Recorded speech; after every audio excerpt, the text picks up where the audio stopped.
Hello everyone, our viewers, we are very welcome here in WEISSENHAUS. We are in the location together with my partners. It's the Grand Slam which is going on, taking place, the first leg of it. And we had the qualification portion yesterday and the day before yesterday, and now we are here at the quarterfinals. I'd like to welcome, and I'm extremely happy to be in the team together with a friend and grandmaster, fantastic player, Peter Leko. And I would like to address you the first question. After the qualification, where the players were playing 10 minutes each with 10 seconds, many games during the day, first day 5 games, the second day 4 games, what do you think, what has been changed in their mind that now they are going to be playing long game and it's only one game? Yes, very big welcome everyone, super happy to be here. And yeah, Judith, as you said, yeah, now we will slow down. I think the players are also very happy that they can play the classical time control in freestyle chess, because we have seen it, yeah, that the first couple of moves are so important, and taking your time, making sure that you get the strategy right, you try to understand what you are really going to do. I believe I have also heard all the players are really looking forward to it. It will be a completely different story. We have time to digest the moves, we have time to really analyze, go into depths, to try to understand the strategy of the players. I'm really looking forward to it. Well, our other team member at this studio, the Grandmaster Studio, is Nicholas Huschenberg. Thank you very much for being here, and you always give us great feedbacks, sides. So what do you think about Gukesh, the world champion? How is he going to be able to shift from not a very good form, and is it going to be important for him, the time control switch? I think so. Also from me, a very warm welcome to the first game of the knockout stage here, quarterfinals. And yes, Gukesh, he did not win a single game yesterday and the day before in the round robin. And now, of course, with a longer time control, I think that suits Gukesh much more. So I'm curious how he will perform today. And we should take a look at the pairings for today's quarterfinal. There were also some surprises, as we're going to talk about, and here we have them. Peter, please take it away. Well, Fiouzja against Keymer, and we have to talk about this, yeah, because the players were picking each other. So Alireza winning the rapid portion, the round robin segment, by beating Sindarov in the last round, had the right to choose the opponent, and he chose Vincent Keymer. And then came the sensation, the second choice, the second place player Sindarov shocked everyone by picking Hikaru Nakamura. I was sitting with Hikaru at the table together, and Hikaru said, no, I will not even be part of this because it's clear that I will be picked by Magnus at the end. But no, Sindarov picked Nakamura. That was a shock of the evening. And then we have Gukesh against Caruana. Caruana already chose Gukesh, and then Magnus Carlsen had no one else left. Then Nuribek Abdusatolov, the very dangerous Uzbek fighter. And of course, for place 9, we have Aronian against Fedosiev. Yeah, we are going to see some interesting fights. So let's see the brackets, because it's going to be a knockout system. So it's not like in the qualification where everybody played against everybody, but this is where we can see the pairs, who is going to be playing against who, which branch they are. So on the left side, we see that Fiouzja against Keymer, the winner of that match, will be playing between Abdusatolov and Magnus Carlsen. On the other side, it's going to be Nakamura versus Sindarov, the very young, talented guy. He's the surprise of the tournament so far, I believe, and the winner of Fabiano and Gukesh. So both are going to be extremely exciting, but as we see, we know already what kind of possibility will come up in the next matches, right? Yes, but we cannot really judge what will happen. And this I know from last year, that actually it looked like then the youngsters were dominating the rapid segment, and then the kings were bouncing back in the classical portion. Yeah, so I'm very eager to see, as Nicholas also highlighted, that Gukesh had been suffering a bit in the rapid portion. But now in classical, it might be a completely different tournament for him. And I have to say that compared to last year, I already see the tremendous improvement in his play, because last year he was suffering much, much more. Now he had many good moments also. Yes, holding difficult positions, but he's fighting. And I believe I have also seen him last night that I think he's happy that now he's going to get the chance to play classical. Yeah, we're going to be talking a lot about every game and every player today. And now let's see the format and the time control, what the players have to deal with. So let's see, the format is that in the first stage it was rapid game, 10 minutes, 10 seconds. The top players progressed to the knockout stage, 8 players. And the bottom 2 players will be playing for the 9th and the 10th place. And now it's a knockout stage, so the stress level is even higher. At the same time, the players get more time. And I think everybody's happy about that. Like Magnus expressed it also, that he felt like he's in time trouble, he was out of control. And so we are seeing the games going to take longer, the players will be more relaxed in some ways. And I think very shortly we go on and go for the lottery, because the players will just got to know what kind of position they are going to be playing out of the 960.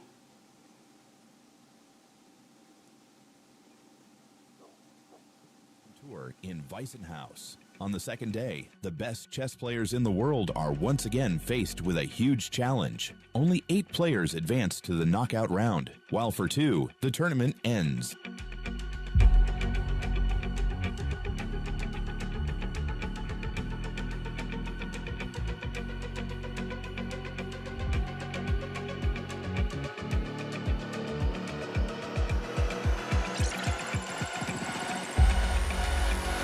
It's over for Vladimir Fedoseev and Levon Aronian. It was a nightmare of a tournament. I've pondered more than throughout maybe the whole last year, but those things can happen. I was maybe playing too slowly, and then I was getting in time trouble and then panicking. The huge sensation again on the second day, 19-year-old Javakir Sindarov from Uzbekistan, one of the youngest grandmasters in history and definitely one of the young wild ones in freestyle chess, together with Alireza Fiouzja in first place with 6.5 points. I was played without pressure, but okay, I think I was played very good. I was a very good defense against Absatarov, and against Nakamura I think I was played very well game.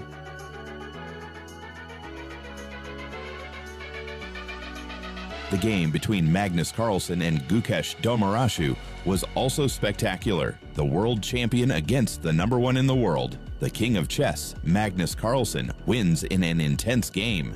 Yeah, I felt like I played all right. I just had like a couple of weak moments. At the end of the day, I didn't make any headway, but it's nice to win a couple of games. Everybody is now looking forward to the upcoming knockout stage. I look forward to a longer format a lot, so that's what I'm really here for. More creativity, more excitement, more chess. This is Freestyle Chess. Stay tuned. Wonderful. After this exciting recap of yesterday, we are ready to start the drawing of the next position for today. So I would actually like to invite my husband, Jan-Henrik Büttner, to join me in this procedure and pick out the wonderful position. Thank you. Are all the players here? Okay.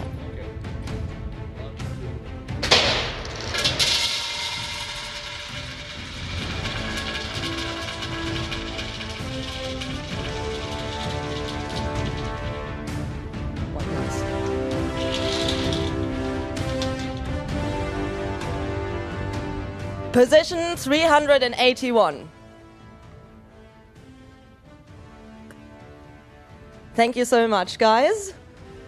Same procedure as every day, so all the best of luck.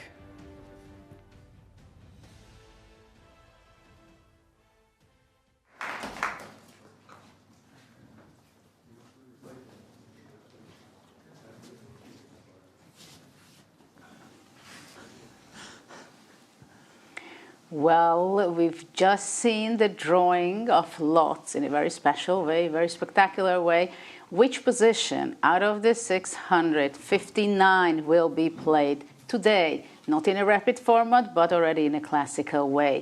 And we see now the players are gathering together, the players who play with the white pieces, and on the other end of the hall, the players who are going to be playing with the other side, because they make some strategies. So let's see if today, are they going to be really playing the strategies they work out? What do you think, Peter? How much is 10 minutes before a classical time control game to get familiar with one of the positions out of the many? I think it's basically just almost nothing. As Alireza has also revealed yesterday, that he feels like these 10 minutes analyses are more about emotions, sharing your very first impressions. But in a classical game, I think that you have to also then think over the board. And there we have the position. The reason why we are laughing with Nicolas, because the first moment that we have seen after the drawing of lots was Caruana and Sindarov teaming up together immediately. And we have seen that that team has worked to perfection in the qualification, in the knockout rapid stage. So yeah, they stick to it. I'm very happy to see that Vincent is also in the group. Yeah, so let's see how the preparation goes. Do you think it's already superstitious by Sindarov that it brought him luck, that he was there whenever Fabiano was showing ideas? Because you can see that Fabiano is one of the most active in this portion of the event. But let's see what they are saying.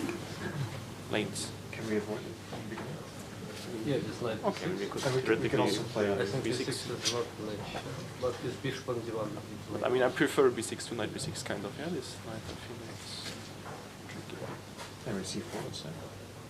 Okay, and then we play f5 with the same position, right? Yeah, that's like maybe we don't avoid it unless we want to play f6 and. No, I mean I want to avoid that. There's this bishop a7, bishop a2, which I'm not entirely sure we actually want to play. Okay. So we get some opposite color bishops, and our king is fixed. Yeah, Down. could be dangerous as well. Some quick e4. Although this bishop, it's not like a very good attacking piece. No, some quick g3, e4, e4 after taking everything. So actually we see only few players there. Probably some of the other players think that the preparation time of 10 minutes, they can use it in a better way, focusing, concentrating. We know Gukesh, the world champion, that he is using those times also whenever he plays on tournament, getting into the zone and focusing, meditating to get ready for the opening phase of the game. And basically we can say it honestly that with the freestyle style of chess, it is already from move one, it's kind of a middle game. And we see here Gukesh, as we just mentioned, that he is meditating, goes inside and simply wants to exclude everything what can be disturbing for him to focus on the game. Yeah, actually we got fooled, yeah, because this information that I got was tricky, yeah, that Caruana was discussing with Sindarov when they were going together, but no, actually Sindarov plays with the white pieces and Fabiano plays with the black pieces, so it's a different group, and Sindarov is now there with Alireza and Levon together, so that's the team. Gukesh at the same time sitting alone at his board. I do feel like, as Vincent and Fabiano were discussing, that actually the move f4 is so tempting for white, because with white you can directly target that a7 pawn, that's a very vulnerable pawn, and if black reacts to it by defending by b6 or knight b6, then white might be able to get the center control much faster. Is this maybe one of the positions that actually is really nice to be white? Nicolas, can we ask for your opinion? What is computer telling us? Well, I'm already having a bit of a look, because there are unprotected pawns, or at least one unprotected pawn in the position on a7 all the way to the left of the board, and if white opens up the f pawn, then this bishop can hit the pawn and hit the rook if it takes there, so it can get concrete, which usually is an indication that you cannot do the mirroring defense that well, just mirroring what your opponent does. And this is usually a good sign for white, which is also why, as we can see here, they are looking at this move f4 right away to open up the bishop and how they can defend against it. So now also Nakamura has joined the players. And I asked Hikaru today, how does he feel about analyzing before the games, and he said pretty much what Sindarov said, that Caruana understands the positions quite well, and it is definitely helpful to analyze together with Caruana. So that's what they're doing here. But my feeling, and also what I see with the computer already, is that this might be a position which is tricky for Black. Judith. Well, it's interesting. I'm always fascinated to see the players just a few minutes before the game to be so cheerful, laughing, discussing, sharing ideas. Because in the classical way and times, of course, I remember that players were hiding all their ideas. Not even the face expression was something that they allowed to themselves to show to the opponent or even to other players. And this gives them such a relief playing freestyle chess that they don't have to hide, they don't have to recall, they don't have to memorize all these possible opening alternatives, right? So there is nothing that they can hide or they would like to hide. Contrary, they are there and discussing together that somehow they can grasp a little idea from the other one just to try to understand as fast as possible the position itself, already starting move one. And it's interesting that what Nicholas was mentioning, that f4 can be something very powerful because it's already winning a tempo kind of move, because it has a winning strat already. So this makes it so special, this kind of freestyle chess, that starting from move one, you can have a huge advantage. And we've seen in the qualification period that in some games already move 6 or 7, but definitely under move 10, the game was practically over at this level. So it is extremely intense that the players are going through right now. Peter, you're looking also continuously on the screen, the position, and trying, I hear your brain working, ticking. So what do you think, what will be the first move? Do you think there is something that it is obvious, so everybody will play the same move, as we had in another game yesterday, that everybody played c4 because it was so obvious for them? Yes, exactly. We see the pawn moving to f4, yeah, hitting the a7 pawn. And I feel like the players with the black pieces, they are fighting for survival, and it's absolutely understandable that Hikaru also joined them.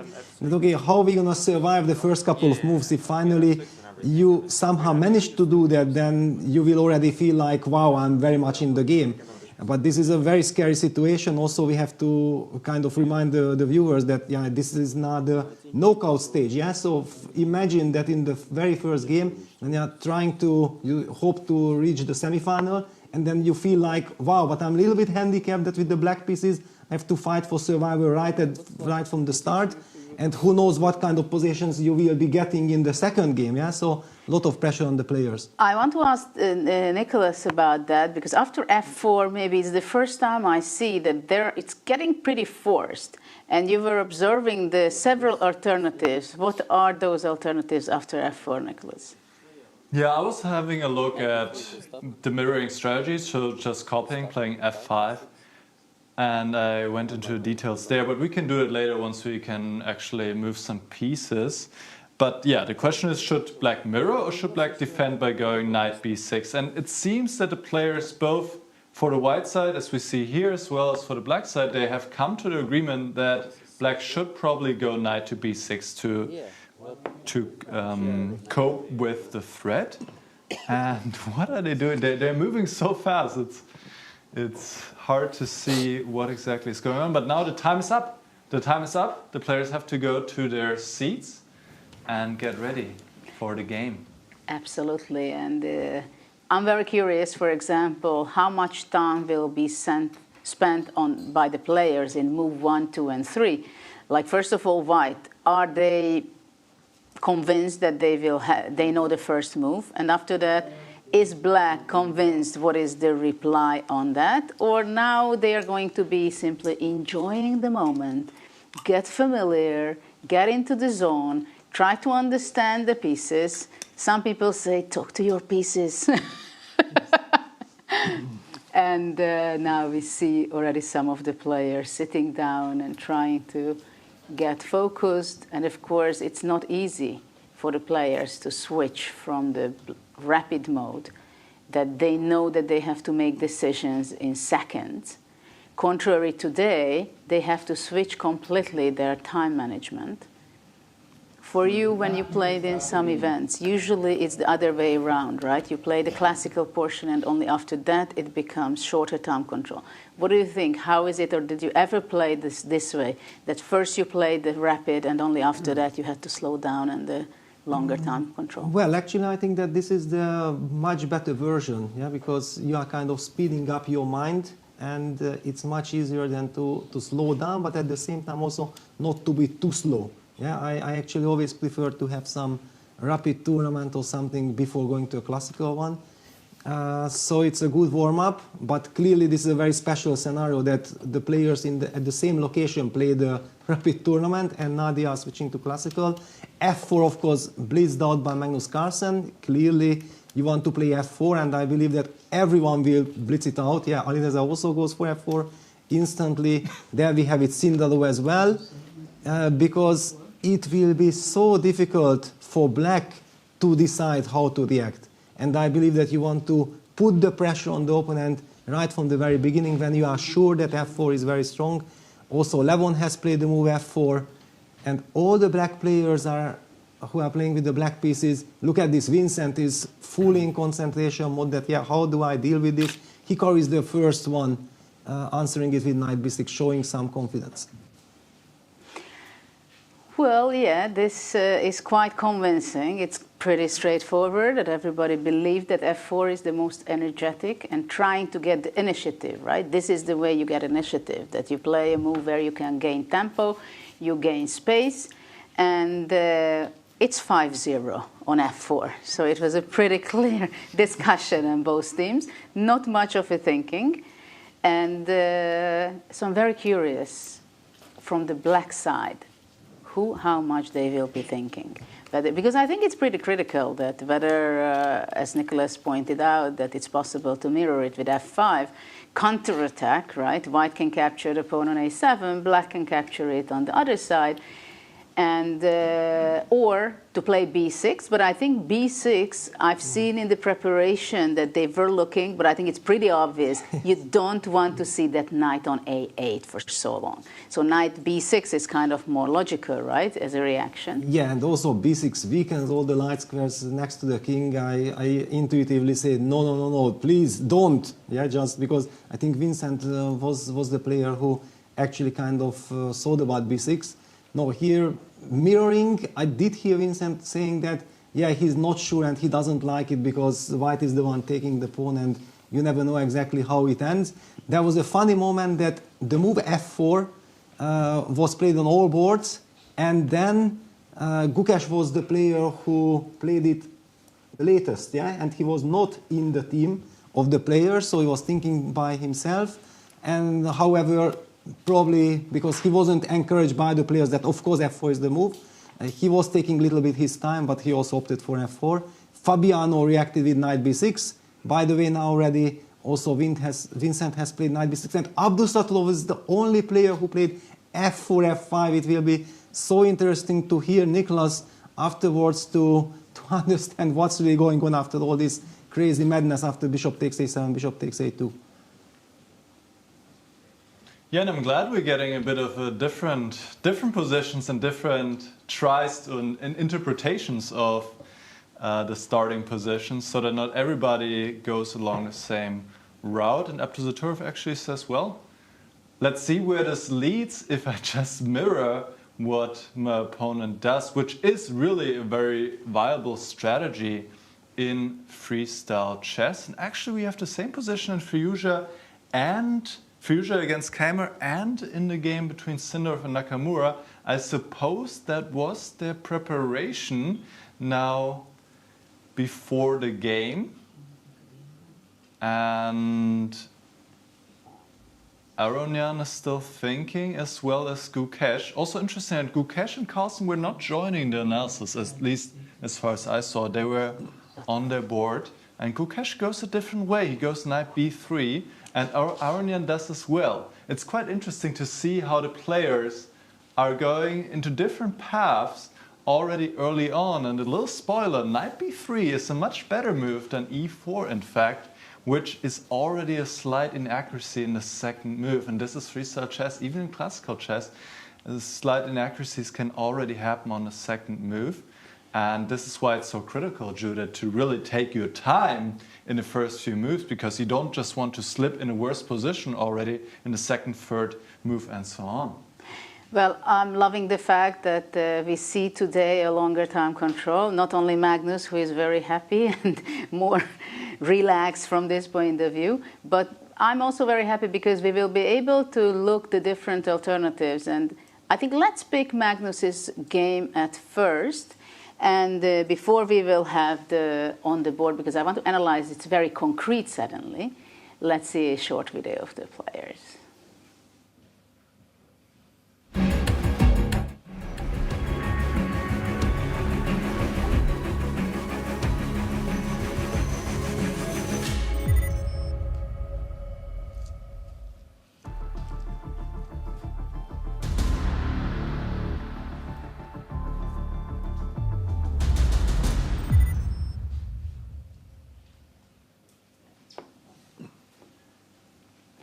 The players are professionals in every way. So this is the position, and I'm so excited that it's already moved 2, where we can go into the details already. Some things can be captured, and now Magnus is spending his time, right? So this is what he likes to do. He wants to invest his time, his understanding, what is really going on, and by investing this time, make the very strong foundation of his understanding. So after that, he can play much faster than his opponent. So now the big question is, should white capture on a7 or knight b3? Practically, this is the 2 move he might be thinking, right? There is no other option. Yes, exactly. Okay, if you play knight b3, I'm going to play knight b6. That's kind of obvious. So the very big question, and to a human eye, extremely intriguing. What happens if we take with the bishop on a7? Let me try to make those moves first before we consult the computer, just to get the feeling. Let me get the game up. Yes, okay. So bishop takes a7. Bishop takes a2. Bishop takes a2. Bishop takes b8. And now it is very important that black can simply just take back on b8, because if we would be copying things with bishop takes b1, I believe that would not end well. White is the one first hitting on c7, and if we just keep on continuing this game, takes. Yeah, let's go. Yeah, it's what kind of game is this? Bishop takes c7, bishop takes c2, bishop takes f8, and here we kind of see. No, actually, bishop takes f8, you can just take back with the queen. No, but you can go to p2 before. Exactly. But I have a question. So after bishop e7, I'm not going to be mirroring anymore, but let's say I'm capturing back rook takes e7. Yes, king takes d1. And, well, rook d1 or king d1, this is a question. So king d1. I can actually take with the rook, and then rook e2, knight e3, try to trap this that's rook. the other. And queen g8. So let's point out that the queen on h1 is quite outside, couldn't be more outside of the actions, right? So what is this? This is Black dangerous. wants to go check on c4, queen a2. I love that square also for the queen. And then maybe black can bring his knight to e6, the other one to b6, a4. Yes, so basically this means that when taking, I enjoyed kind of all these takings. Bishop takes d1. And is there an argument then, okay, let's just take back this bishop on d1 and then go for g1 as quickly as possible, right? For example, rook takes d1, you take rook takes d8, and then we play the move queen g1. Does this make sense? Well, this could be a very good example that the initiative and activity is more important possibly than the pawn, right? Because right now both kings are quite vulnerable because they are symmetrical. So white would be first to reach queen a7 if, let's say, black would be copying with queen g8. But I would think that king b8 would be the logical reaction to queen g1. Exactly. Yeah. So all these kind of things. Clearly, Abdusattorov, because he made up his mind that against f4 he wanna play f5. He made sure that he knows that he has things under control. But first of all this is not so important, because after bishop takes a7, bishop takes a2, bishop takes b8, black has the professional move king takes b8, taking back the bishop. The rook is not running away from b1 at all. Yes, but sorry to interrupt, but before we were not sure whether it's, well, yeah, it's good for white or not. But I want to go back, if not king b8, but bishop b1, and white is not taking on c7, but he can also go bishop a7, try to get back. Can that be an option? And after bishop a2 to play b3 to trap the bishop, and black also wants to trap the bishop by b6. But okay, we also have some intermezzos with g5. I have no idea how to evaluate this, but then you have c3. That was my plan. Yeah, just highlighting that now suddenly queen takes a1, checkmate is a threat. Clearly, white can stop it with c3, and I get your point that all this crazy trapping the bishop, somewhere the tempo should mean something. Yeah, it's just very scary, and without engine you can never be sure. You just feel like it shouldn't be working in my favor. So yeah, clearly king takes b8. But now that we have already discussed a little bit the human touch without the engine, I think just to make sure that we get the absolute truth as well, Nicholas, please tell us how ridiculous we have been analyzing this position without the engine. Not ridiculous at all. And I think it's quite an interesting moment right now where Magnus is looking up and he's checking the other games, because that's also interesting. How are the others treating this position? For example, if in this position after f4, f5, if he played knight b3, then probably he would transpose to the Gukesh Caruana game. So you could also see, how is this game developing? Do I want to go in this direction?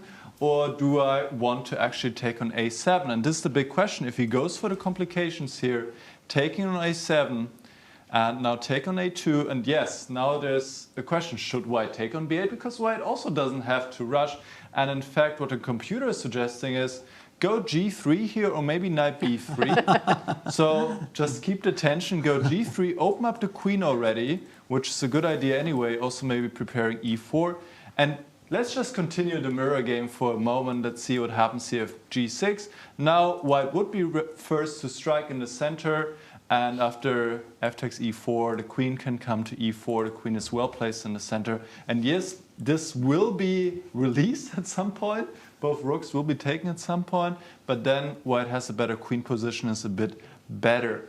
So after bishop takes a7, bishop takes a2, white should not take on b8, because as you guys said, black, the professional way would be to take back on b8, not rush taking on b1. And here apparently there's not so much that white can do. Just out of curiosity, if we go g3 now, apparently there's some difference if the bishop has already left the board on a7 or not, and now black can strike first. Let's just understand this one more time. Why was it important to not take immediately? So let's go to this position one more time and see after g3 what happens here. If black goes e5, now takes on e5, rook takes e5, knight b3, and even here, even with the help of the computer, it's not obvious to me at least why it was so important for the moment to keep this bishop on the board. So this is very difficult, and it also explains why Magnus is already taking 10 minutes in his second move. We still see him thinking here.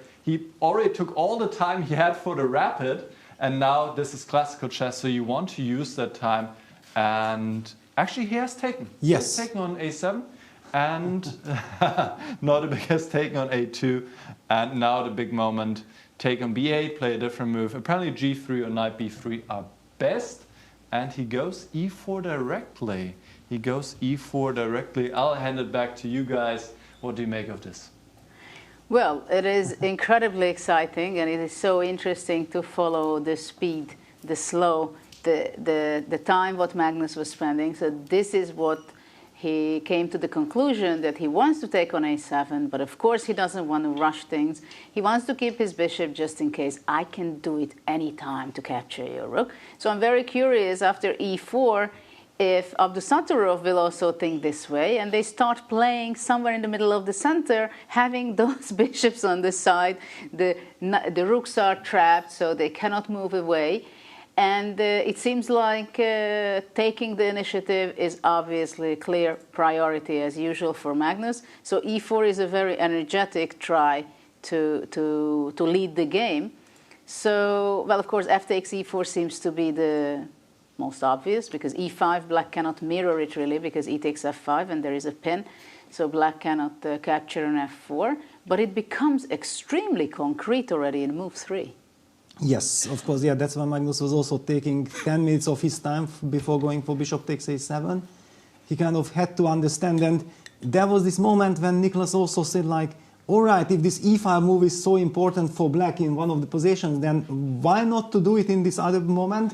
And Magnus had the same thoughts, that wait a second, why can't I be the one to activate my rook first with e4? And he opts for e4. After this, it will be extremely sharp. We are kind of expecting the move f takes e4, so let me even get it on the board. Rook takes e4 would be natural to follow it up. And, well, I'm not sure that I'm more clever than I have been before. How do we treat these positions? One needs to think 10 minutes at least to try to understand how to deal with this. Computer was highlighting some knight b3 from the white's point of view. So I'm kind of expecting that maybe a move like knight b6 could be a move. But again, this knight b6 is such a strange and awkward move that unless the computer tells you, I'm not sure that it comes to mind. Judith, so how do you feel about this knight b6? Even allowing this structure with bishop b6, cb6, and suddenly the king can maybe be checked on the c file at some point, and who knows what's going to happen. I don't know, I have very big doubts that black could be thinking about this move. Well, yeah, it's kind of a tricky move, knight b6, I believe, because doubling the pawn would be not the biggest problem, I believe. But having the king on c8, it's kind of tricky, because bishop will have to move to c7, and the king seems to be pretty vulnerable, especially if the white knight could be brought to b3, d4, b5, let's say. But what I feel is that it is extremely sharp position. So every move has a huge at stake right now. So the next 4 or 5 moves will be extremely important for both sides. And from their body language, it's very clear that both of them understand this, that I have to make sure that I get into the middle game in the proper way, right? And immediately he has to make, Abdusattorov has to make very serious decisions. For example, now capture on e4, or should I go g6 and let the space advantage go to Magnus? He will play e5, and then things will be already much easier for white. So now it is a very, very critical moment. I'm not sure I would say that I like this knight b6 idea. At the same time, of course, the players, they don't want to have that knight for a long time. And to keep the tension, it's also very difficult, because in many games we've seen previously, generally, that it's always a cat and mouse game. Who takes first? What circumstances I'm going to be exchanging, right? For example, here after fe4, rook e4 already, the rook is very active. So exactly, this is the psychological factor, because you don't know exactly where it will lead, but you get the impression, the feeling that it could be dangerous, right? And these are the human feelings that drives you crazy. Yeah? You don't want to face something dangerous. You would love to eliminate the dangers to make sure that, aha, yes, I have a solid position. But here probably there is just no way of getting a solid position already. And the body language tells it all. Well, and I mean, it seems so. Of course, if the players would have 3 seconds, you would take f takes e4, right? No question about it. But as you have the time for it, you don't want to just make a move. You want to make sure that you're convinced yourself that that's the best move, because the others are worse than that. At the same time, you definitely don't want to give the initiative for white. Well, taking on b1, of course, it's not making a decision in the center yet, right? But let's see, after king takes b1, what Abdusattorov has in mind. Yeah, the moment of truth. Yeah, he takes on e4. So this is some kind of a psychological game as well. Yeah, the rook was not running away from b1, but he still preferred to capture it. Maybe for himself, that because after fe4, rook e4, he would be again thinking for 10 minutes, do I take this rook or not? Let me just get rid of it. On the other hand, I feel that it somehow eases white's play. Yeah, it's just so nice that there is some clarity. We had the heart rate. Did any of you see the heart rate? of the players. Can we get that one more time maybe? Because I want to feel, I want to see how the players feel at this moment. There was some 86, I believe in Magnus's case, but I missed no dearbacks. All right, if we will get it. Nicholas, what are your feelings and what is the truth? But I also would like, before you give us the computer lines, just tell us how you feel yourself here. I feel great. I'm happy. I'm happy that we are in a classical portion where you can really take the time to dive into the positions and understand them, because there's so much richness already in the first few moves.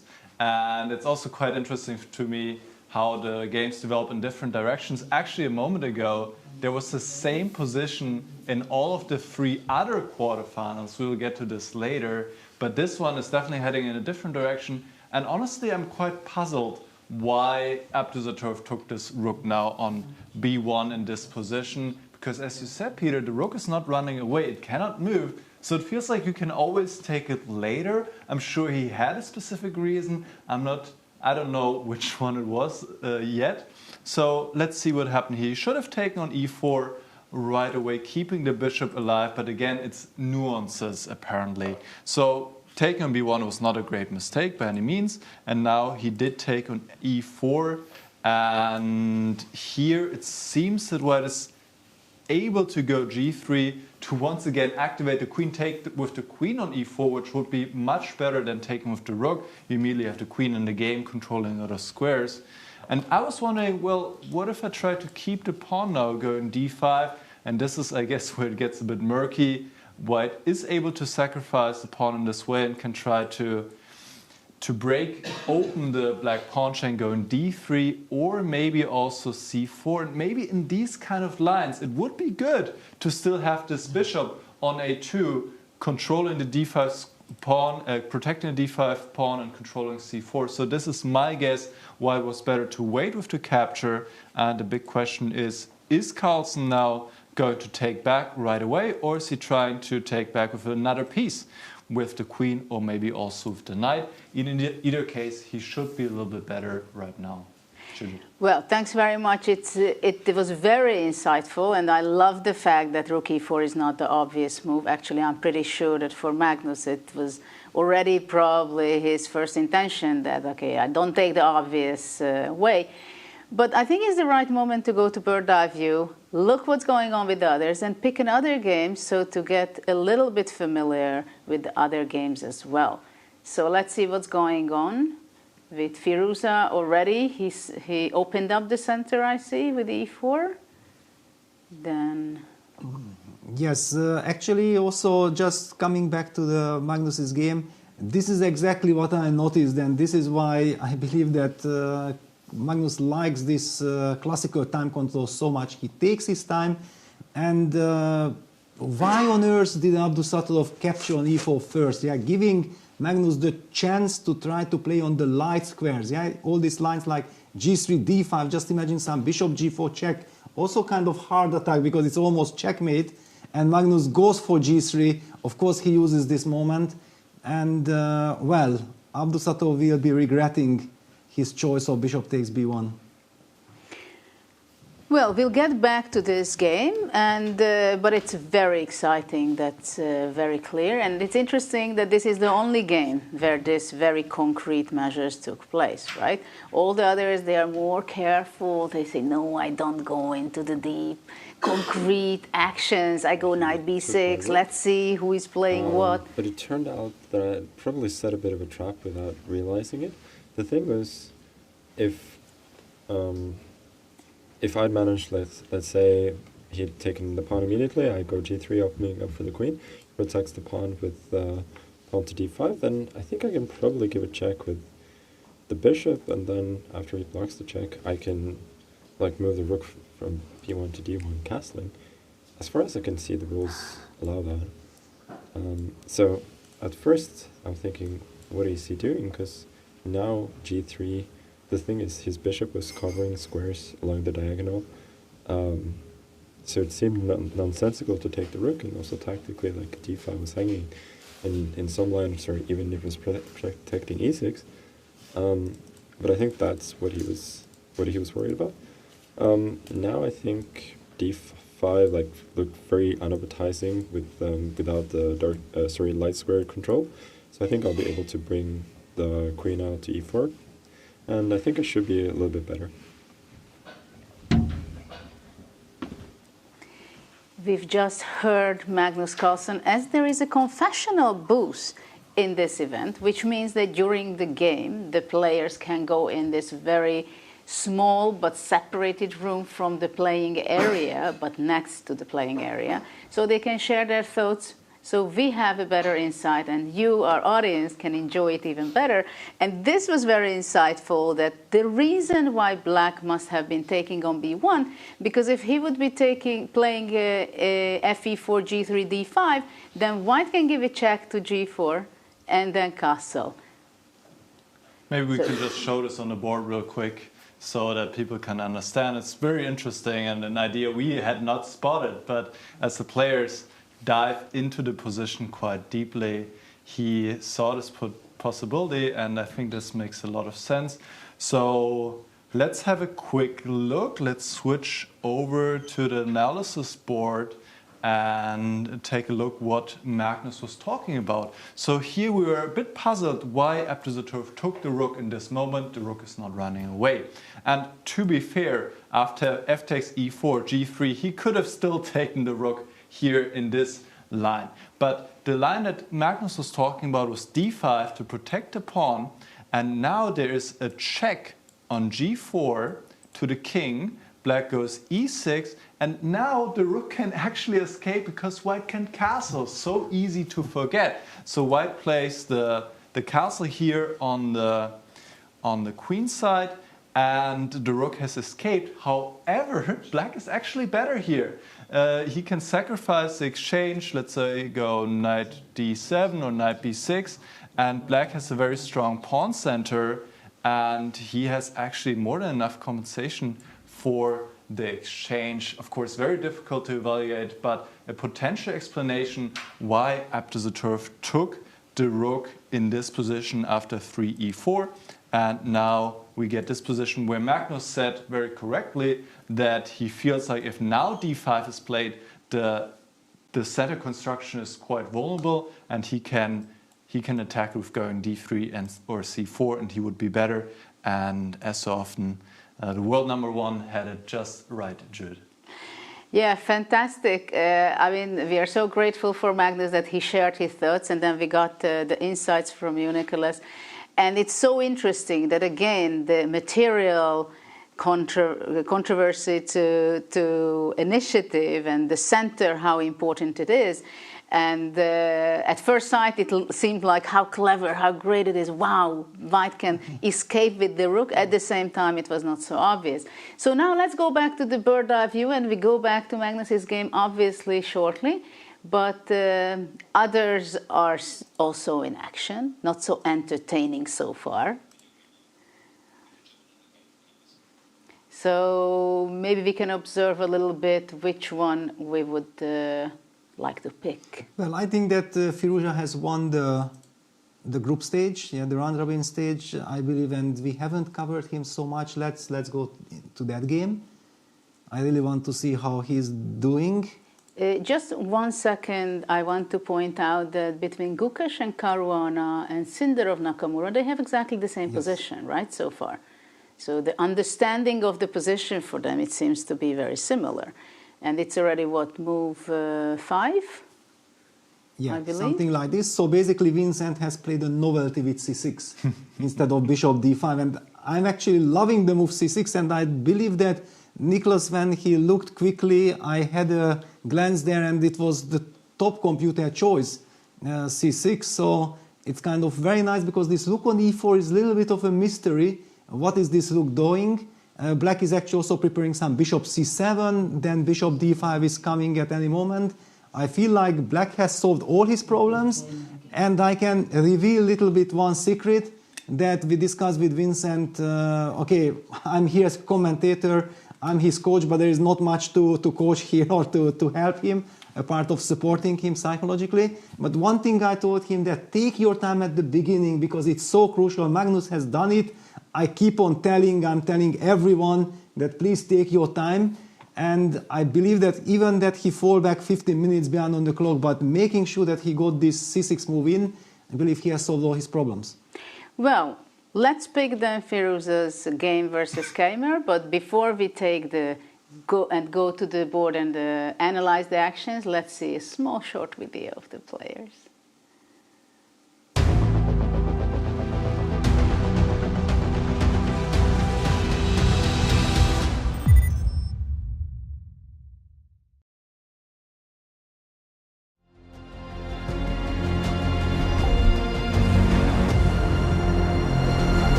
So let's see what's going on the board. So let's discover c6. What do you think, Peter? Yeah, I love this move. What is the main idea of c6? The main idea is that I feel that White has prematurely activated his rook too early to e4. We did see this idea of e4 when White can play g3 and the capture with the queen. That's a different story. But I somehow feel that this rook is vulnerable, and that's why I'm very happy not to target it immediately with bishop d5, because then the rook falls back like in the other games, and then White might be able to harass that bishop with a tempo move with knight e3, hitting the bishop. That's kind of my way of thinking. And I'm also now setting up this lovely little move, bishop c7, and we already know that then the move long castle will be possible. It's basically a queenside castle. Black's rooks will be perfectly placed, and who knows, maybe some d5, e5 break will happen very quickly. I'm a little bit worried for White, to be honest, that why did he rush with all these decisions? What is he really achieving? Judith, what is your feeling? How do you think about it? I completely understand your feelings about having the rook on e4, and maybe bishop d5 is an early move to kick away the rook, because right now White cannot push the pawn, the g pawn, because then queen bishop d5 already wins with the pinning the rook. So if White goes knight e3, then the rook can get in trouble, right, on e4. So basically we are debating whether the rook on e4, is it actively well placed, or it's actively not so well placed, because it's difficult to make harmony in the position. So maybe I would say that I would go with the bishop from d1. And at the same time now, from today, we have also the heart rate of the players also. Keymer is extremely relaxed. He thinks everything is under control. Everything goes the way I want to. I know I'm doing fine. This is what the heart rate shows. Yes, exactly. At that same time, in Alireza's case, yeah, it's over 100. He's like, why did I rush with e4? This is not the rapid segment. Yeah, there's just absolutely no reason to rush. You have time. Make sure that you get a fundamentally healthy position, because they are such great players that once you have harmony, you can always speed up. Yeah, that's not the problem. Well, now he has to think, and he has to come up with some very clever way of dealing with this. I feel like White is in some kind of a problematic situation. I did talk about this, that I believed before the game start that Black was the one who was trying to fight for survival at the beginning. Yeah, it looked like very scary. White gets f4 in, and I think that was also the reason. Let's just very quickly go back to see how did all this happen. f4, knight b6, and here Alireza rushed with e4, and the same happened to Sindarov, and I believe that they kind of teamed up, they discussed this idea. But I encourage Vincent, don't carry all these emotions, because the players, when they are discussing, they have all this, you know, excitement, childishness, happiness, that it's all fresh, I can use this tempo, I'm going forward. But actually, what are the consequences of these moves? And after e4, my first thought was, wow, e4 running into f5, that's kind of scary, because Black gets direct counterplay, and now the bishop hits the pawn on a2. Now it's clear that White cannot allow this, because White was not able to hit on a7, so White has to play the move knight b3, and all of a sudden, then we already trade an f-pawn for the e-pawn. Yes, if White gets active pieces like the queen takes back on e4, then it makes sense, but by taking back the pawn with the rook, and then Black going c6, I feel like black is very comfortable, but I'm also overreacting, being maybe biased that I'm happy that Vincent survived the opening stages. So let's ask Nicholas, what is the truth? How does this position is in reality? Yeah, let's have a look. I'm quite impressed with Vincent's c6 because also what you have to consider, the exact same position was on the board in the other two games as well, between Sindarov and Nakamura and between Gukesh and Caruana. And all the players see from even where they're sitting what is happening in the other games. There are monitors showing the games. So it would be so easy for Vincent to look over and see, all right, the number 2 in the world, the number 3 in the world, they have both played bishop d5, which is a decent move, but was not the best move in the position. The best move was indeed what, and I should go to the game first, I was still in another game, let me go there, here we are. The best move was indeed to go c6 here. And the reason is, as Peter has pointed out, the rook is just badly placed on e4 and there's no need to attack it right away. It will have to move at some point anyway. And after c6, now you're not able to get the queen into a game. You cannot play g3 or g4 because of the bishop d5. The rook is pinned and you lose material. And if you bring out the bishop too early, and this is actually what we're seeing in the game between Sindarov and Nakamura, where bishop d5 happened, rook e1, queen g8. Now this bishop in the middle of the board can immediately get hit by going knight e3. So bringing the bishop out is a bit premature, and instead c6 is a great move. And if we play like some natural moves now, for example, the rook retreats, rook e1, and now bishop c7, this is the advantage of going c6, that the bishop can be developed. And not only the bishop is developed, black is also preparing queenside castle. Now white goes g3, protecting a pawn on f4. Black can castle here. And we see it's a very harmonious position. For example, white goes bishop f3. Black can break in the center already, is better prepared for the center break, and is not having any worries. And I think Fiouzja is realizing this more and more now, that the play for black is quite natural and easy, and that he just lost time taking on e4 with the rook, then having to come back. And black is maybe already slightly more comfortable. Judith, this is looking like a good start for Vincent so far. Wow, what a conclusion. Just few moves away of a little better position, taking initiative with black. It's a very calm choice to play c6 indeed. And it means that it's not by accident that the young player, your student, Peter, that he's in the top 20 in the world, right? Yes, well, I have to say that yesterday Vincent paid a heavy price for blitzing his move. And let me just tell you that Abdusatulov won the group stage last year with very convincing play. Vincent shared second place, I think, with Caruana. So we were very happy that, wow, Vincent is in fantastic shape. Freestyle chess suits him perfectly. And then he was faced with Levon, who was struggling in the group stage. Vincent got the better position in the first game where he had the white pieces. He was close to winning, but then Levon with incredible creativity fought back, and it was a crazy game, ended in a draw. And then they had the second game with the black pieces, and I remember that it was something like Levon went for d4, and Vincent almost instantly reacted with f5, and it turned out that it was a very unfortunate move. And Levon, with all his experience and his brilliance, never gave a chance for Vincent to come back, and he was knocked out. Yeah, and it was so painful that you were in good shape and just rushing in the classical portion. And then we discussed that no, don't do this ever again.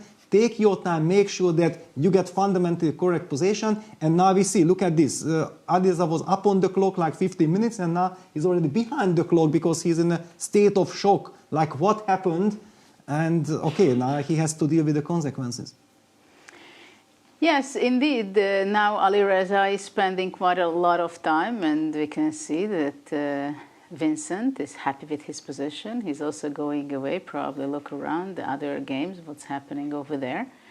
And yeah, patience is very important in chess in different ways, right? It was important for him to have the patience to spend the time and think about the next move. But it was also very smart and important to have patience with his bishop to develop to d5, because he realized that actually the rook on e4 is very active, but maybe it's too active. So now let's see the other games. What do you think? How it is happening? For example, maybe we can look at the Gukesh Caruana game where bishop d5, not the best move, was played. What do you think about that one? Exactly, or we can even switch to already to Sindarov Nakamura, which is exactly the same, but they are one move ahead. By the way, now Gukesh has made his move. He played the move bishop f2 instead of knight e3, which happened in Sindarov's game. So Judith, it's up to you to decide. Both games are fascinating. Both positions have very similar tendencies, but a small nuance. I'm maybe... All right, Nicholas, you decide then. You decide. Well, yeah, I think it makes sense to go to Sindarov against Nakamura then, because we have a little bit more moves, a little bit more action there. Yeah, let's pick Sindarov Nakamura, and just we're going to see this very small highlight from the players.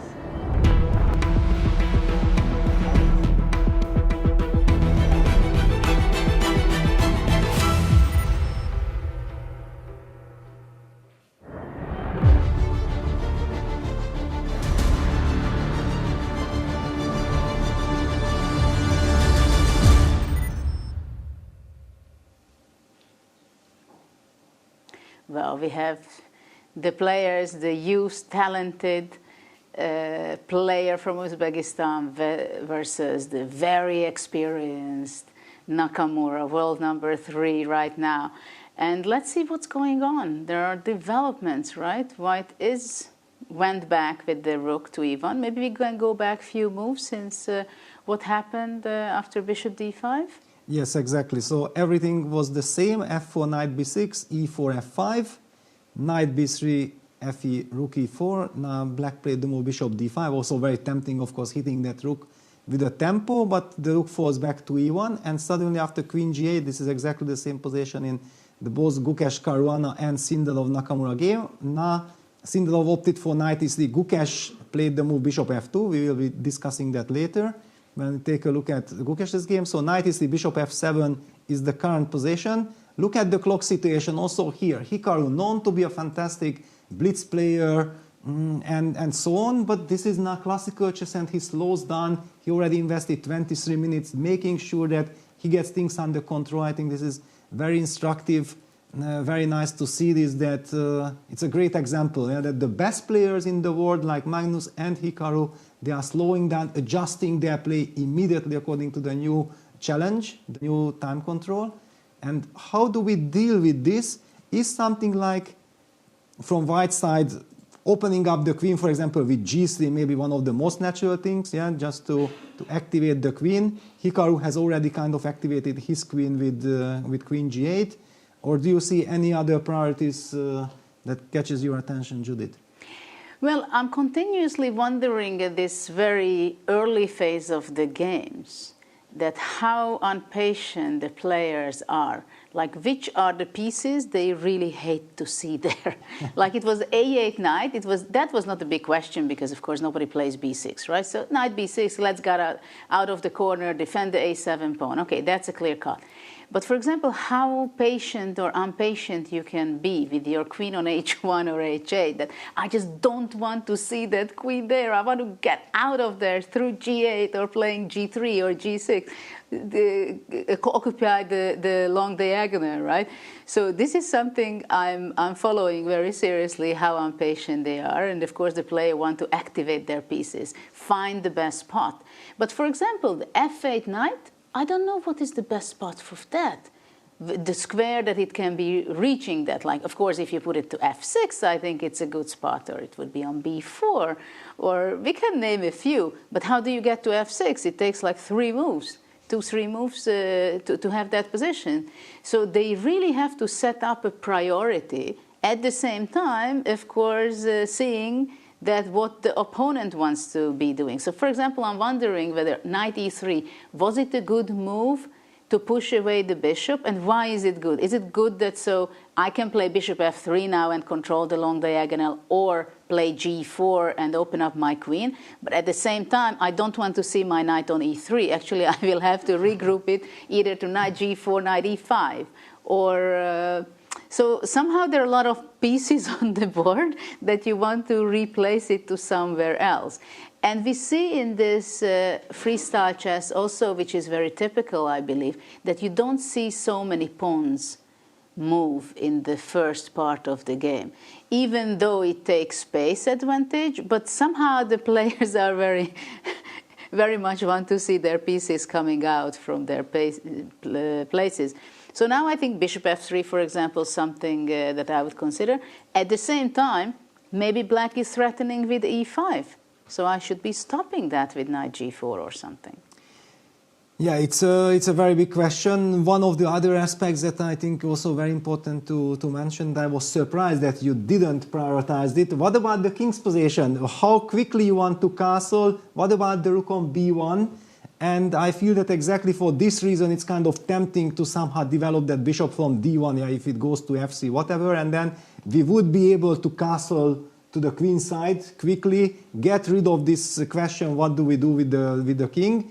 But, of course, yeah, for example, black, on the other hand, stuck with the bishop on d8, and that's why we also discussed that in Vincent's position, this c6 and bishop c7 was such a clever idea, because he's also ready to castle along. So millions of questions. I also perfectly agree with you that the move knight e3 is primarily aimed at kicking that bishop away from d5, so that finally we can create some luft for our queen with g3. But the complexity of the position shows, and that's why Sindarov is also not blitzing out his move, because there are so many different factors to take into consideration.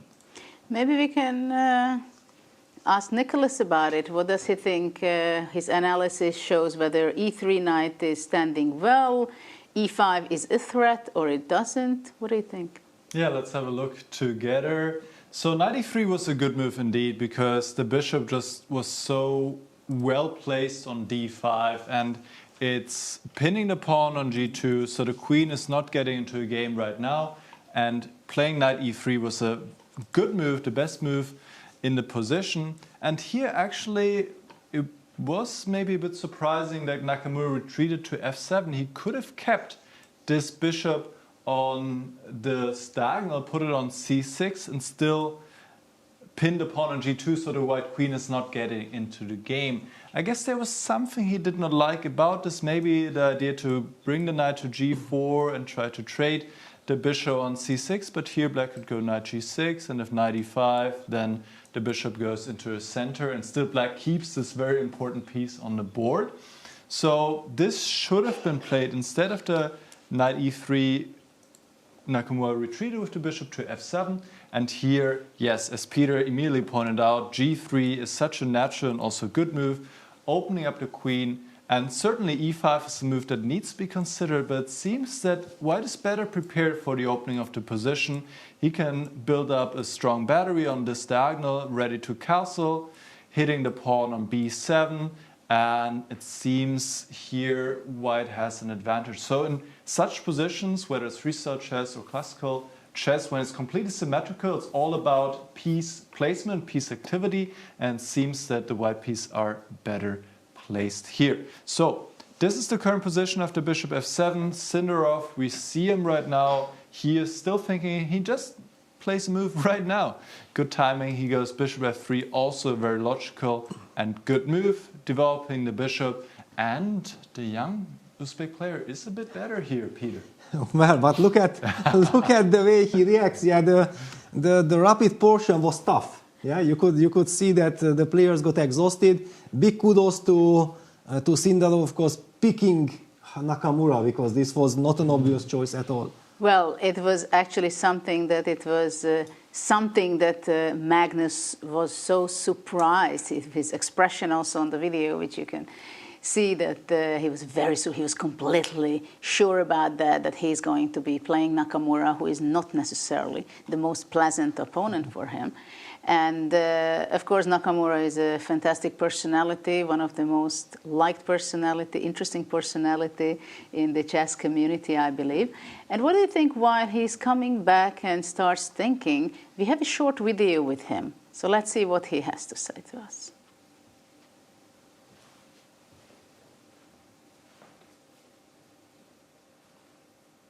So I'm here with Hikaru Nakamura, who's just finished the second day of action here at WEISSENHAUS. Hikaru, it's been 2 long days of rapid freestyle chess. What are your first impressions? How are you feeling? Yeah, I mean, I think yesterday I did not play particularly well. I was trying to get into the rhythm, but I think every game I played, at some point I was losing, maybe even winning at some point in every game as well. So I was very choppy, but I think today I really stabilized and I just played simple chess for the most part, and good things seemed to happen. Yeah, and I mean, you mentioned yesterday it started off against Magnus, but you kind of stabilized at some point. You found your way back in, and kind of heading into today, you weren't quite safe. You were on 2 points, I believe. Did you have a specific strategy in mind? Well, I mean, I think the first things first is the Magnus game. Honestly, I think it epitomizes why it's very, very tough to play. I mean, I would say impossible, frankly, if you want a high-quality game in Fischer Random, in Rapid or Blitz, just because that was a game where time played a huge role. There were a couple of moments in the game where Magnus played some moves that were a little bit dubious, but I was low on the clock and I couldn't capitalize or even save the game. And I think that really symbolizes why I don't particularly like the format. I don't think players should be eliminated based off of Rapid or Blitz in general. But then, yeah, I think today, you know, the main thing was I had what I would say were slightly easier pairings. I didn't have to play Magnus. I didn't have to play Ali Reza. Maybe Fabiano, of course. I mean, he is very dangerous. But overall, I thought the pairings were a little bit softer today. And you know, the good thing is, since it is top 8 who move on, you know, finishing, you know, with only 2 players being eliminated, if I can't make it into the top 8, I mean, that's really my own fault. So I felt pretty good, and I think I played much more simplistic chess, especially after the first round against Sindarov. Just played simple and tried to keep it relatively easy to play, where I didn't have to spend a lot of time, and it paid huge dividends, especially in the last 2 games, I would say.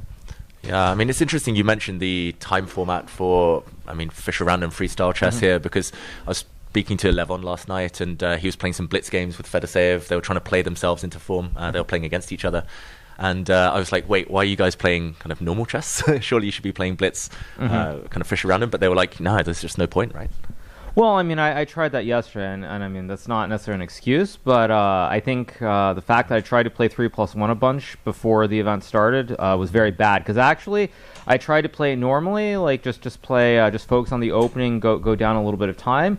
And then somewhere around like the 7th or 8th game that I was playing, I think it was against like Buddy Pranav and maybe then Theodoro as well, I just started playing fast and not caring about the opening, and then it went really downhill. So I tried that yesterday, and I think it didn't work. I played a little bit of regular blitz this morning, actually. So I don't think there's a good way to approach it. That kind of symbolizes why I'm not a big fan of the quicker format. So yeah, I mean, it is what it is, but it's also kind of weird, because I was having a conversation with Peter Heine at breakfast, and I was sort of saying how it's kind of weird because you don't know what to do. On the one hand, it's nice to not have to prepare, but at the same time, I mean, every single one of us has spent, I mean, okay, Gukesh is young, but the older guard at least, like you look at Fabiano, Magnus, myself, and Levon, we've spent at least 20 years going to tournaments. You spend a couple of hours, I mean, whether it's at night or morning, whatever, you spend a few hours before the game preparing. And it's very strange not to do that, and then you also don't know how you're supposed to prepare. So I think my big takeaway is that playing too much before is not good, and also I think you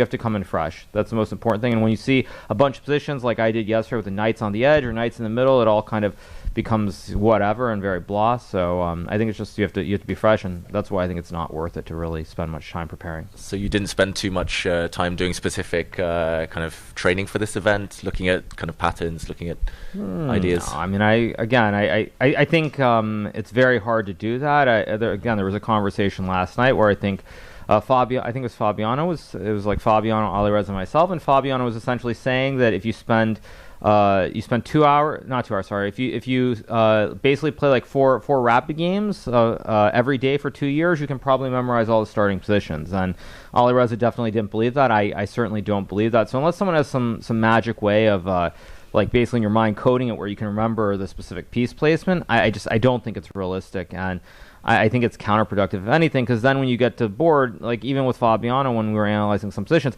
it looks familiar to something you've seen, but you really don't know. It's like, is it bishop on G1? Is it on like E1? You know, some of the pieces are the same, but then you can't remember the rest. Sometimes. Yeah, so I don't think there's a huge benefit. Also, I mean, when I played Magnus in 2018 in Norway, we played a match. For that one, I think we were given some like 30 minutes or 45 minutes before each game where we could consult with a computer program or a second. And I remember very distinctly that in basically every game, I prepared some lineup to like move 3.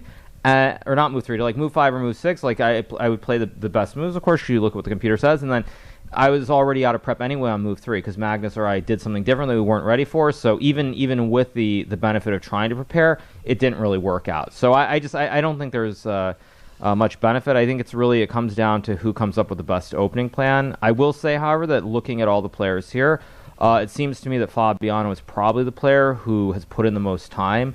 In terms of preparation, he seems to have a pretty good grasp on what the ideas are. So if anyone's impressed me, it's Fabiano. Okay, and I'll let you go because it's been a long couple of days. But final quick question: anyone you want to play in the quarterfinals? Anyone you want to avoid? I mean, apparently I'm playing Magnus, which is that's what I was told. I don't know if that's the case. Again, I also don't know because I think I think maybe 1 or 2 players pick the numbers. I actually don't know, but I was told that I play Magnus, so that'll be fun. I think that in general, I don't really care who I play. I'm just happy that it's going to be slow chess where I have time to think. I mean, the fact that I can spend time to think means that, I shouldn't make some huge blunder and lose a game unnecessarily. So if I get outplayed, I get outplayed, but it's going to be fun no matter what. Hey, Karu, best of luck in the quarters, whoever you play. Thank you. Thank you. Well, it was a very insightful interview by Nakamura. He gave away a lot of information, and there are a lot of questions.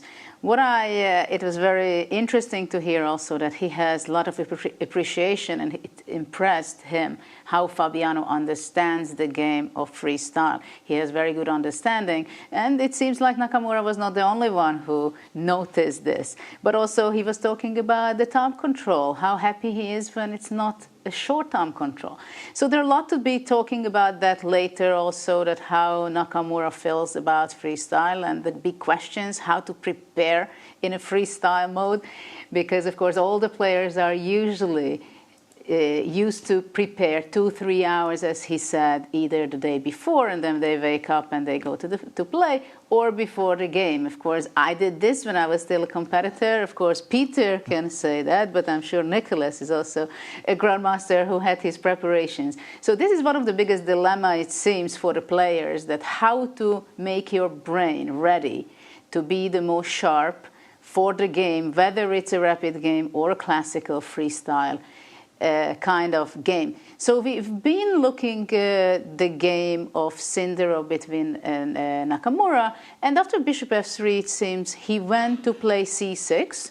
Maybe it's a little late, and because Keymer played c6 in an earlier stage of the game, maybe it was wiser, but of course all game is completely open. So I think let's go to the bird's eye view and pick another game from there, because there are a lot of more interesting stuff going on.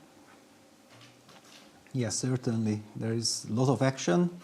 Here also now Sindarov has slowed down after c6. c6 is fundamentally such a healthy, nice little move. We are closing down the diagonal, and it makes perfect sense.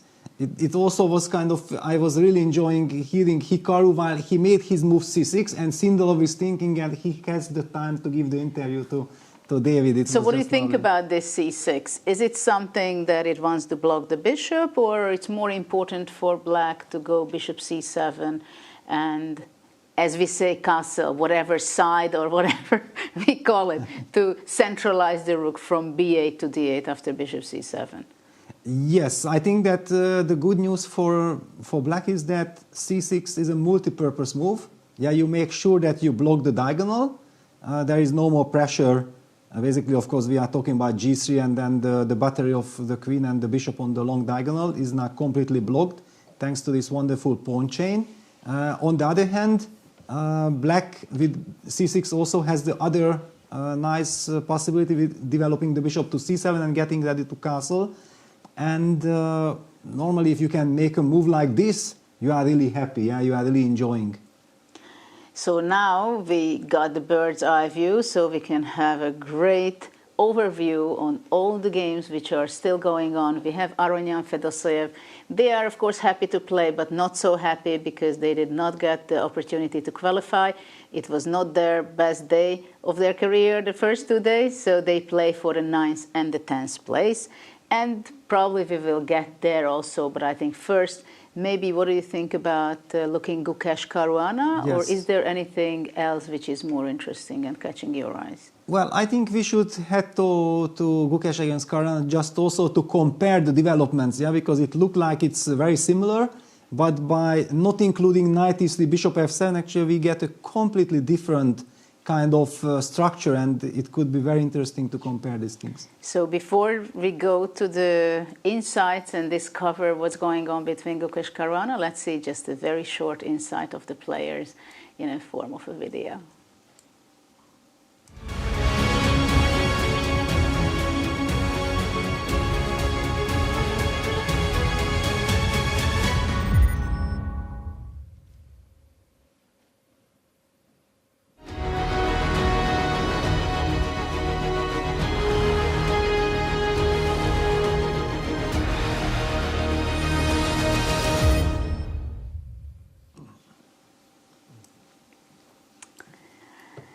So we can enjoy this round immensely because we have time to figure out and understand what's going on. But there are some very fast actions happening between Gukesh and Fabiano. So let's see, what was this? Bishop f2. Maybe we can go back a few moves before just to try to understand why they are suddenly so active and fast as well. Yeah, exactly. Even because there are not too many moves, let's start from the very beginning. We already know all these moves. This is kind of today's theory, as we can say. Bishop d5, rook e1, queen g8. And here the tempting move, knight e3, kicking the bishop away, was played by Sindarov against Nakamura.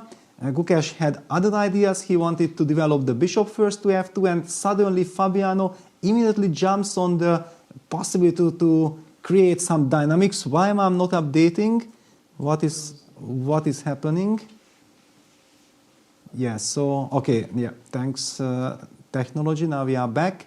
So, knight g6 happened, attacking the pawn on f4. Yeah, the knight is hitting the pawn. White pushes f5. Black continues energetically with knight f4, hitting the pawn on g2. And white plays the move knight e3, hitting the bishop and protecting the g2 pawn as well. Well, I have some technical problems. Nicholas, can we jump to you? Are you more successful? All right, we're going to have a look together. So this is actually a very direct approach that... This is a very direct approach. We have some technical issues, but it's going to be fixed very shortly. So we can talk about the position right now. Nicholas, what do you think about the position we see at the moment when it's 2 moves before? And we're going to get back just in a minute. But actually we have it in our head, right? The position. Yes. We can visualize it. So maybe actually it also feels like there is so much tension in the position that the technology couldn't take it anymore, you know. Knight g6, f5, knight f4, knight e3, attack, counter-attack, defense, whatever, it's crazy action. What do you think actually if we have already this situation that, of course, chess players are always ready to analyze in their head without a board. And what about freestyle chess? Is it possible that they also get so much focus that they understand that it's in their brain, or it's not so easy? Well, certainly it's a much bigger challenge, yeah, because you are not used to the situation. But if you have seen the position, and last night I was sitting with Fedoseev and we discussed a couple of games, and I was quite happy, but it helped me that I remember what we were discussing. Yeah, so that we looked together and we had our own impressions. It helped me to remember the situation. I could even share our feelings with Vladimir, and he was also very interested that, wow, we remember his games so well. And I said, well, you actually played a fascinating tournament. We were very happy covering your games. I think this kind of memory, emotions, and like this, if you can connect to something, it helps a lot. Well, I think it also helps a lot if it's a long game, right? Like now we were analyzing already, we are into the game for nearly 1 hour, and we are going back and forth in analysis. Our eyes are getting used to the fact that the king is on c1, rook on b1. The issues, yeah, and the pawn structure is so important. We are now back. We are very happy. And nothing really changed. It just shows that how complex it is. And I'm a little bit puzzled that how on earth did Gukesh think that it's a good idea not to kick that bishop away in time. But if it's correct what he's doing, I'm super impressed. Because this is some very deep strategy, luring the opponent, giving this dynamic possibility of knight g6, knight f4, thinking that, yeah, please come and I will punish you for that.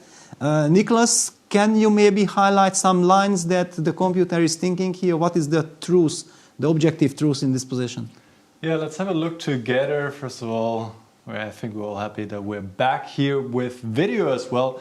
And in fact, it was already possible to go for this adventure with the knight earlier in the game. In this position, Caruana played queen to g8. It was also quite interesting to go knight g6, f5, knight f4 here already with quite a similar position to what happened in the game. Instead, we saw queen to g8 here. Sindarov against Nakamura immediately challenged this bishop going knight to e3 instead. Instead, Gukesh went bishop f2, maybe preparing to develop the queen this way. I'm not exactly sure how much this move really does. Now knight g6 was played, hitting the pawn on f4, and f5, the pawn comes forward, knight f4, hitting the pawn on g2. So white needs to protect this pawn, and knight e3 is really the only good way to do so, protecting the pawn and trying to trade this bishop, which would be good for white, given that it's a fairly open position where the bishops are important minor pieces, and Caruana is thinking about where to put this bishop. Should it go back to f7? Should it go back to c6? The drawback of bishop c6 is that now how do you develop this bishop on d8? We have seen Nakamura and Keymer develop this bishop via c6 and bishop c7, which is quite a logical way.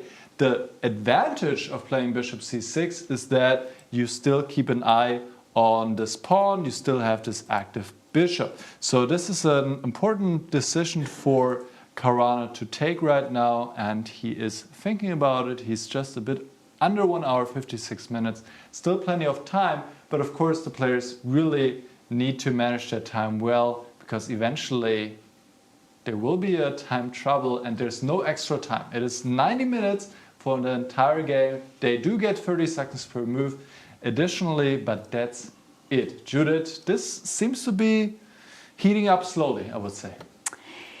Yes, yeah, it's not like the Magnus game where action from move 1, basically. But I think this was a moment where it was a dilemma for Fabiano also, that the bishop in the center, normally it could be standing very well. At the same time, after knight e3, you just didn't know. Are you going to be wasting time moving away, as you mentioned, bishop c6 or bishop f7 or even bishop e4, which does not look like too promising? So Fabiano said, okay, you know what? I just don't want to move that bishop. Take it if you want it.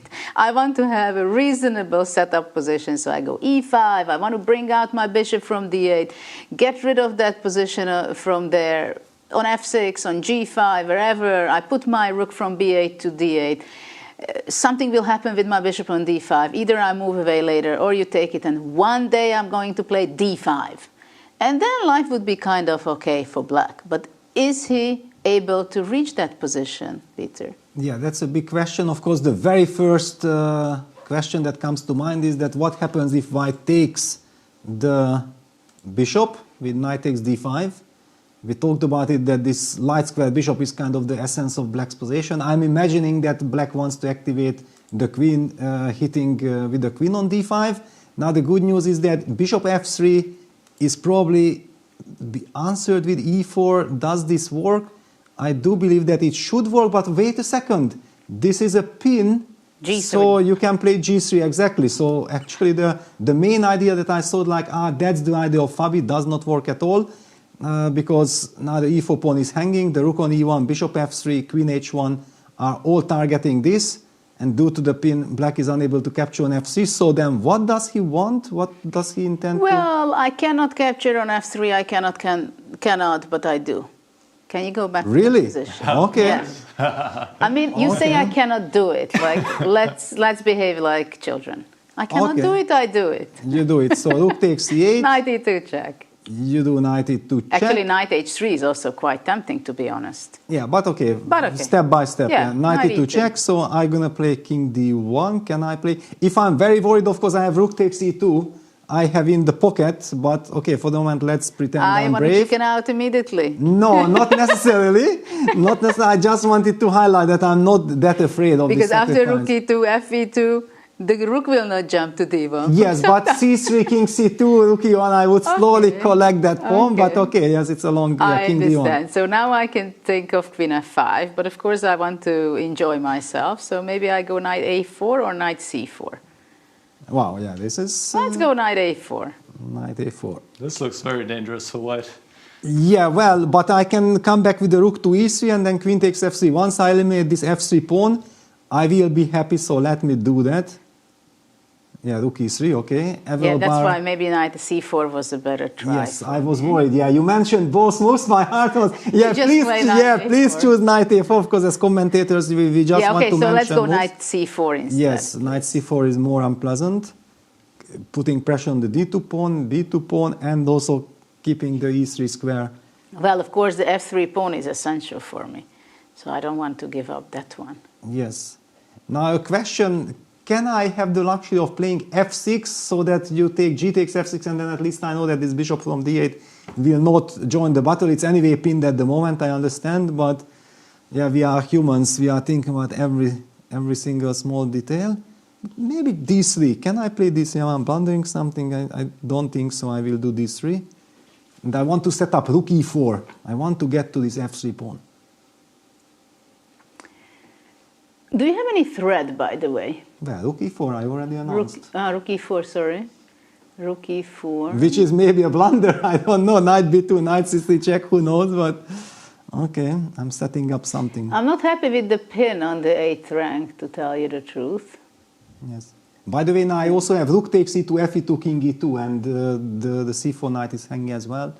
Okay, so maybe I got over-optimistic, so let's go back. Okay. Okay, so takes, bishop f3, and yeah, e4, g3. I feel like, because I just blundered that I'm pinned, yeah, it felt so nice that queen takes d5, e4, and so on. And what happened? Yeah, I think Gukesh captured on d5, yes. So it will be very interesting to see how Fabi reacts to that. He will have to blitz out his move, I believe, because he spent quite a lot of time for e5. Actually, maybe he would be taking back with the f4 knight to d5, so g3 doesn't come with the tempo. And then knight f6, d5, exactly. Like this, yeah? Regrouping, yeah. But okay, then that's already a strategic... Even to play bishop g5 can be kind of nice. Yes, so... After g3, like, let's say knight f d5. Yes, you go... Okay, maybe bishop f3. Bishop f3, bishop g5. Bishop g5. You want like this, yeah? By the way, even somewhere some knight b4 is also, but yeah, let's put this bishop on g5 first. Developing, black is getting ready to castle. Computer hates this bishop g5, maybe some direct h4 and then the g-pawn moves as well. The bishop can get trapped on h6, yeah? After h4, bishop h6, g4 suddenly comes... I thought I can come back to f4. Yeah, maybe, but yeah, somehow the evil bar does not agree with us. I also want to focus on Fabi, the body language, yeah, because he played the move e5, so clearly he had to have an idea. If he slows down, this is a very bad message.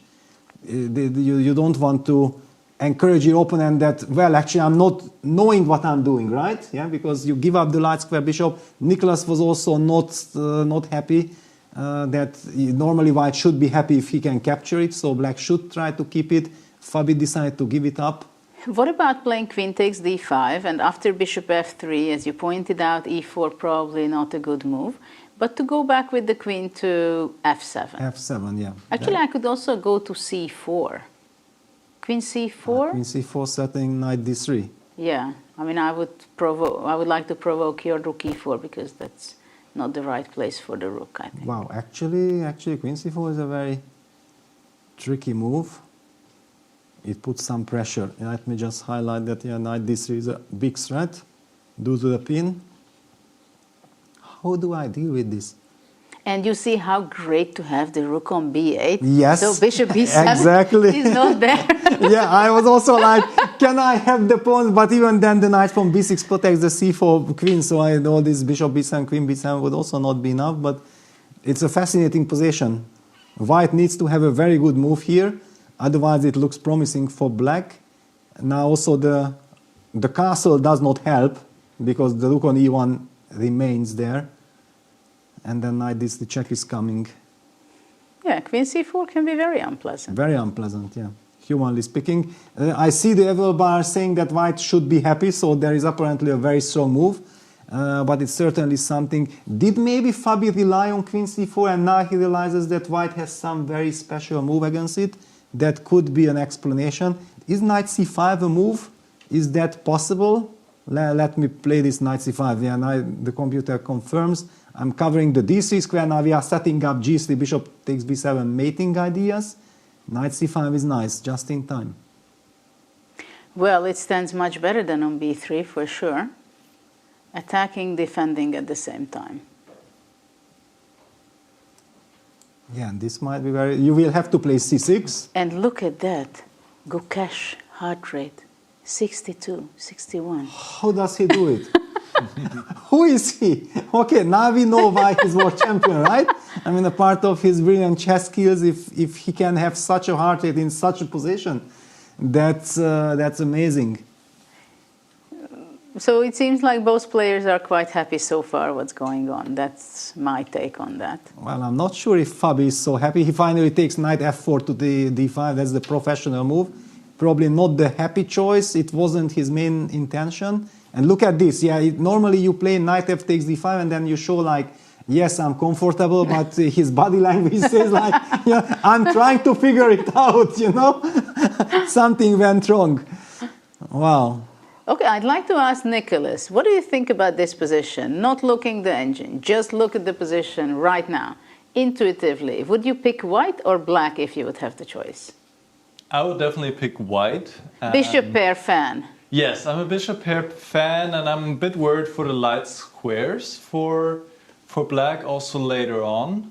So that's why I was a bit surprised that Caruana played e5, because it allowed the straight. He could have retreated to f7, he could have gone to c6, and I really didn't like him parting with the bishop pair. I think he didn't like it either, but I guess he liked this better than the alternatives. And yes, black has potential to build up a strong pawn center, move the knight, play d5, but somehow like g4, bring the bishop out, long castle, it feels better for white. And yes, I also know the engine evaluation, but I think also without, I would prefer white here, Peter. Yes, absolutely understandable. I also liked very much how you said that you would like to go g4, yeah, because we are kind of imagining later kind of scenarios that black would love to get knight to f6 and then d5 occupy the center, but with g4, bishop g3, bishop f3, these pieces, let me just even put the arrows like this. For example, black goes for some knight f6 construction, then we are putting pressure on the e5 pawn, white castles and then goes quickly d4. There are all kinds of scenarios that we can imagine how white can get an overwhelming position. And yes, we are talking about too many moves. Black will also make some moves. In the meantime, Judith has already highlighted the resource for black by going bishop g5, which strategically speaking makes a lot of sense. However, computer, for some specific reason, probably because of h4, did not appreciate it so much. White should be better, but we also talked about it that this is a little bit of a slower game, and in the Magnus game against Abdusattorov there might have been some more direct confrontation among the pieces. Is an option? Should we move there, and then later we will be coming back with all the details to this game as well? I think let's take the bird's eye view. Let's see what's going on and observe. On the other boards, is there any action that is decisive already, possibly? Because nearly 1.5 hours already passed from the start of the round. Let's see where there are action which we didn't see. Well, yet. based on Evil Bar, yeah, Magnus has an advantage, and it's a very interesting position. Levon has an advantage, but of course I think everybody forgives us if we prioritize now the knockout stage, the quarterfinals. At the same time, sorry to oppose you, I would love to see the Aranyang game just for the moment that we feel that it's a completely classical game, just to spend 2 minutes on that. Good. Okay, what do you think about? And okay, also we can show the video of the players who are not competing for the next stage, but let's see them and just talk a few minutes on that.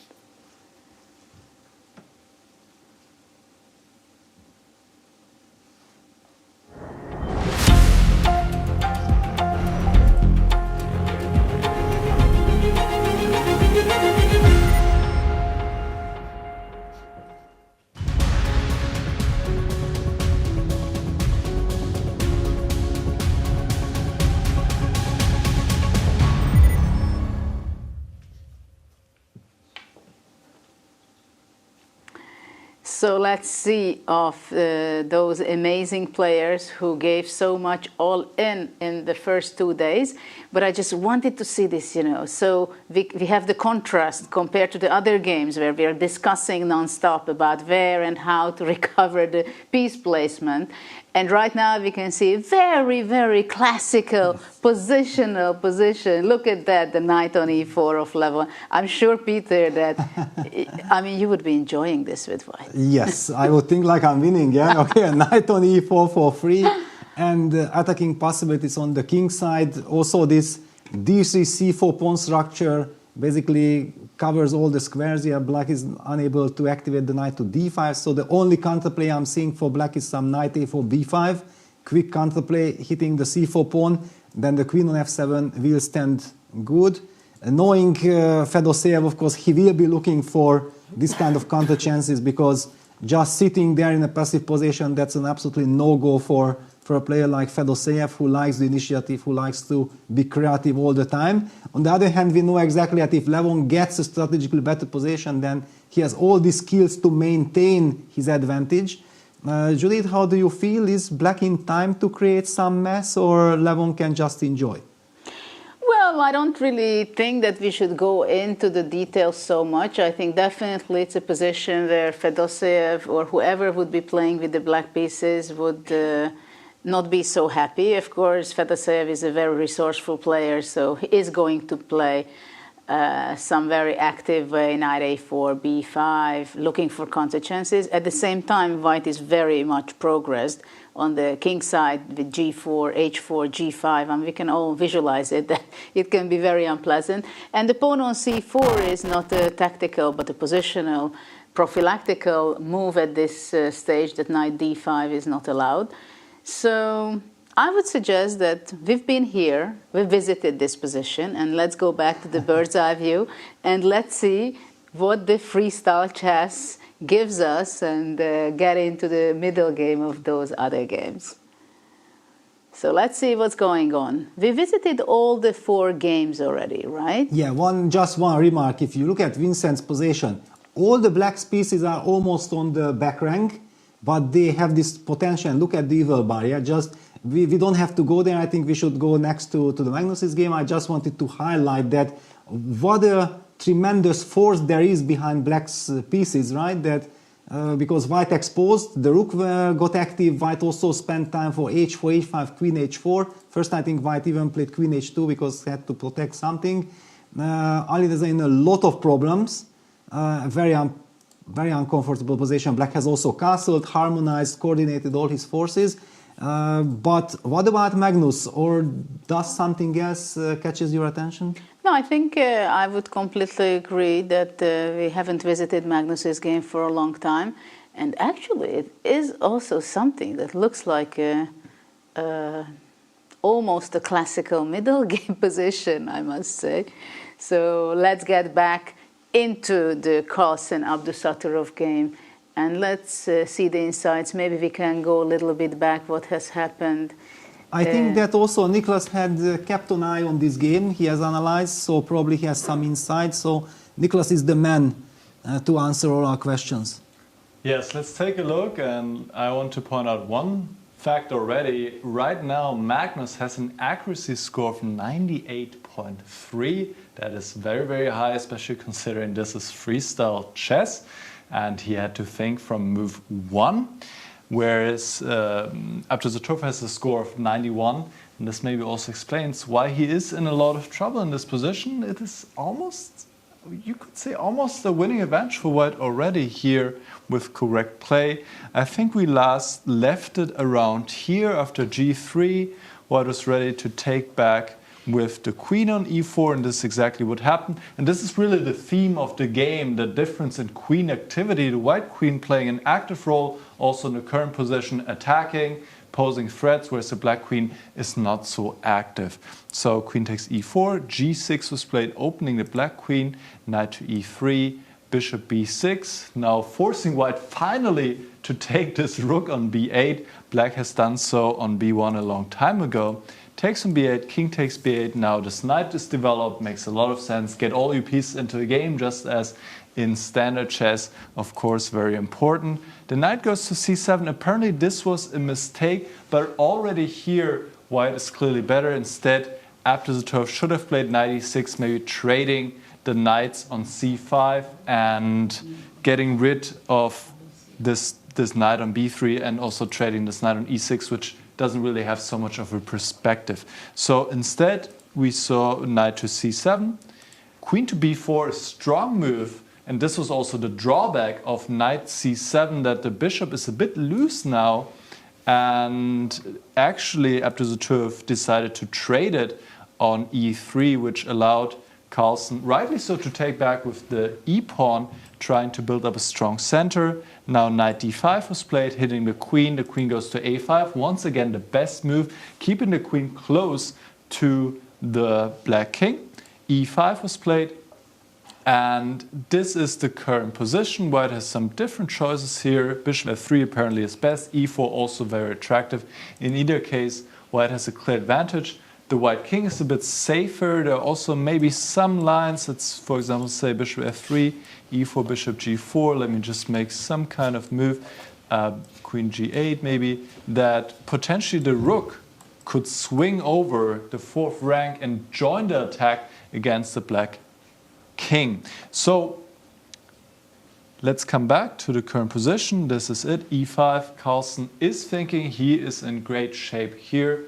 But of course, against a player of Abdusattorov's caliber, and he's very tenacious and a great fighter, this is far from over, Peter. What do you make of this position?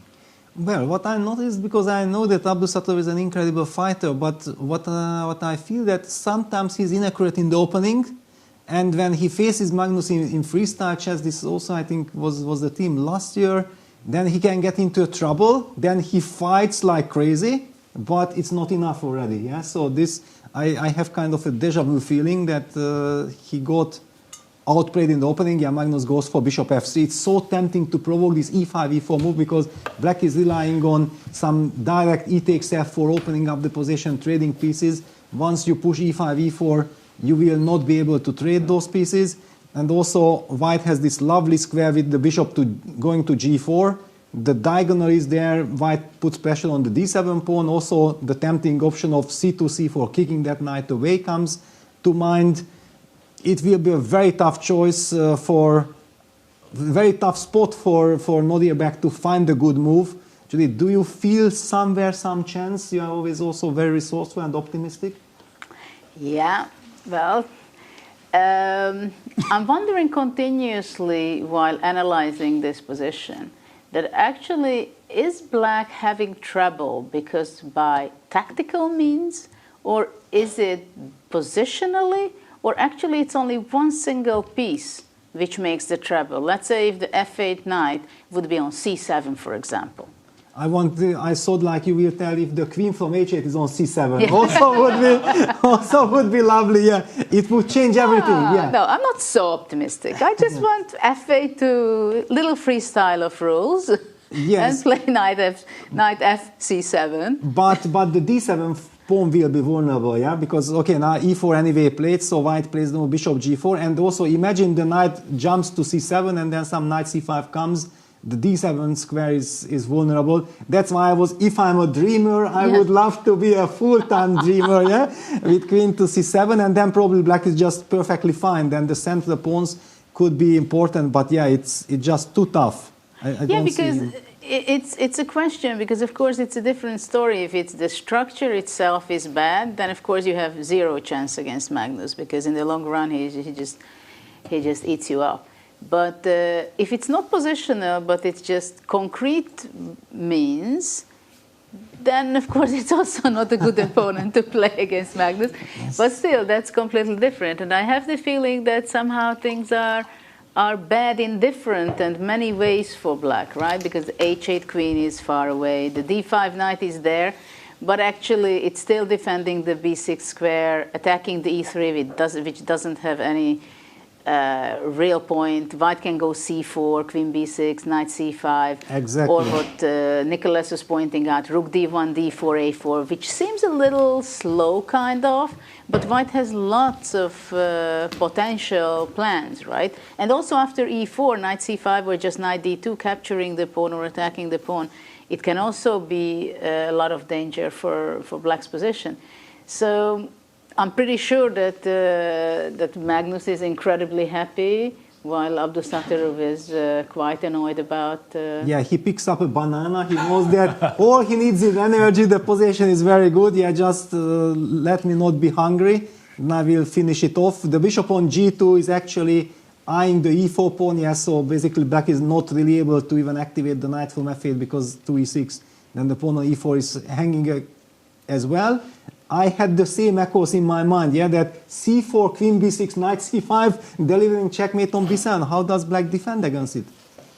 Well, you know, we have a small interview with Magnus. What do you think about, while Abdusattorov is thinking he's not having a fun position, he has plenty of time, but more to think of something. So I would suggest to see what Magnus had to say to us from yesterday. And then let's continue after that. I'm here with Magnus Carlsen, who's just finished day 2 here at WEISSENHAUS. Magnus, it's been a pretty intense couple of days. What are your first impressions? Yeah, of course, it's been tough. It's really difficult to play this format. I feel like I was in time trouble in a lot of games, and I was rarely in control at all. But it's of course it's nice to win a couple of games. I didn't feel like I played particularly better today than I did yesterday. I felt yesterday, you know, as we see the beautiful position on the board. Oh, sorry about that. No, that's all right. Sindarov outplayed me. Fabi outplayed me, but mainly was just one moment where he had seen obviously a lot deeper than I had. The thing my blunder against Fiouzja was inexcusable, but apart from that, I didn't feel that I was feeling all right, and I didn't feel like I played particularly badly. Of course, today there was one game where I was completely outplayed against Alireza, but you know, the other ones, I think I played all right. Yeah, and does it ever creep in, kind of that doubt after starting kind of not at your usual level? Yesterday, I mean, you did start with a win against Hikaru, but after that it was a bit shaky.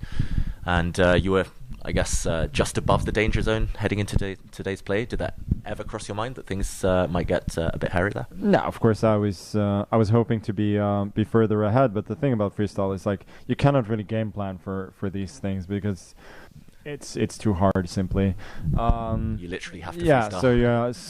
So you really just have to go out there and try and win. So I I wasn't thrilled, obviously, but I wasn't really worried per se that I was gonna get in trouble. Honestly, nothing really happened. Like the two guys who were in last place before today, they were eliminated. I was in fourth. I guess Hikaru was in fifth or sixth. You know, we're still there. Top three guys are still the same. So the scores got a lot tighter, but the placings really didn't. And I mean, you mentioned the two players who were eliminated, Levon Aronian, Vladimir Fedoseev. Are you surprised by that at all? Two players who I would say, I mean, pretty suited for this format. Yeah, I'm a little bit surprised that Fedoseev didn't do better. Obviously, Levon had some very, very inspired moments last year as well. You know, he would certainly have hoped to do better, but it seemed that he was just not on his game at all, and you know, that's unfortunate for him, of course, but yeah, for him it was just never close. And I have to ask about the game with Gukesh. We were following it a lot. I think the whole chess world probably following it. First game since against him since he'd become world champion. Did you approach it differently? How do you feel it went? Were you surprised at all? Yeah, I was. I think the game was very decent for a long time. I was very happy to get in this counter strike in the center with e4 e5. I thought like my queen is controlling the diagonal. I always have these tricks with going rook e8 and then long castling, and it felt like his position was a bit shaky. Then I'd seen that he could play d4, but I was like, one, hoping maybe he wouldn't play it, two, hoping that I would find something. And I checked it briefly afterwards. Actually, there is something with queen e8 and knight b5. But I mean, that's really, really difficult to find. So after that, I was a bit disappointed because then the position was just equal. And yeah, honestly, after that, I think it was just lack of experience on his part, because he just took too many chances, and then when it was time to be a little bit, he was really brave, and then when it was time to be brave again, he retreated. But by the time he retreated, it was very difficult to hold this position in practice, and at that point, I thought my winning chances were great. Yeah, I mean, some of your recaps on Take during the World Championship match, you mentioned like his clock handling. I mean, he went into an end game when it didn't seem necessary. Those things, is that what you mean when it comes to inexperience? No, I think the end game itself was completely fine. Of course, I have this protected pass once, but his pieces are so well placed that he should never really get in trouble. I think it was later, like he could have, for instance, exchanged rooks at some point, which is just a dead draw, at a couple of points, and you know, it's a thing we talked about earlier as well, is that he wasn't really playing by hand. He was trying to, you know, do a little bit too much. He wanted to beat you, Magnus. He wanted to play. No, I don't know. I think, honestly, there was not a single point in the game where it was realistic that he could play for a win. That hasn't stopped him from playing for a win in the past, but I think the practical chances were always with me, especially with the time. And what generally happens there is that when things start going downhill, they just collapse, because as soon as I get my pieces going, this pawn, if not blockaded, is just unstoppable. Yeah, it was a great game. Go check it out on the Take app. And Magnus, just before I let you go, quarterfinals you mentioned. I'm not sure the pairings have been done yet. Well, I mean, there's unless something crazy happens, the 4-5, myself and Hikaru are actually going to be the 4-5. I cannot imagine. I think the other choices are Abdusatorov, Abdusatorov, Gukesh, and Keymer. Like, I could see somebody choosing. I could see like one of them choosing. Yeah, I mean, you get last pick, right? No. So the thing is, like, I think that Keymer probably and Gukesh are going to be picked first, and then Abdusatorov or Hikaru. Like, you know, as I think about it, it's not as much of a given fact, but I would not bet any money on me playing somebody else than Hikaru in the semifinals. Quarterfinals. Unless it's a daredevil, yeah. Not kind of picking Hikaru. It does feel counterintuitive. And what are your thoughts? Assuming it is Hikaru ahead of the classical portion of the event. I think he picked up his game quite a bit today. Yesterday, I think he was quite poor, and he was probably lucky not to be even worse off in the standing. Of course, there were some chances missed as well, as there usually are, but it was quite shaky. Today, it looked quite a bit better, and I was not surprised to see him climb up the standings. And eventually he reached +2, which I did as well. It's not a bad score, but there just happened to be three guys who scored a lot of points very early and who were just cruising. So, he is very, very strong, and a very tough opponent. I think I'm going to be in probably the tougher end of the bracket as well, but I managed to do it last year, so why not this year as well? Are you looking forward to having more time on the clock, first of all? Yes, I'm very much looking forward to having time on the clock. I love delving deeply into the positions from the start, but when you're playing this fast rapid, at some point you just have to start blitzing, and then it's difficult. But classical time control is going to be awesome. Magnus, it's been a long couple of days for you. Congratulations on getting to the quarterfinals, and best of luck for the rest of the event. Thank you. Well, it's always great to listen. The world #1, Magnus, very honestly, he talks about his feelings, his approach about the freestyle right now. And also, it's very clear that he was not expecting to play anybody else than Hikaru. So actually, he was very surprised when Sindarov, the rising star from Uzbekistan, chose to play against Nakamura. So let's see the position. Few moves happened since then. And Nicholas, what can you tell us about it? Whether C4 was something very good what Magnus played and improved his position, or it was not the best maybe to push away the knight?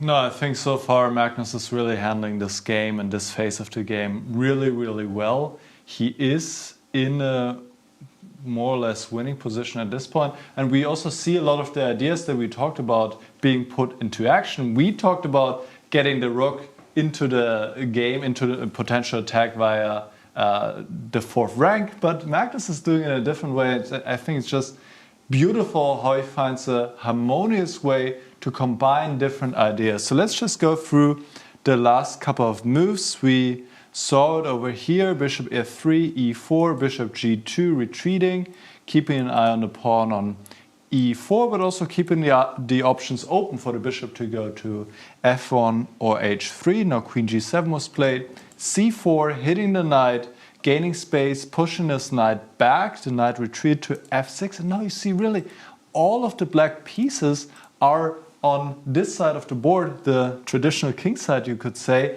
whereas white has some attacking pieces, and of course, this is a signal. Let's go for the attack, and this is what Carlsen does, going king c2, opening up the way for the rook to join a potential attack along the a file.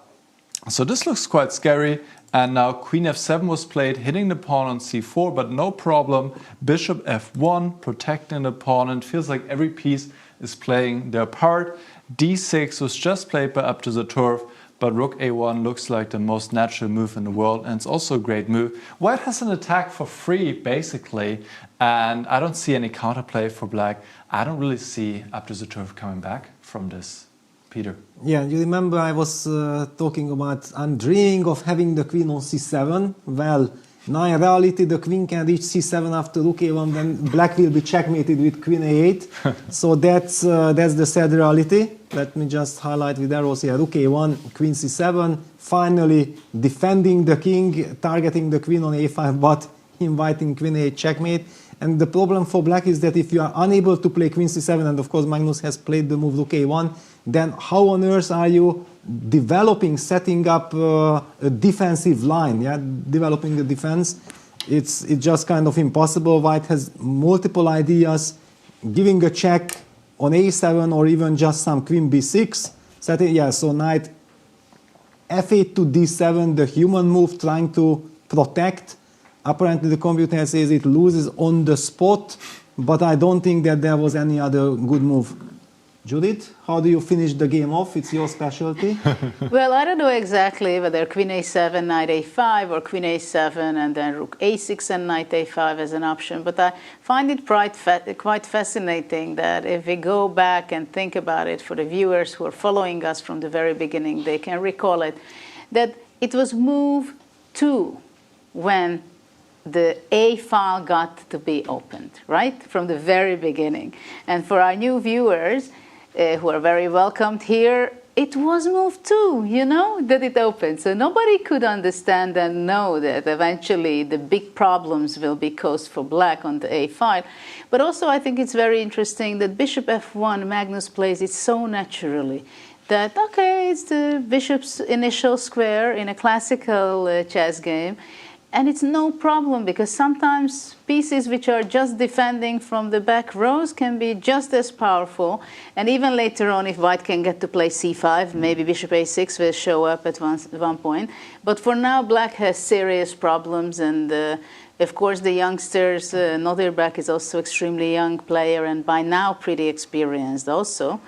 And Olympic champion as well. So he has a lot of history already. But he knows that the position is completely hopeless. But of course, the fighting spirit is there. It's no question about it that he will be fighting. But if we look into it some concrete manners, let's see, queen a7, of course, it is something to play. But knight d4 also looks very tempting, to be honest. Yeah, but you already highlighted, I think, this queen a7, king c7, and the rook a6, followed by knight a5. It looks just completely killing, because it hits the b7 pawn. And if black will set up a defense with rook b8, it won't be a defense, because rook takes c6 will make sure that thanks to the pin along the 7th rank, we get access to the c6 pawn as well. Well, so what happens? Rook b8? Rook b8, knight a5. King c8. Oof, okay. Now I'm... Knight b7. I'm listening to you. I know that you will be killing it for sure. Yeah. So knight b7, rook b7, rook takes c6. I have a bad image. Yes, definitely. You have done it quite a lot of times already.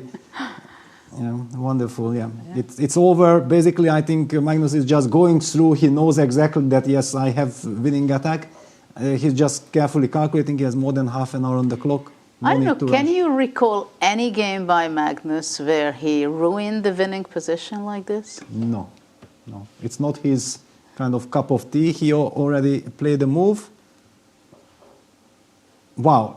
Knight d4. Knight d4, the positional, tranquilo. Yeah? Just to make sure, torture a little bit the opponent, just to make sure. Well, knight c6 is just coming on the spot, right? Threatening with mate in 4 or something. Well, exactly, then there is king b6. But yeah, okay, it's basically check and then just crushing attack. So... I thought the mate goes if you just make a move, rook f8 or something, just to show it. Knight c6. But even my hand cannot make that move. I want to at least, do something on that side. But okay, yes, just for illustration. But you cannot do anything. Yeah. Well, I mean, rook c8 at least, yeah, just... but yeah, but okay, after rook c8, already queen a7 and rook a6 is even more painful, I Of guess. course, yeah. No, knight d4 is a very professional move. So just show me the mate, which one Well, you want. rook f8, let's say. Yes, just make a move, then knight c6, yes, bc6, queen a8, king c7, rook a7, king b6, queen b7, and let's say B4. And stylish, yeah. B4, not exactly, Rook A5. not Rook A5, yes, B4, yeah. Checkmate. Wonderful checkmate. There were multiple checkmates. I mean, look at that. Magnus walking around, looking other games. He knows exactly that he's just few moves away from handshake. Yeah, and this is exactly also the reason why I feel like these youngsters, they rush. Yeah, I think for them it's so much more difficult to switch from the time control, yeah, that they are still in this rapid segment. I'm doing good, I'm playing fast. Anyway, this is not like the absolutely classical, yeah, with 6-7 hours time control. It's 90 minutes for the game, plus the 30 seconds. And there is never any coming back against Magnus.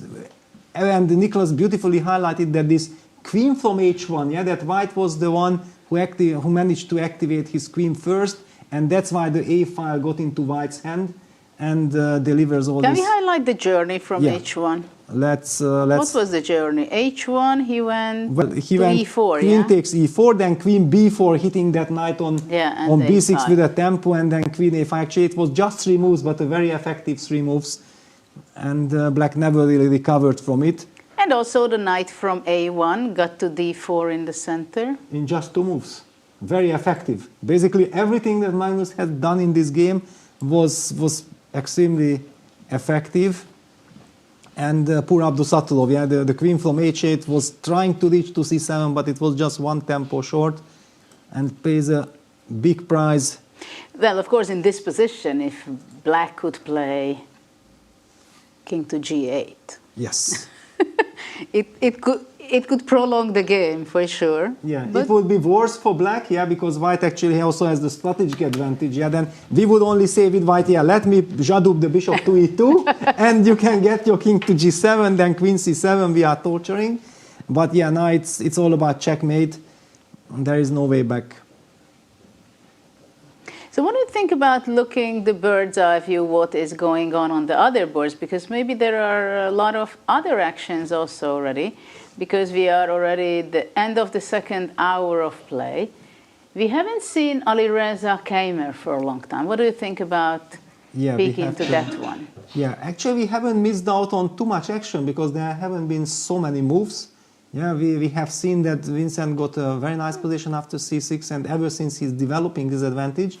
And Alireza is struggling to stabilize his position. Yeah, his rook is still on e4. He's doing some Houdini act, keeping things together, but it's really looking good for Vincent. Hikaru. That's also something extremely. Maybe Hikaru. Let's go to Hikaru. Yeah. What do you think? Yeah, because there is some action going on more than with Keymer, and we go back next to that game. So Sindarov Nakamura, exciting middle game. With okay. Yes, for example, here we also see the thematic that we already have seen in the Gukesh Caruana game, that black has given up the light square bishop, but here we see that why it happened, because black has this wonderful pawn chain b7, c6, d5, somehow dominating the bishop on f3. The knight on b6 is wonderful because it can join the party on c4. Black's bishop on c7 is very effective. It can reach out to f4. Black is now also setting up breaks on... No, actually, it was white who played the move g4. What was the last move?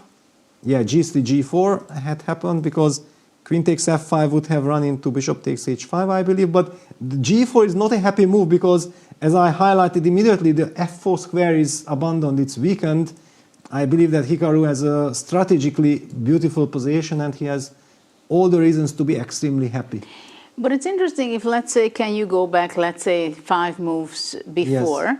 Because it is very nicely done by Nakamura how he gave up his bishop pair. At the same time, the f3 bishop got completely stuck after c6 and later d5. So, of course, castle was a temptation for white. That's why he also played bishop f3, bishop c7, activating the bishop. Yeah, this is also the setup that Vincent has exactly. All the pieces had the same square. They have really big power. d4 and g5. Also, Hikaru makes sense to the move Queen G8. It's lovely. I love this. Targeting and challenging White's powerful pawn chain G3, F4 pawns. G5, F5, already a little bit dubious. Maybe F takes G5 could have made sense. Well, it but was also a point tough. Yeah, also decision tough. to make, of course. Okay, we won't be analyzing, I believe, everything. Yeah, so let's just go with the game. F5, D5, we can imagine things becoming really nice for Black. Knight G4, that's the transformation. Okay, so H5, Knight E5, Knight H6, of course, with tempo, Queen H7, Knight takes F7, Queen takes F7. The F5 pawn is weak, but H5 pawn is hanging. White plays the move G4. I'm sorry, just one moment, just to touch it. After H5, yes, I understand that it's very tempting to go Knight H6 and capture the bishop. At the same time, Knight E5 would have also make some sense. Keep the bishop on F7, which can be in the way, cannot come out, kind of. Yes, intuitively, because I did not see the move Knight H6, and I assumed kind of that, yeah, the knight traded the bishop. I automatically thought that, yeah, Knight E5 happened. But yeah, probably Sindarov felt like this is too slow of a move. We see the Evil Bar also dropping its... I also would love to cement this knight on E5, but probably just impossible to cement it in a long run. In any case, okay, Knight H6 happened. There was this transformation, but the transformation that I'm super happy from Black's perspective. And after G4, Hikaru goes for E6, opening up the position. I'm pretty sure that Hikaru is super happy with his position, and Sindarov might be regretting already that whom did I pick and why? Yeah, this is the big question that no one has understood. Yeah, everybody was shocked, and yeah, well, he might be paying a heavy price for it. Well, he's a youngster who is just a rising star, and he will have, I believe, many opportunities to play against the top players. At the same time, of course, it's very interesting to play against Nakamura. He's a very interesting character, and indeed he made some good moves in this position. And after E6, he wants to bring his knight from F8. After F takes E6, takes Knight E6, Knight F4. And poor White, having these two bishops, what is he going to be doing with those? Yeah, and the queen is stuck on H1. The bishop is stuck on G1. Black has all these squares. Yeah, and there are powerful squares outposts for Black's knights. And we already mentioned the square on C4. Imagine that knight from E6 also jumping to F4, or also bishop F4 check is possible. All this combination, there is so much power in Black's pieces. I think that Sindarov might have underestimated Hikaru in a sense that he would have never picked him in a rapid or blitz, but he thought like, okay, Hikaru is inactive, okay, it's slow time control, okay, I want to see Hikaru in slow time control. Well, here is the lesson. Here is the lesson. He's number 2 or 3 in the world, not for something. Hikaru plays very rarely, but whenever he plays extremely well. Just think about the candidates when he was just half a point a part of qualifying for the World Championship match. I think there was an interesting moment, and I would invite Nicholas to tell us the little insight whether was it a good exchange for White to take on F7, the knight for the bishop, and after that to play G4. Yeah, let's take a look together. And also, one thing I was wondering about when Sindarov picked Nakamura, and I want to hear your thoughts later on this, whether he picked Nakamura because he thought he has better chance against Nakamura than against Gukesh. It was clear that he wouldn't pick his compatriot Abdusattorov, or whether he just wanted to have the biggest challenge to play against the world number 2 and 2800 rated Nakamura here. I just want to take it back a few moves, because a very critical moment happened here after G5 when Sindarov played the pawn forward to F5, and this was actually maybe the start of him losing his advantage and also the way in the game. What he should have done is to take the pawn on G5. Yes, Black's activating the queen. Queen takes G5. But now White can sidestep with King B1. And Black is not able to strike in the center now. This would allow D5. and white would be in great shape here. And if black goes d5 now first, then maybe to play e5 next, then white has some options. h4 apparently is possible. This pawn cannot be taken. I guess there are some tactics, probably connect to knight f5. And if the queen drops back, white can gain more space, and white is actually in great shape here. He's doing better. So in the game, f5 was played. Now Nakamura really handled this quite well. He played d5, knight g4, we saw h5. Knight e5 would have been also possible, but the advantage is definitely gone for white. He went for the trade here, and now g4 was a mistake exactly due to what Nakamura did. Instead, the bishop should drop back to e2. Black cannot take on f5 quite yet anyway, because this pawn is hanging, can bring the bishop to d3. The position is still around balanced.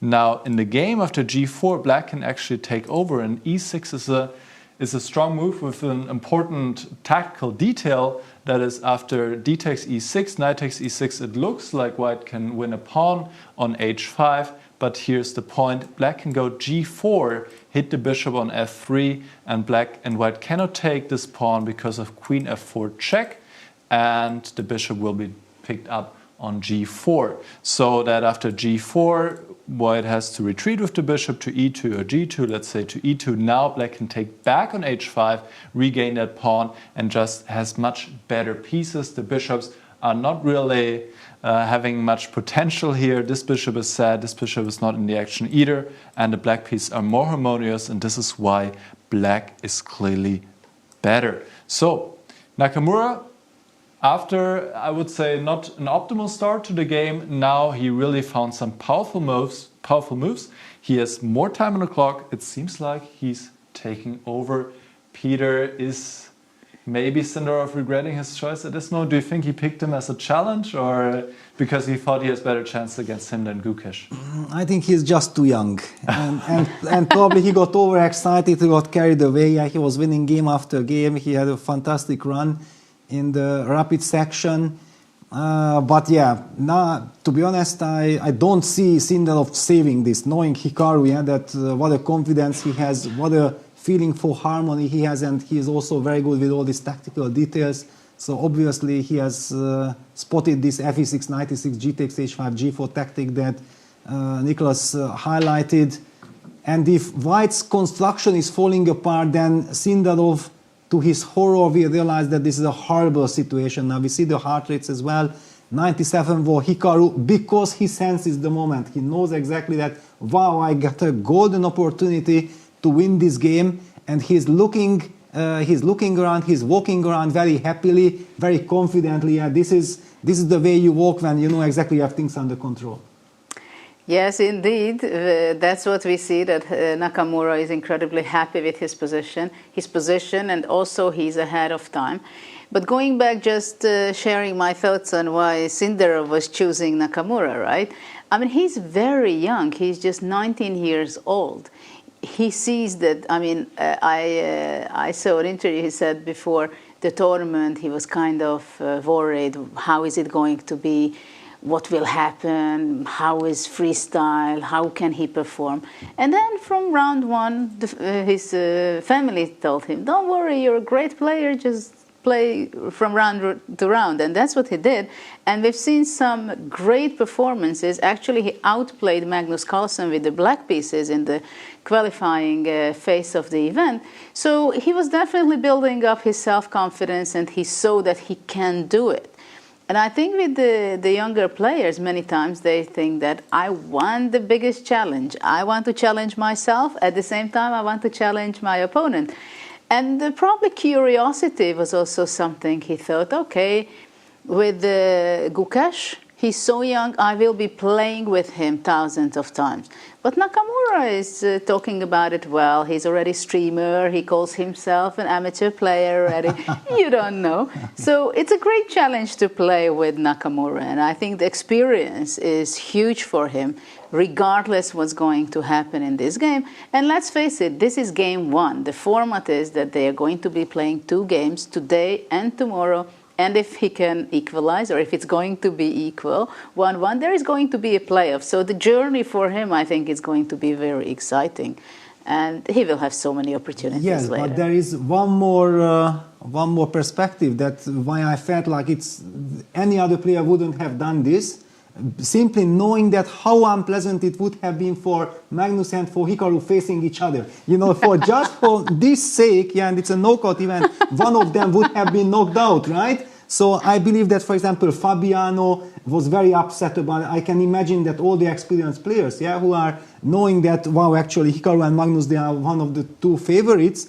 If one of them will be eliminated, and probably they will also be burning incredible amount of mental energy on this game, it might go to tiebreak and like this, then they will also exhaust them each other, and then whoever qualifies might be easier to face because they already lost so much energy. So from this perspective, just forget about your own challenge and I can face Hikaru. Just enjoy the show, you know, that they play against each other. But I understand your point, but it was still shocking. Well, for us, we had the journey. We played many times with those fantastic, amazing character players, top players in the world. For Sindarov, it's just the journey is just the beginning, and I really like the bravery what the young players have and the optimism they have, and that's how they can improve the best way, I believe. So they don't look at the others. I want to play. I want to win. Whoever is going to be the next opponent, I'm going to be challenged. And of course, the players who are very experienced, like Fabiano, Magnus, Nakamura, of course, they have so many experience already. They played so many times with each other, so they understand and they feel the nuances and they make their decision. What is the priority in this tournament? To play a game or to win, or calculating ahead how the branches can be unfolded in the tournament. For example, in the first 2 days, which was the qualification, I mean, generally speaking, I think, of course, Magnus also wanted to win the event or be on the highest possible ranking. But generally speaking, it was a warm-up phase of the event. I'm going to be one of the 8 players, and then I focus, I do the classical time control. That's what I really want to do. So priorities are different for different experienced players, I think. But now we have the bird's eye view, so we can have some great view over the other games as well. Yeah, I think that probably we'll have to head to Alireza against Vincent, I believe, because we haven't touched that game too much, and it's also heating up. At the same time, yeah, Magnus is winning, I believe. There is not much intrigue unless we want to catch the end of that game. Yeah, this is another strategy, but it's basically a little about timing, or that when does this game end, because it's clear that it's objectively completely lost for Abdusattorov.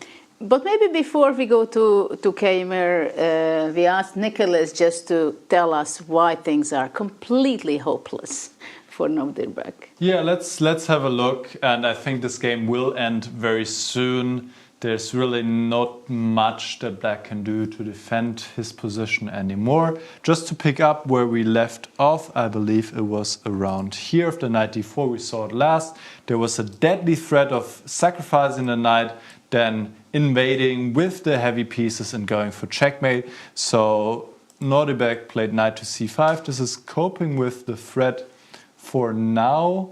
Or is it? Or at least, I mean, there must be some idea. Let me see what happens after knight c6. Yeah, actually, funnily enough, this doesn't work now because the king can step to b6 and the white queen is also attacked. So this would be fine for Black. It would be premature to sacrifice. But White has other options, and Carlsen once again finds the most forceful and powerful, going b4, hitting the knight. The knight goes to a6. And even here you could take on c6, but this wasn't enough for Carlsen. It would also win. Instead he goes for b5, once again strongest. Now after c takes b5, a lot of winning moves, but again he plays the best move, queen to b6, threatening to take the knight on a6 because this pawn is pinned. On b7, knight c6 is also a move that is still in the air, and I think it's just very difficult to suggest any kind of move in this position. So I would not be surprised if we see a resignation very soon, maybe already here, because it's hard to suggest anything. Knight d7, queen takes d6, And, well, what to do? Knight c7, knight takes b5. I mean, you just know that this will not hold together. But maybe we're going to see a few more moves like this, and soon the attack will crash through for white. So I'm just really, really impressed with this game. I mean, I will say it again, 98.6 accuracy score for Magnus Carlsen in a freestyle game, 22 moves played. This is just out of this world, honestly, Judith. Well, it's quite impressive, this game. We can feel it, I think, that what Magnus have said, that he will be very happy to play these longer time control games. We could see that he felt so comfortable. He could spend the time when he had to spend the time. He was enjoying discovering the position and finding out where to put his pieces, how to play the best way. There is the handshake. There is a handshake. Abdusattorov played knight b4 check, and after king d2 he designed there is nothing much to do. Basically, he paid the price for bishop takes b1. Yeah, that one inaccuracy, and then Magnus was just dominating. Yeah, move 4, I believe it was. Now we can listen maybe some of the after-game talks. I also love to see the score sheet. No? It's so nice. Yeah, classical chess, the players are writing the moves. Okay, well, I think it is something that we can say that if somebody wants to learn how to win winning positions, just take Magnus's games and look at his technique in any kind of position, whether it's tactical, positional, strategical. Just he will make sure that it's not only that he plays the winning move, he tries to make the best practical and objectively the best winning move. So this is the first game which got to be finished today. So Magnus Carlsen won his first game in the quarterfinals. It feels a little bit like history repeats itself, because last year they faced off in the semifinals and also Magnus won the first game. Then back then it was more of a struggle, a positional struggle, and really interesting long fighting game. But Magnus won the first game with the white pieces, then made a draw out of a position from a position of strength with the black pieces, and went on to the finals. And also this time, of course, it will be really difficult for Abdusattorov to come back, but he does have the white piece in the next game. He will try everything he can to equalize the score and take the match to the tiebreaks. So yeah, let's go to Fiouzja, Keymer. Peter, this is your prodigy here. Yes, well, it's not just because it's my prodigy, Vincent, but it's kind of intriguing. It's classical chess, and this is move number 11. Yeah, and this just shows that ever since that rook on e4 was feeling uncomfortable, and that the rook still stays there, yeah, Alireza is maneuvering, trying to manage that position, but there is no harmony. Let me just highlight that he had no time yet to deal with his king. The bishop on d1 is stuck. White is not yet able to castle. He was doing some crazy balancing act, and let's just very quickly go through those moves because they are not too many.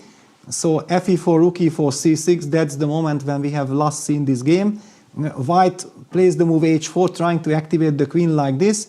Bishop c7, we already know that the rook is going to be attacked. The pawn on f4 is about to fall, so white had to lose this horrible tempo for queen h2. It's a terrible move to play. You know that you are wasting time and it's not helping your position, but out of necessity he couldn't have played the move g3 because of bishop d5, as we already know, winning material. So queen h2 had to be played. Then Vincent just continues with the natural move long castles.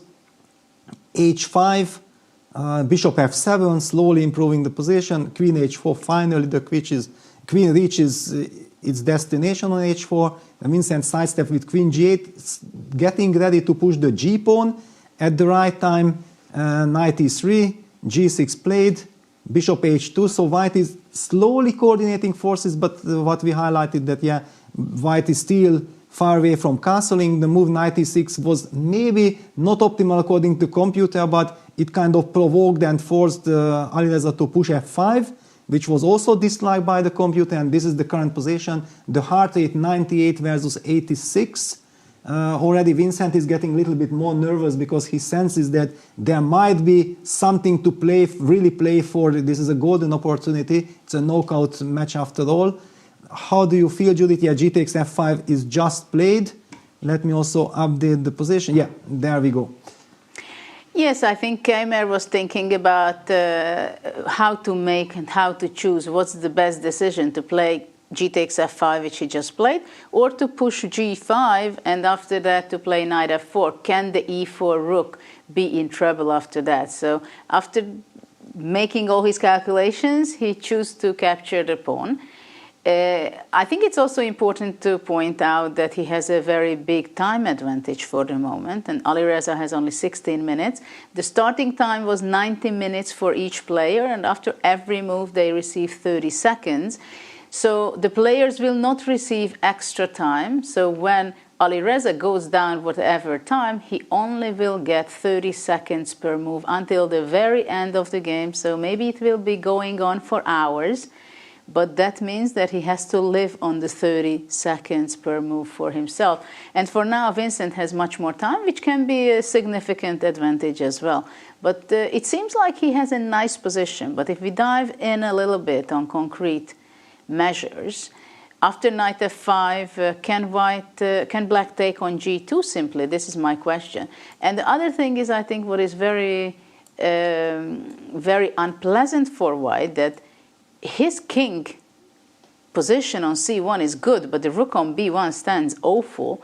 And the D1 bishop would have to make a move before the rook can stabilize itself and kind of a castle situation, which seems to be White will have no time. It's like in regular game we would call it that the king is in the middle, right? And you have no time to put it into the safety. Here I cannot say that the king is not safe, but I can say that the pieces are not harmonious and the B1 rook would deserve something more in the game to play. Let's say if it would be on F1, it would be a completely different story. Yes. So here also sometimes when one piece is wrongly placed, it can kill the whole position. Exactly. Now I think now if we are getting into some move per move analysis, then the best is to give the floor to Nicholas, because when you are following the game from the beginning, yeah, then we know the logic, yeah, we know exactly why things are happening. But now stepping into this position, now for example, Alireza is taking his time. Does he intend to include the intermezzo, bishop takes e7? Does he want to go knight takes f5 and then calculating very long lines? It's now very difficult to get the rhythm of the players, what goes on their minds. So Nicholas, tell us that. What do you feel like are the critical lines here? I feel, first of all, that it is surprising in a way that White is not just lost after all these weird opening moves. You have a rook on e4, you have your king still on c1, rook on b1, bishop on d1, whereas the black position is just, it feels much more harmonious. Just a knight on e6, as we have talked about so often, we don't like this knight so much in front of the pawns. But still, black is just so much more harmonious. However, the position is not as bad as I feel like it should be. And yes, White has a choice here to take on c7 or take on f5 first. He should take on f5 first, so he has a potential check on e7. And now there are different options for Black. Black could take on g2 or maybe also play a more, I would say, positional move. And I feel like this might be also more Vincent's style to go queen g5, offering a queen trade and go into an endgame, which is a bit better for Black. If you take on g2, White can actually get away with taking on e7 with check, because if rook takes e7, now I don't take on e7. I thought I can take on e7, take on f7, but this rook is also hanging. So I cannot do this. This would be not a good idea. But what I can do is trade first on c7 here, and this is so messy. So wow, king takes e7, rook e2, and then the e7 rook is hanging. Rook e2, you spotted it right away. Nice touch. And all of these lines, they have to be calculated now by Fiouzja, who is down to 12 minutes.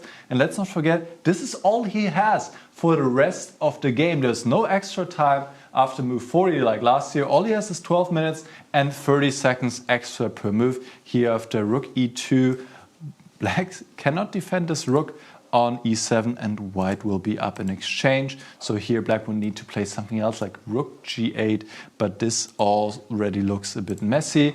Instead of taking on e7, black could also move the king to b8. Now white would take on c7, the king takes back, and maybe now the rook or the knight can come forward. I mean, this is just knight c5, it's a tradition of the computer. This is just crazy. So very difficult. Maybe knight f5 looks like a normal human move.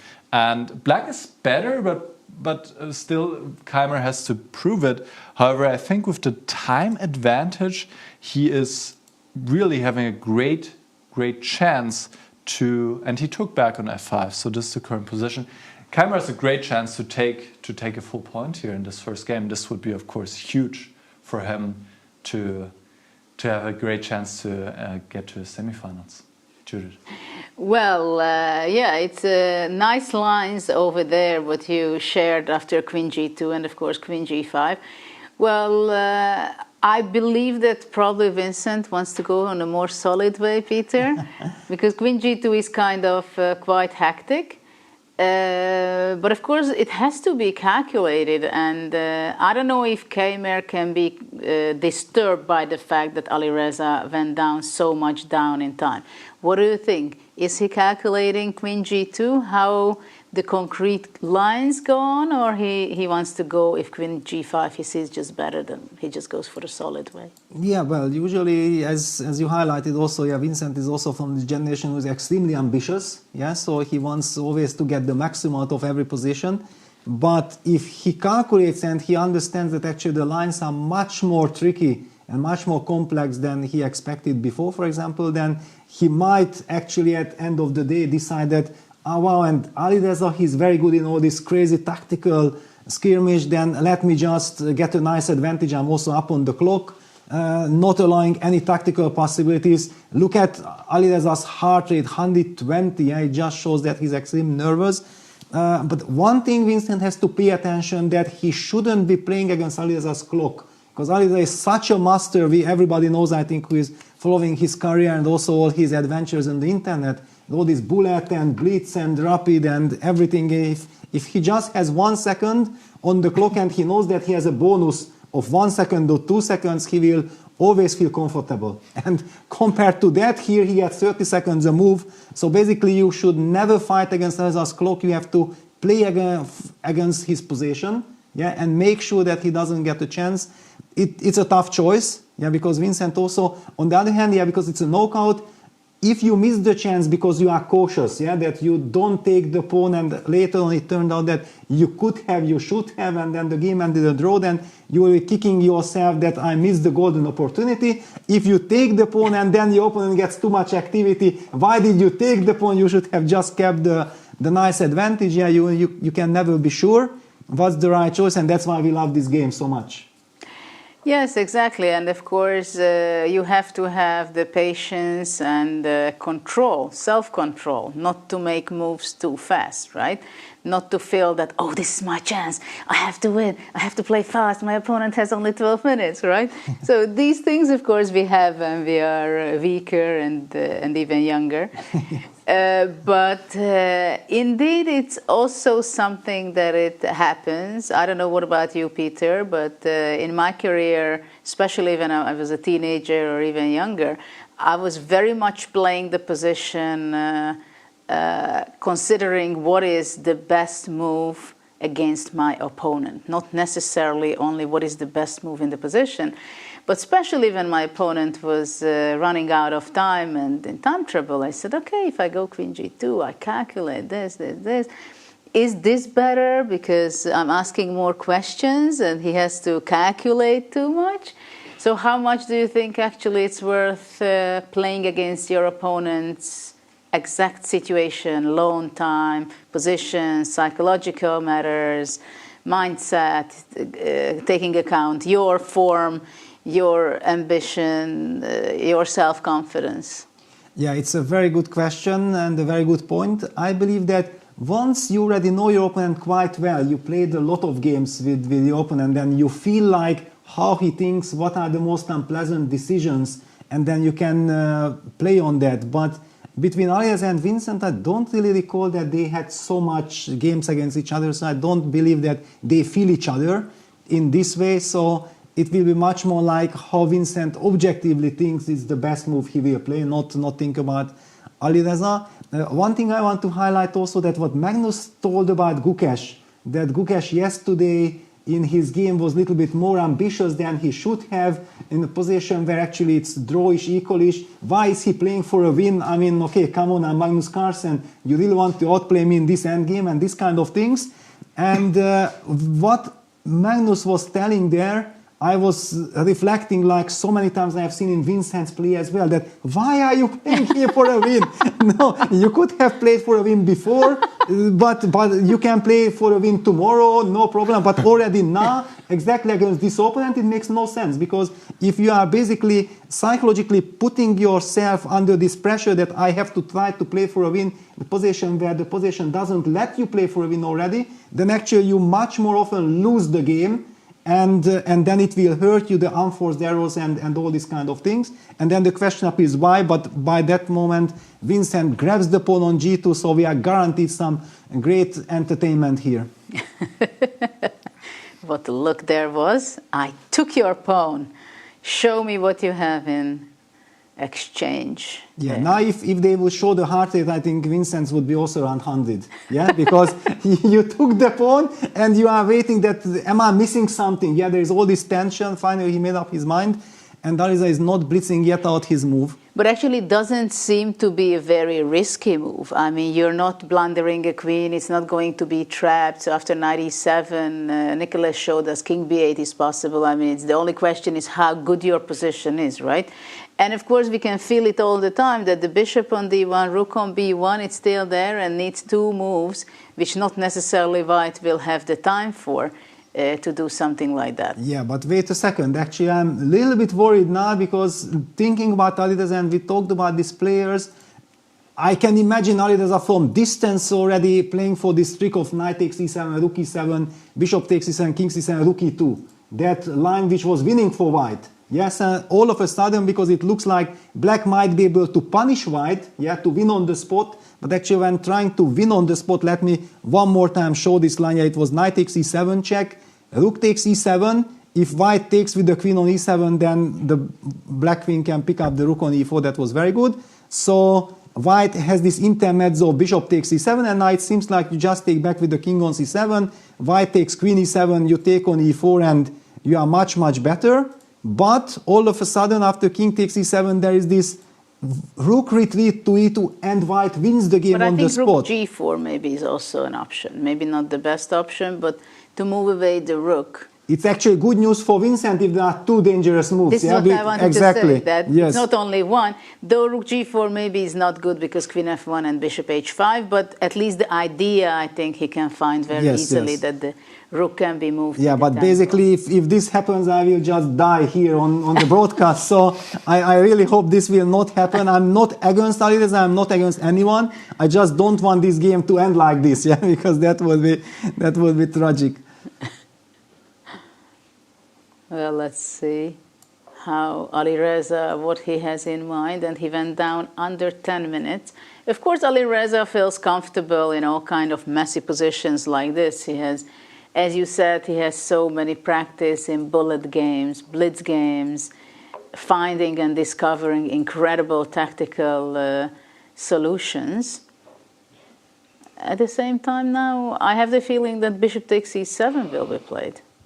Bishop takes e7 That's first, also possible, maybe? Yeah, it's possible, but okay, it also helps black a little bit, yeah, because then whenever you take on e7, it won't be with a check, then you cannot collect back the pawn. Yeah, for example, bishop c7, I'm taking king c7. How would you continue then? Now, of course, the question is that, is it good for white to capture the e7 and king b8 and only after that to capture?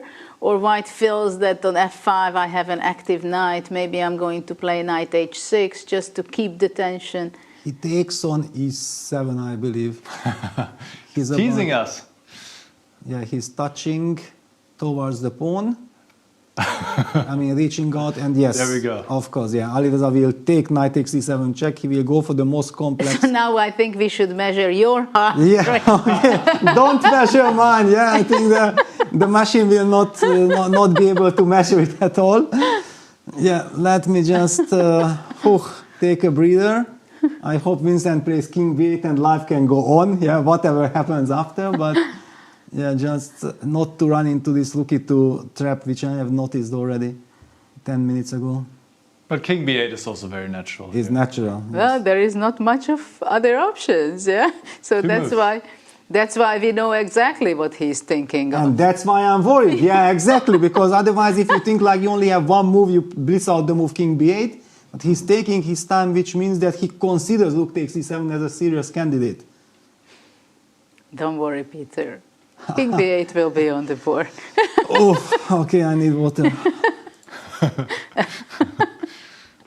He has plenty of time. If he plays King B8 immediately, then later on maybe he would get a lesson from you. That you have to think, you have to know exactly what's going on. He doesn't have the engine next to him. He has to calculate. He has to make sure that Rook E7 is not winning. I'm not saying a single word as long as King B8 is not played, yes. Oh. So Judith, Nicholas, please go ahead. Well, no problem. Rook takes E7 doesn't lose. Only after bishop takes c7 you cannot take back. With you have to go rook g8 then. Yeah, but okay. This is definitely not what black is intending, yeah, of giving up the dark squares, yeah, like this. Yes, no. It's impossible. Well, generally King B8 is the safe continuation at this point. Yeah, basically the best thing that can happen to Vincent, by accident he touches the king and he has to move with the king and we are happy. The world is in peace, everything is fine.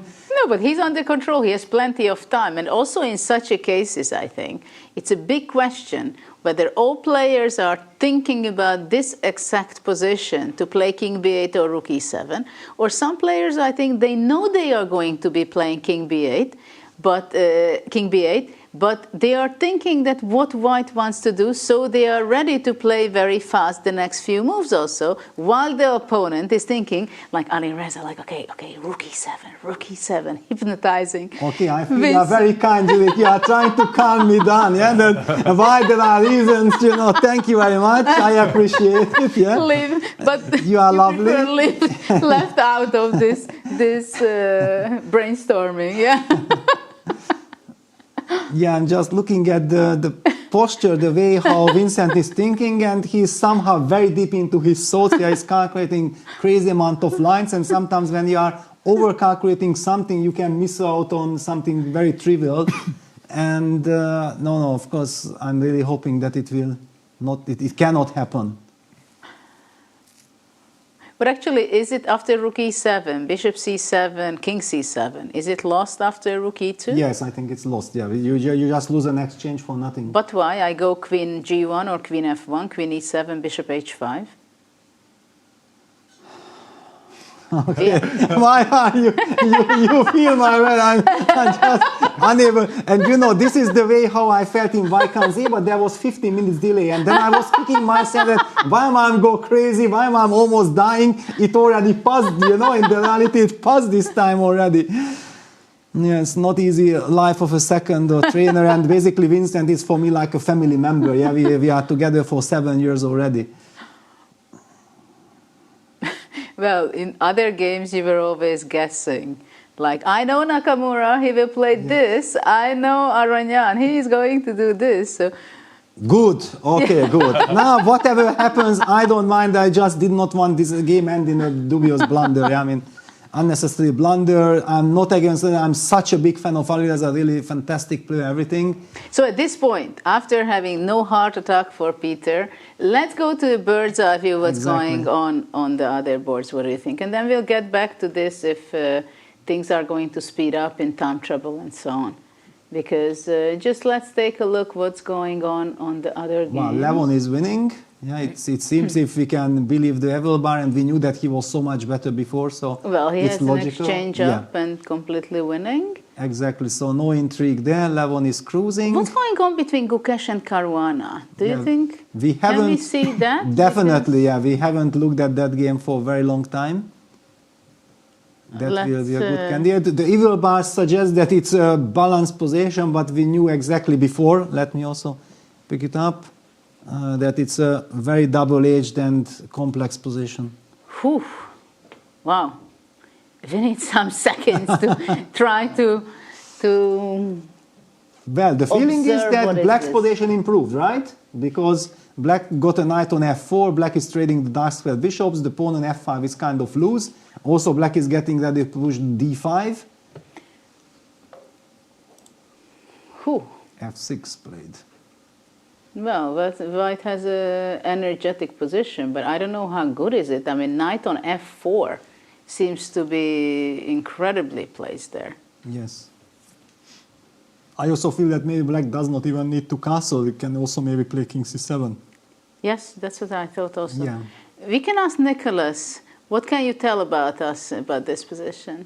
Yeah, let's maybe take it back a few moves, see what happened and how we got to this position, because there was a very interesting creative moment by Gukesh that I want to point out. So we last saw it here, and we were quite happy for white. White has the bishop pair, and Gukesh expanded on the king side, so on the right side of the board. c6 was played, and now rook a1. This is the moment I wanted to point out. Yes, rook a1, and it's actually a good move. White gives up the right to castle on this side of the board and prepares to launch the pawn forward, going a4 and a5. Very creative idea by Gukesh, I must say. I'm very impressed. So knight f4 was played, now a4 makes sense, a5. Actually offering this pawn, white could take this pawn, then black would also activate the rook via the a file. But this didn't happen. Maybe white should have taken this pawn. Instead we see knight c5, the knight goes to the center, knight to e4, queen f8, and here g5 was maybe a bit too optimistic. Instead, activating the rook via the third rank would have been a good move, and white keeps some advantage. Also, just such an aesthetic move. There's the rook has like all the scope on the third rank and is controlling a lot of squares. So instead g5, this weakens this pawn on f5, which cannot be taken quite yet. There would be a family fork on d6, but of course this pawn remains a bit vulnerable now. Bishop b6, a good move by Fabiano, takes, and now f6 was played because there is d5 in the air, and then black is finally occupying the center, so f6, and now king c7, controlling the d6 square, finally connecting the rooks on the 8th rank. And it seems like black has equalized, and maybe he can even take over. So this position, also with time getting low, is definitely heating up. Peter. Yeah, intuitively I would pick black, simply for the reason that before I liked white's position. Queen g1 was played by Gukesh. Look at the clock situation. We haven't talked about it because we are fresh. This position, Gukesh down to 14 minutes against 22. I feel that this is also kind of a very important situation right now, because you have to, it's such a complex position, you have to burn time. Yeah? You cannot really rely on your feelings or intuition in this position. What can your intuition signal here? You have to calculate all the time. And it seems like black's position is more harmonious. Judith, do you see any hope for white, that how he can get the initiative back? Well, I don't know exactly my hopes about this position for white, but we have a great hope that world number one, Magnus Carlsen, is going to be just in a second in the studio, and he will going to tell us all about his beautiful victory. Just we can... So, welcome, Magnus. Thank you. Yes. Congratulations. Congratulations. Thanks. Congratulations. Thank you for joining us and visiting us. Let's take a look at your game. First of all, it was a very impressive performance. 98.6 was the accuracy score. Did you feel like yourself also it was a nearly perfect game for you? Well, I did feel really good coming into today. Felt rested and confident, because I felt like generally I was playing quite well over the last couple of days, even though I made some mistakes, and the results were enough and fantastic. Yeah, of course, it kind of quickly went a bit south for him. Yeah, let's take a moment. Yeah, of course, he was maybe the only... you could step a little bit more so the board is fully visible. Yeah, this would be... Yeah, so... It was quite an important part of the board. Yeah, that's true. That's true. Yeah. But if you could face also the camera and then just look to the camera's there. Okay. Yeah, I'm sorry. Yeah. So I think this is. So I'm not looking here. No, you are looking just with just like this. So if it's possible, I'm sorry. We're trying to figure it out. Okay. So yes. But it was interesting to see that. I didn't discuss moves with anybody before the game, but it seemed that there's such a magnetism about a move that, attacks something on the very first move that it's very hard not to do it. Yes. Like in normal chess, of course, it's not possible. Mm-hmm. But here it's like, you threaten to win an exchange on move one. It's very hard not to make that move. And I think all the others replied a bit differently than f5. And my first thought was that the positions after bishop takes a7 were kind of interesting for white, but maybe I see that I was feeling better about my valuation before I started seeing what the engines are saying. But there was a very curious moment, of course, after I played e4 and he played bishop takes b1, which at first I thought was a crazy decision. I couldn't understand what he was doing, but then I realized that he was worried about castling. So I often try and look at these positions as though they are sort of inverted. This is the line you mean? Yeah, this is the line. And he just thought this was bad for black, and this shows how much we know, right? Because it seems that it's just borderline winning for black. So maybe I wasn't sure that I was going to go for it, but when I made the move e4, I was just thinking to take back, but obviously him taking some time and then taking on b1 made me realize that there was something there, but it seems that this was a quite significant mistake then, because after what he does, what happens when the queen starts out in the corner? That's sort of a red alert for us, because we know that in a lot of cases, if the position opens up, all other things being equal, like if one queen is active and the other person's queen is stuck in the corner, then you have not a small advantage, but then you usually have a huge advantage. Mm-hmm. Yeah. And here, of course, with the bishop gone, his light squares are too weak in order to be able to afford the move d5. Now I could, for instance, break with d3, and I think his position is bound to collapse. Yeah, even c4 is really strong. And then, so what we just end up with here is a position where one, my queen is more active, and two, I can also choose the moment where I can capture his rook, which is a very important tool. Like this bishop is not dead. At the moment is stronger than the rook. It's not equal to the rook. For instance, I cannot. Yeah, I'm sorry. Yeah, this time it's not possible. Knight b6. b6. Knight b6, for instance, queen b4. And this is why this move knight e3 was important, to protect the d5 square. And because the bishop is still here, his most natural way of developing is not possible. And that makes this position very, very difficult. So I think what happened in the rest of the game, I think it was always, very difficult for him. As the computer shows, it's like +1 already. Mm-hmm. But I think the interesting parts about this game was from the opening. From this point on, I just had a lot of good options on every move, and it was always going to be very, very difficult for him to hold. Yeah, it seemed just like play flowed really nicely for you. Also in the end, I'm playing c4, getting but it was just very, very easy and natural. Like this was a weak moment for him, I think, because his only idea was to play knight e6 here. And he spent very, very little time in order to play knight d7, which just loses very trivially to knight d4. Like, I barely have to calculate anything.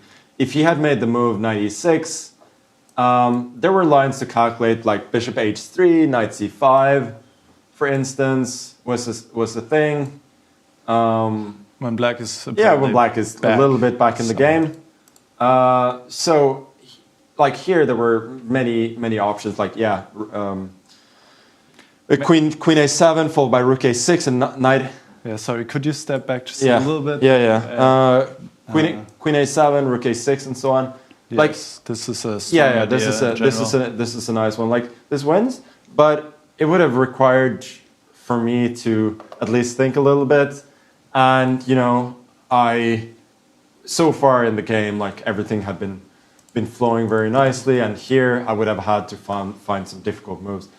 After what he did, there was nothing difficult. It was just flowing and crushing. The game was just over. What a nice start for you to the quarterfinals. Also, last year you played up to the turf in the semifinals. It feels a bit like history is repeating itself. Back then, you also won the first game of the white pieces, even though this, of course, was a very different game than what happened last year. I think for me there was no doubt that I wanted to choose white in the first game. Up to the turf, he's very strong, but he's not the most solid. Like he usually gives you chances. He gets a lot of chances as well, but he's not somebody who's gonna shut you down. So I felt very good about my chances of putting pressure on him with the white pieces. Obviously, most games are not going to be quite as smooth as this, but I always felt very good about playing white against him. Nice. All right, questions to Magnus? Yeah. Maybe you can also take a look at the other games. No, I just wanted to ask you, Magnus, that you're the initiator, the dreamer of this Grand Slam and freestyle chess. What do you like most about it, apart from the fact that you don't have to prepare in the opening? And what are the biggest challenges for you in freestyle? Honestly, I just love the general idea of sitting down at the board and having some time to think. And of course, it feels even better that when I'm thinking from the first move, it's a new position, it's a fresh position. Like there are tactics from the get-go. You're basically thrown into the middle game, which I think, well, it's always been my favorite part of the game, really. I mean, I'm good at the end games, but like the middle game is where things really happen. So yeah, I just wanted a way to play classical chess and for every game to be a new one and an interesting one. And I'm really happy that players and fans are enjoying it as well. At the same time, I want to have one more question. You're famously a player who likes harmony with his pieces and looking for that and nuances.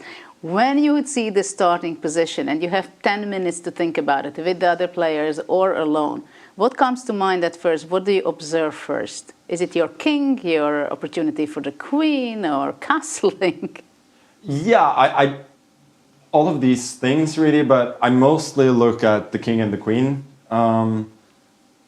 Is my king relatively safe? Is it going to come under attack? And do I need to...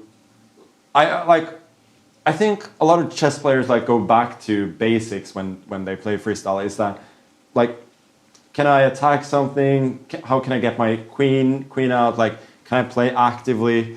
And so on. So those are the kind of the first thoughts that I have. And as you said, am I going to castle? I kind of like it when the king is on the side. Like the rooks are fairly close. A lot of times in these cases, like Gukesh even went rook a1 and a4, which I loved. None of this castling nonsense. As long as your king is safe and the pieces can be activated, that's easy enough. I will say though that the position often looks a lot more attractive when you're playing with the white pieces. I think it's happened like twice this year and last year that I've had a position with black where I'm just thinking, oh, this is quite safe. It was against Gukesh yesterday, and then the final game against Fabi last year, where I thought this is going to be a closed, nice position where I'm not going to be in danger. A lot of the other times it's like feels like a fight just to get a decent position out of the opening. So, how did you feel about this one? This one I felt was quite decent from black. It didn't feel very dangerous. Like there are no really weak points around the king. Of course, like a2, a7 can be attacked, but it can also quite easily be protected. Like the queen is far away from the action. It felt like it generally should be a pretty slow position, even if it didn't turn out that way for me. And can you reveal us that how did you feel in the preparation that you go f4 and then suddenly, because in the preparation you might think like nobody will play f5 because it's too risky, and then your opponent goes f5, you might be thinking that he spent 10 minutes calculating these lines, and then you anyway believed yourself and went for it. Well, Norbek is kind of a macho guy. Like, I think if he feels that f4, f5 is kind of the principled approach, right? So, if he feels that way, he's going to go f5. So I thought there was a significant possibility that this is what he would do. Honestly, I hadn't really gone further after knight b6 than thinking that I had options like either e4, knight b3, maybe even some b3, a4, but I wasn't convinced about that. I was even thinking about moves like playing an early d4, and then f5, knight b3, and so on. I wasn't sure, but I thought the most likely scenario was that he would play one f5. Okay, thank you very much, Magnus. It was great to have you here. Maybe we can just get Magnus' opinion on the remaining games real quick. Yeah, sure. So this is the position between Fiouzja and Keymer. Wow, down to 43 seconds. Yeah.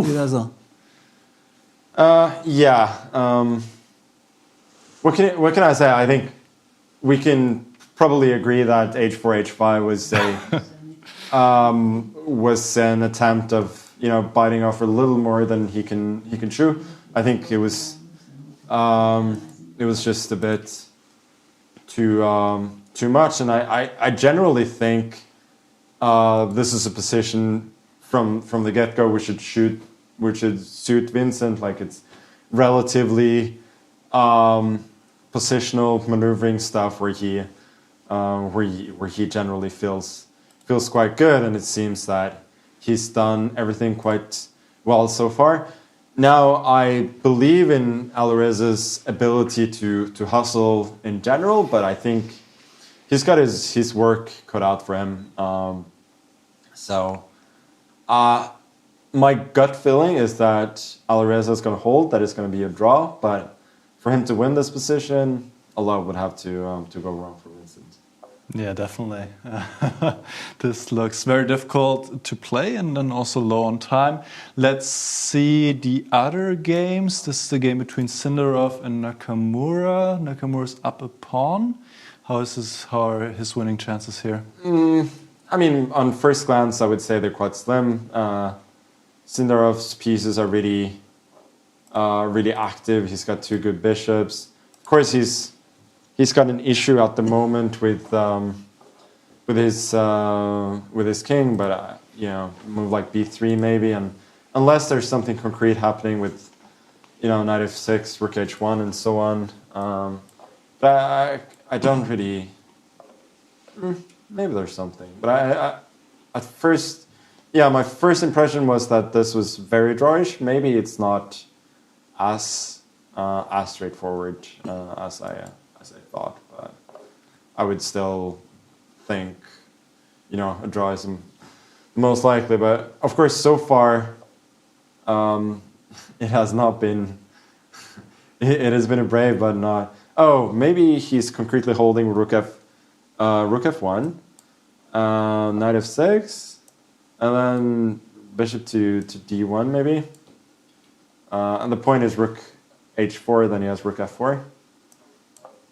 Yeah, let's show this as an important tactical detail. Takes bishop h2, and white regains the pawn and draws. No. I mean, it's a draw, but in this case, like... Okay, you will play. Of course, he will play for sure. Magnus will play for a long time. But he can go. Hikaru can go like a rook h1, bishop f3, rook back to after knight f6. Okay. After knight f6. Knight f6, bishop d1, rook h1 here. Rook h1, like king c1 maybe. And some move. Yeah, knight c4, bishop f3, rook goes back. Like it's still. He hangs on to the pawn. Yeah, rook h4. It's yeah. No, I changed my mind. It's probably quite unpleasant for Sindarov.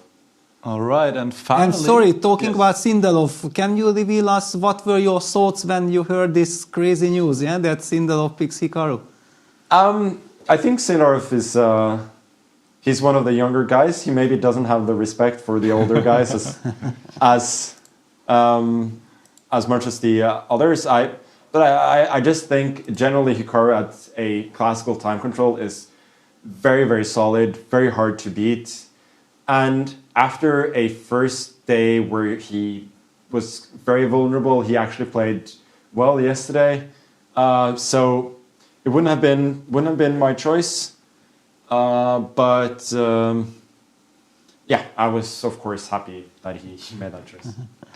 All right, and finally, maybe if you could just step back once more a little bit. I'm sorry, we'll get that fixed for next time. This is the final game. This looks horrible for Gukesh.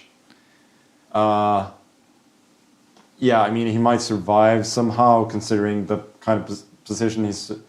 Oh, there's a pawn on g7. I didn't see that at first. Yes, that helps a bit. Oh, I didn't see that at first. Well, let me take everything back then. That is just a complete mess. Okay. Yeah, I've no idea. I mean, obviously, we shouldn't be fooled into thinking that white can castle, which might be an important detail. He can't. But, I mean, Gukesh should be like fish in water here. Super complicated. Fabi is going to be down on time. You know, this is when he's made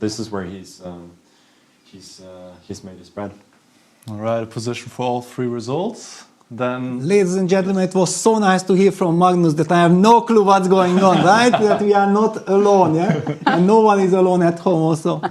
Wonderful. Yeah. Thank you very much for joining us. Thank you. Giving us your time, and good luck tomorrow.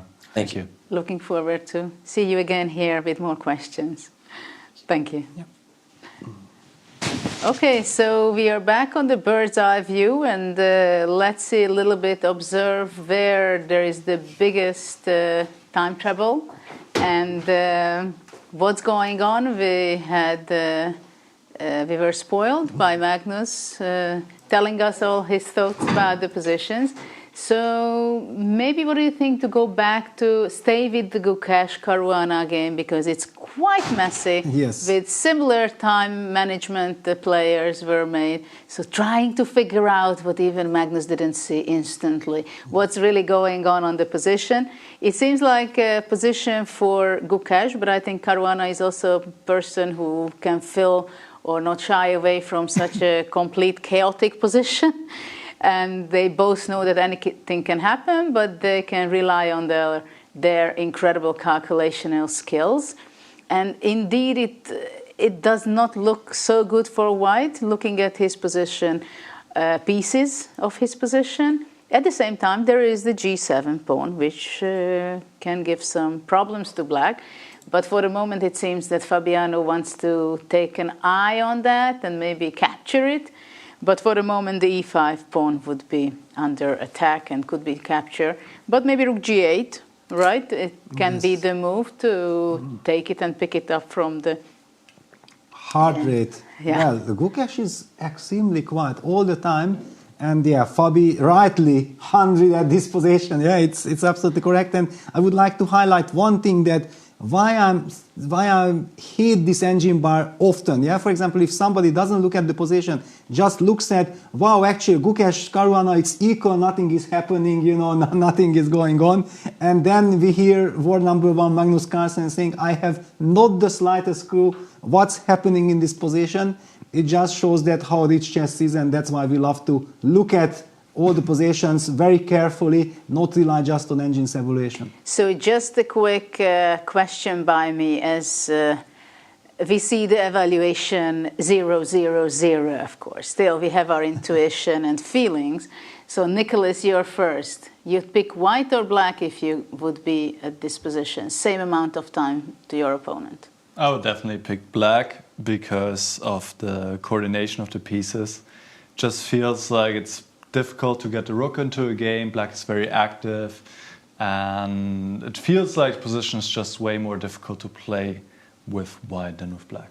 What about Peter, you? I perfectly agree. However, I also agree with Magnus that Gukesh is the right person to be white here, yeah, because he is so good in calculation. He is, for example, I can get lost in all these complications. Yeah, I like my harmony, want everything to be nice. But we have also seen him doing this incredible miracle saves in hopeless positions, and this one is a normal position according to computer. So who knows, maybe in a couple of moves he will be already better, but yeah, intuitively I would also say that I would prefer to be black. Well, this is why it is so challenging these days, chess itself, because everybody is watching the engines, right? The players are preparing with the engines, so they get familiar with the thinking process and evaluation of the computer.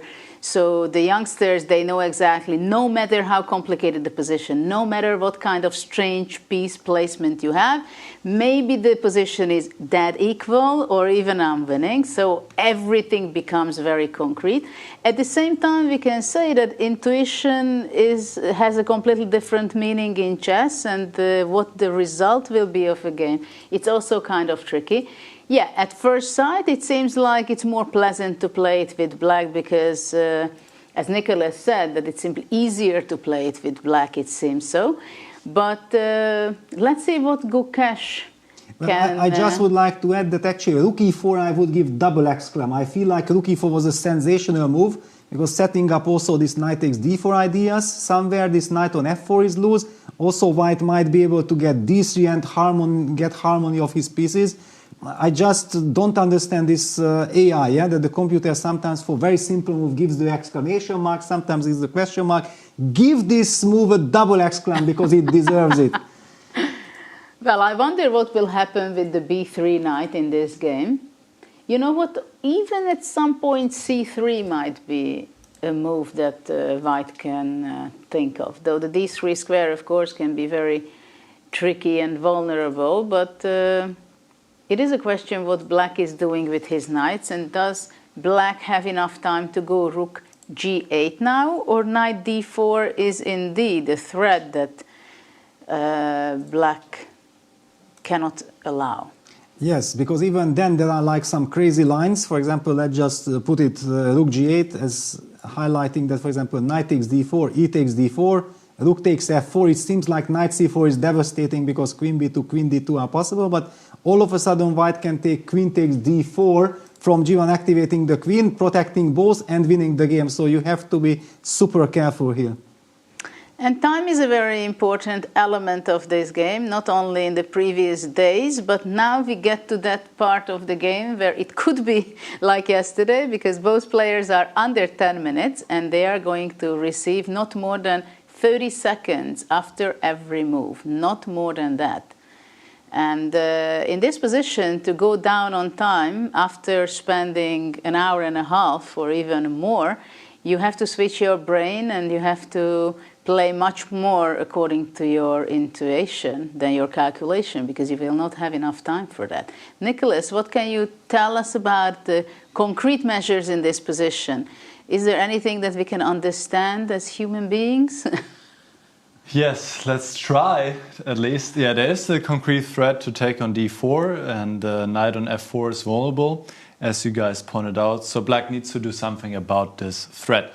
either bring this knight into the center of the board, protecting the knight on f4 once more. This is, I think, a very logical and human move because you're also improving this knight, or retreating with the queen to d6 because from d6 the queen is also having an eye on the knight on f4. And black will be, I think, soon ready to take with either this rook or maybe with the other rook on g7.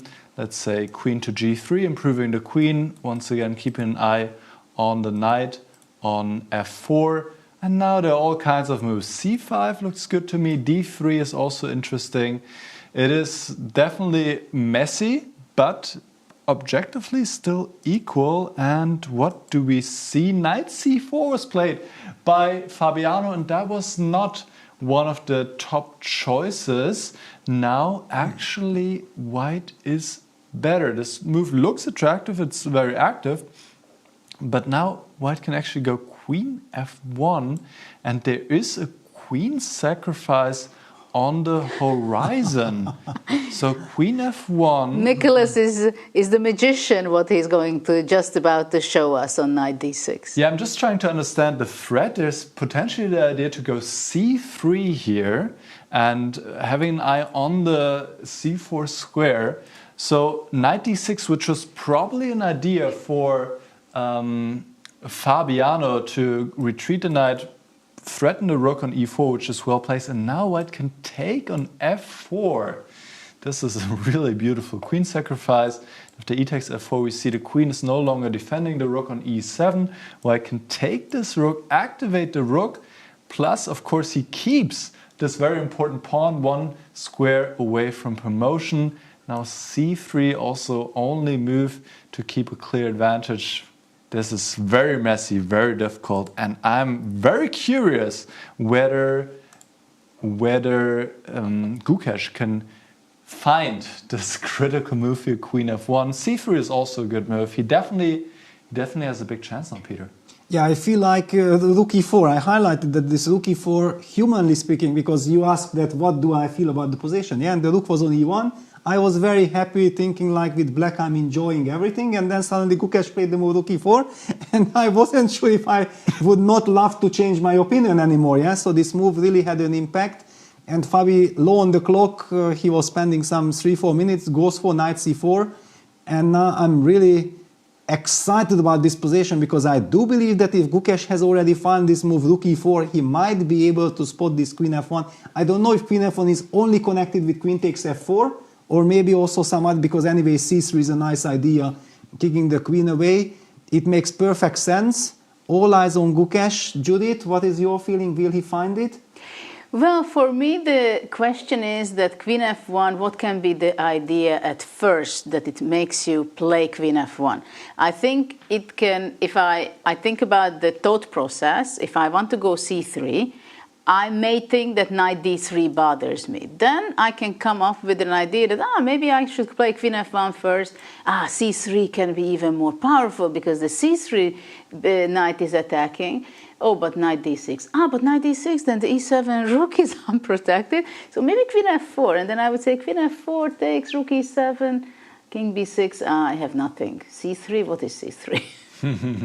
More or less. Because while Nicholas, you were showing this line, c3, okay, I understand c3, I understand the bar shows that, it's a great position for white, but I'm trying to understand what's the reason it says that it's so fantastic.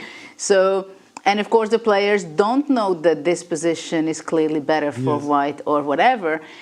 And the other thing is that sometimes you're much better with an only move, which is not really a human kind of move, otherwise you have a bad position. At the same time, of course, knight d6 can be a very strong threat, and you don't want to allow with white knight d6 and the rook comes, and what are you playing for, right? So kind of there is a urge for white to do something. So to play c3, it's kind of tempting. But also the time is crazy that Gukesh is going down. He always has this issue with time, to be honest. I think this is very steadily we can see that in the rapid portion of the event, it was very clear that he had an issue with that. And in this game, it could also happen that he's going down on time, but of course he's incredibly sharp in calculation. But those two players are having a huge battle in calculating lines. It would be so great to have this some kind of equipment which could show immediately what kind of lines they're thinking, because they are very fast and very deep most of the time. Yeah, for example, you talked about the move c3, that potentially c3 opens up the way for black to give this knight d3 check. And then if you take a closer look, that you have the move king c2 after that, and it does not lose. In fact, all the knights are hanging, and with little time on the clock, you start burning time for this. Then and he plays it. Wow. Yes, that's what we expected from Gukesh. Now the big question is, does he follow it up with the queen sacrifice? First of all, it's Caruana's choice. Is he going to be playing knight d6? Is he afraid of queen f4?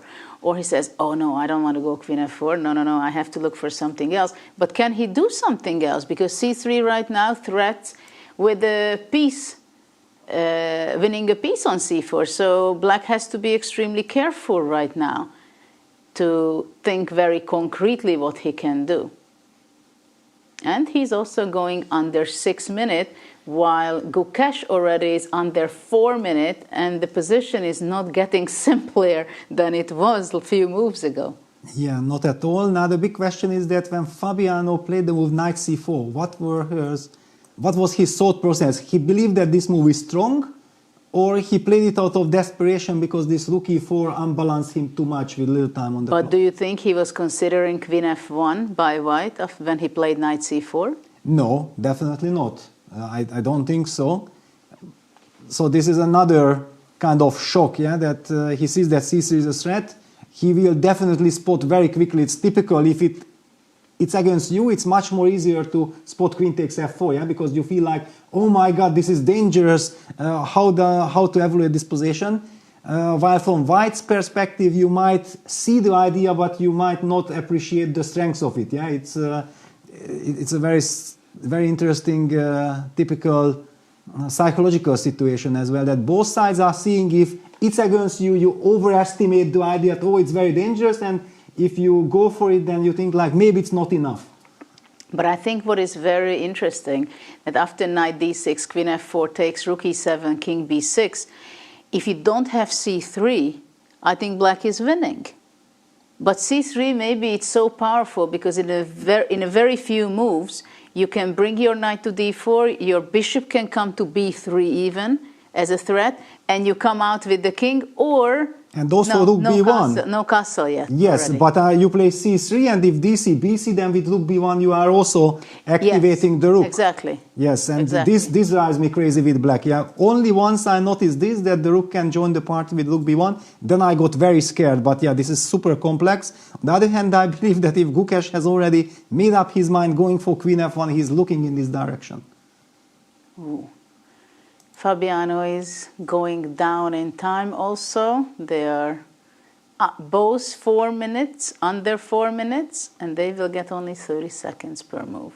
This is not exactly the position where you're happy to receive only that amount of time per move. But you know, this young generation, they believe if they have extra time, then they are super happy, they are calm.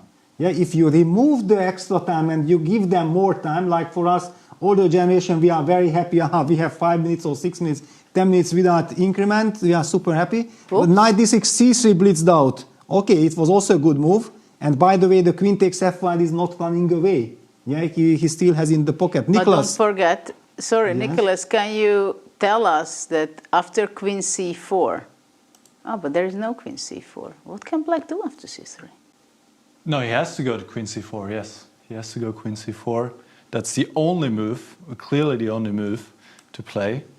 And the difference is that if you sacrifice the queen now, so it was better to do it in the other move order, was to, that now there's king d8. Also, the queen is protecting g8. Of course, king d8 looks so wrong to put the king on the 8th rank, and the pawn is ready to promote. But here, actually, white cannot really enforce or help this pawn in any way, even though the rook is on the 7th rank, so you have to retreat, and the position is better for white, but it's not that Yeah, clear. basically I think then by c3 it's clear that Gukesh is not planning to sacrifice his queen. He might just be happy that he could take. This would be the alternative. We might see it maybe any moment, and after knight takes c4 he could take on d4, but here he would also need to give the exchange probably on f4. This would be definitely good for Fabi, or at least maybe let's go to the players. Yeah, let's see the body language. Yeah, let's see. This is a very huge moment now. Does he sacrifice the queen on f4 or not? No, he does not. He does not. He trades queens, and now he is a bit worse again, and the danger has definitely passed for Caruana. Well, the heart rate finally, Gukesh reaching 90. Yeah, for everyone else it's a normal. For him, this is already quite a big step forward.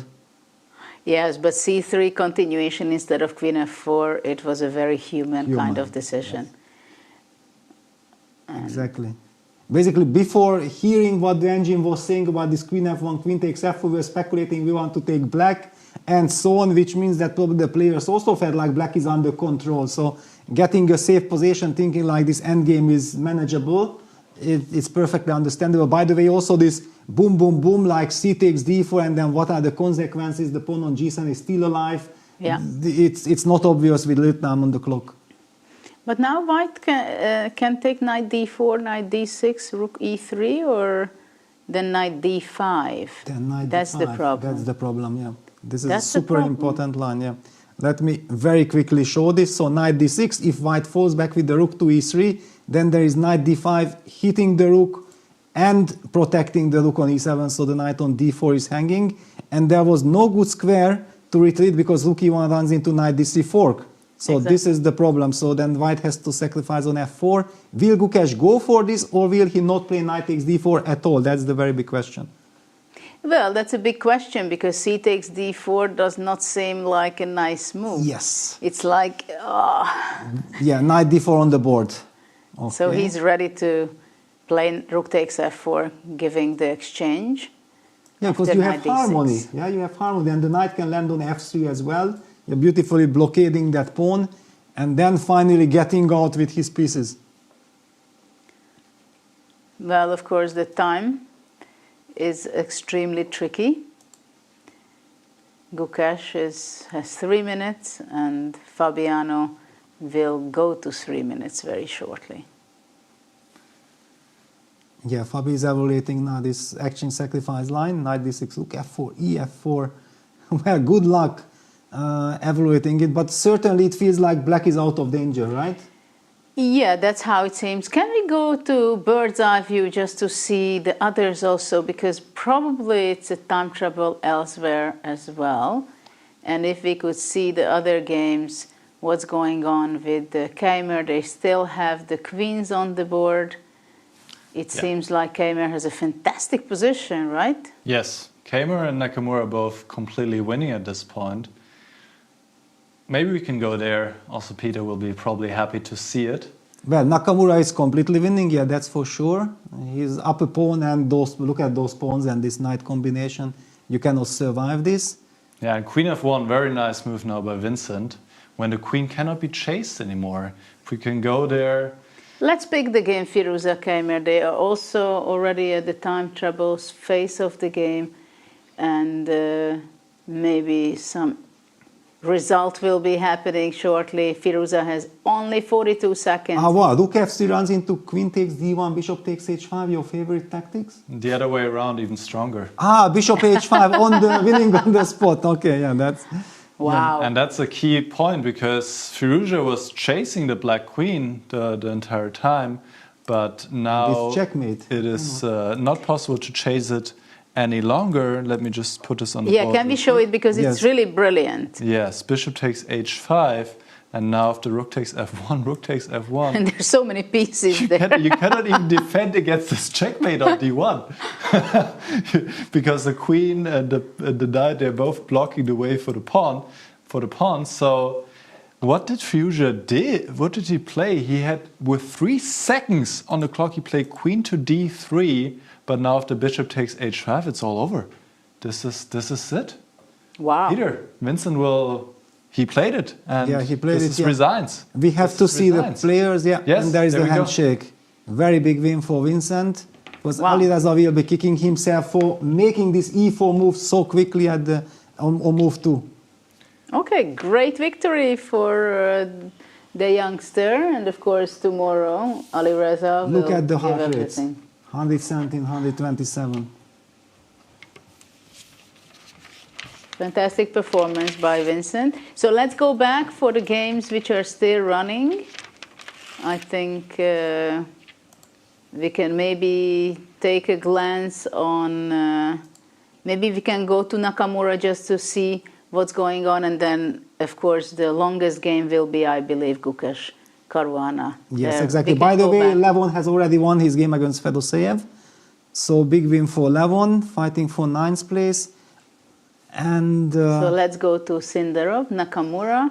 For a short time, let's see if there is any chance to save the game for the young rising talent who picked Nakamura when he could choose some other players who seemed to be an easier choice, but he went for maybe the most difficult one. Yeah, certainly. This is crazy. It's insanity. But okay, he's learning his lesson. 110, 120. Yeah, Hikaru is also very nervous. He still has 12 minutes on the clock. However, I would say that looking from the distance, when we had this first glance from the bird's eye view, it looked like the pawn d4 is in knight f4. This is almost designable territory. And seeing that Devil Bar actually says that yes, black is winning, but it's not so trivial and it's not completely winning, it shows that maybe there are some practical difficulties, because surprisingly enough, the 2 pawns and the knight against this bishop-king combination does not seem to win on the spot by its own force, and otherwise white has this beautiful pawn chain with pawn c5, b4, will be pushing b5 against king c7, clearly lying on the c-pawn. Is this so trivial? Yeah, it probably is not as trivial as it seems at first, right? To have the knight on f4, to have these 2 connected passed pawns, because the bishop on f3 is essential there, actually. And maybe, I don't know even if there can be something that it's a Zugzwang maybe, because if the bishop would be standing on g4 and not covering the g2 square, then it could be a big problem for white, because d3, e2 and knight g2 could be supportive for the passed pawn. So the f3 bishop is somehow very important over there, and that's why probably for Nakamura it's also kind of strange that how is it possible that it does not win by itself? I have to put extra effort here.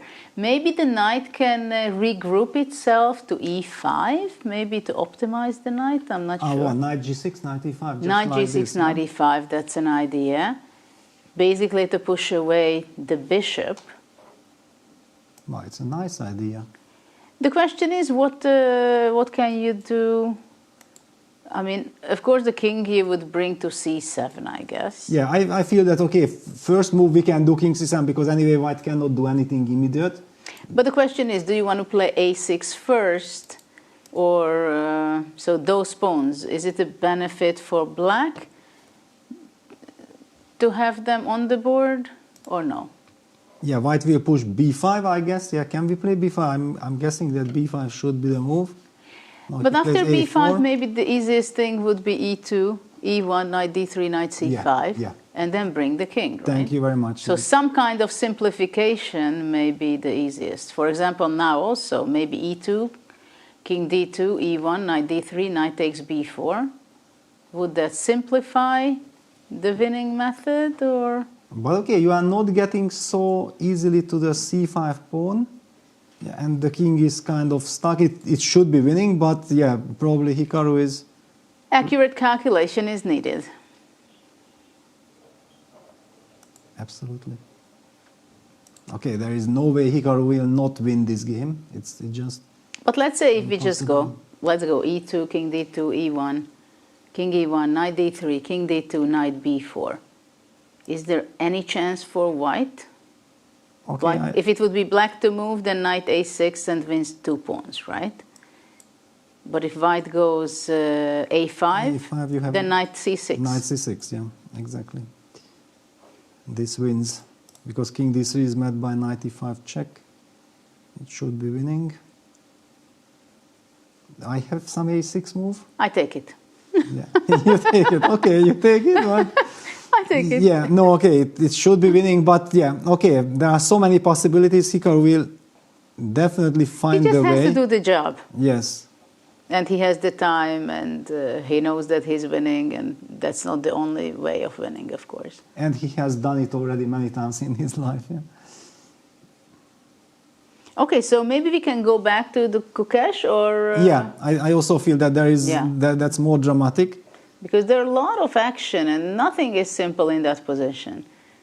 Because basically I can say that I believe that the game is going for 3 results. Anybody can make a mistake. Yeah, with little time on the clock, so a little bit more than 2 minutes for the players. As long as I have a blockade on the f3 square, yeah, and thanks to this powerful knight on d4, I feel like I believe that white has chances. Yeah, I don't worry that much. Yeah, if I lose this control, then I kind of feel like white is losing. But as long as I have it, I have faith. Well, okay, who is better? This is question number 1. Yeah. In order to understand, is white playing for a win, playing for a draw? Because this was the big problem of Gukesh when he was playing for a win against Magnus, right? And then you were criticizing him that in that position, why do you play for a win, right? Okay, but this is a murky position, yeah. So here it's anybody's game, but I believe that, okay, black should be the one playing for an advantage, and just to see how we reach this. So all this happened, rook takes f4, yeah, bishop b3, making perfect sense, so g8 threat. So white had to, black played king d7, g8 queen, and then white allowed rook e1 check, king c2, rook takes a1, bishop takes h7, and king e7. This is the current position. This is how we reach this position. Gukesh is under a minute now. It's a tough choice and a very big choice. Very difficult position to play. Yes. Because there are so many different moves that comes to mind, but none of it is clear that why should you do that. If you push, for example, h4, then after rook h1, knight f3, rook h3. And you remember what I told you, how important is the f3 square for me.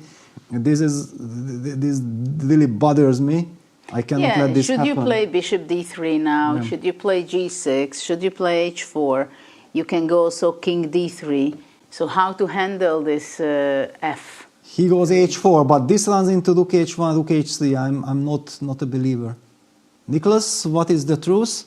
Yes, you're absolutely right. As so often, Peter, h4 was a big mistake. Instead, like Judith pointed out, white should have retreated with the bishop controlling the f1 square, and then if rook h1, you can go knight f3, and suddenly you have everything under control. Black cannot get to your pieces.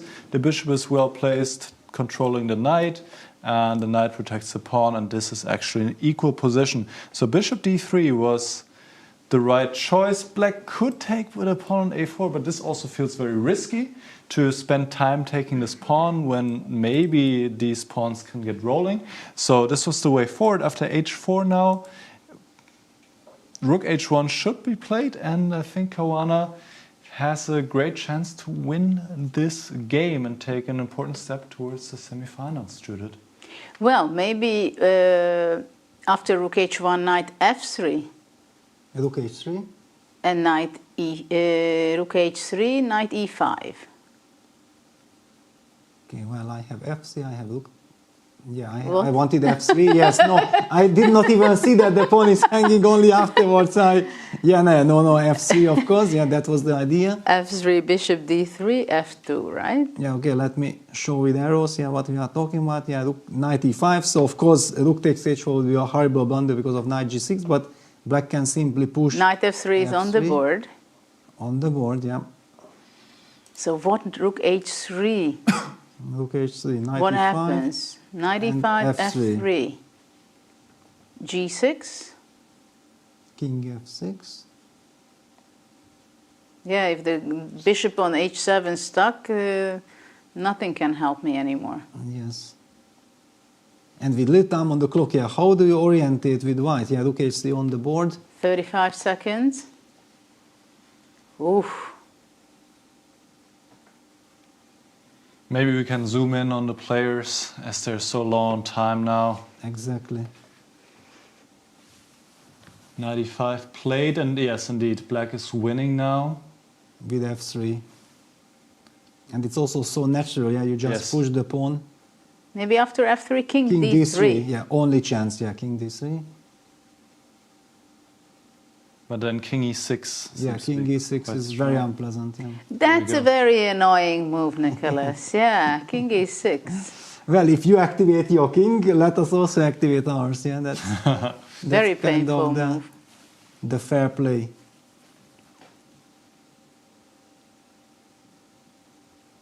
And you can see it on Fabi's face. He knows that this is fantastic. Yeah, f3 on the board. f3 on the board.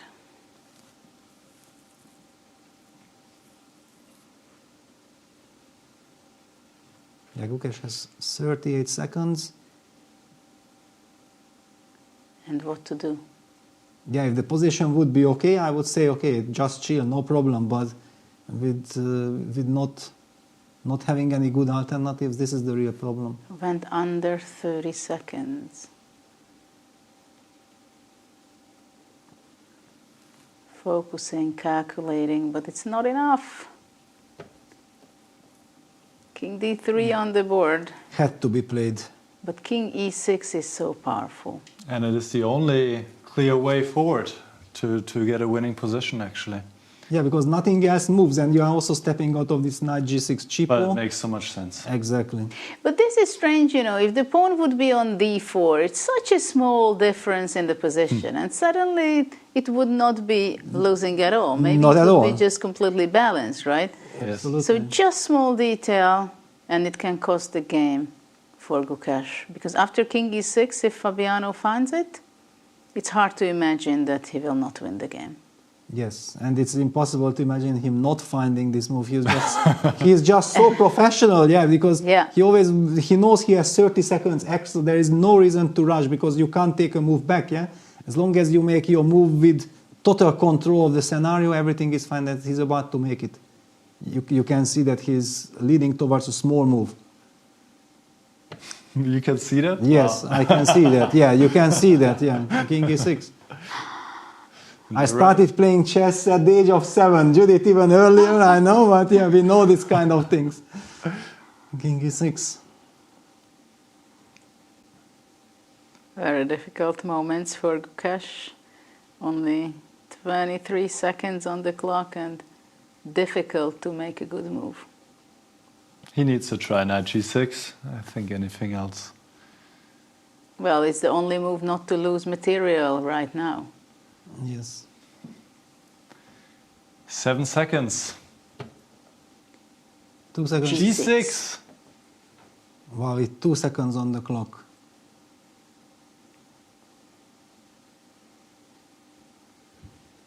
Rook g3? It's a nervous move, yeah, because It's rook g3? Well, everything looks good, yeah.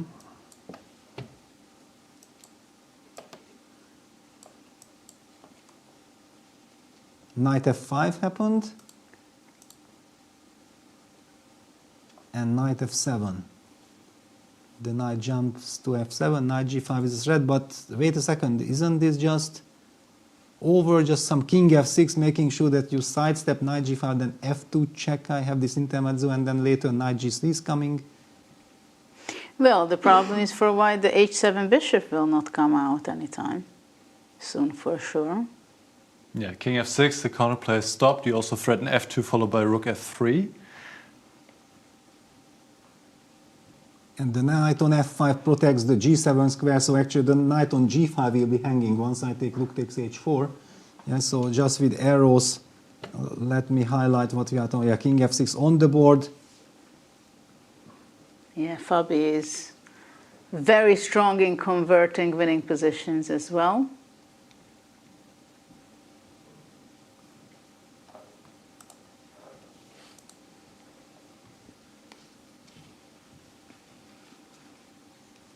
Yeah, white has nothing better than knight g5, and then this forced line of f2 check, king e2, rook takes h4, and all of a sudden white has no way of giving knight e4 check because the rook from h4. But after rook h4, you have knight f3 and capturing the f2 pawn.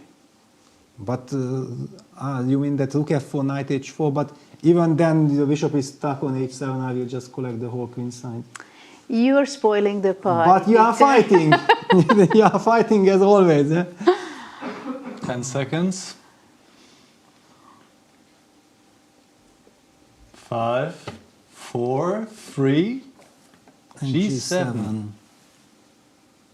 It's of course a very sad move, giving up the pawn, but opens up the bishop.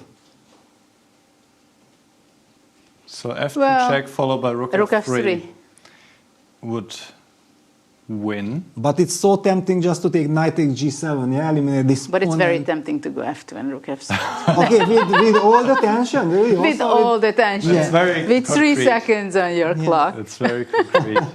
As commentators, I understand the thrill of it, Peter, but you were sitting next to me in so many chess Olympiads go. as a team. You know that I would go f2 and rook of f3. course, and Fabi does the same, yeah. You guys have good nerves. And that's it. This is resigns. So white queens, black queens, but black queens with checkmate. He can queen, he can promote to a knight, give one spy check, and then resign. No, he will resign right now. What a game, what a fight. King f1, knight g3 check. What Does a not help. heartbreaking moment for Gukesh. Yeah. It was an incredible game, an incredible fight with so many rollercoaster moments. Yeah, very interesting game. And if after the game he will be told that there was this fantastic opportunity with the queen sacrifice and he might have won the game, that will hurt him because he might have sensed that there is something. Yeah, but basically we can say that in this position, they could never get a proper classical chess Yes. game, right? Because until the very end, it showed the freestyle settings from the beginning. And There this was the no problem. clarity. Your knight g6 on the board by Hikaru, listening to the broadcast. and there is only just one question, whoever listens to the broadcast, that why is Judith retired? That's the only question. We might be coming back to this, but okay.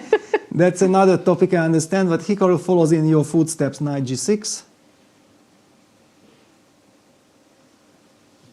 Bishop e2. yeah, it's a typical situation, right? That you know that you're winning, and maybe even you can get to a point, come on. I mean, I still have to show you how it's winning. It's just winning, you know. Yes.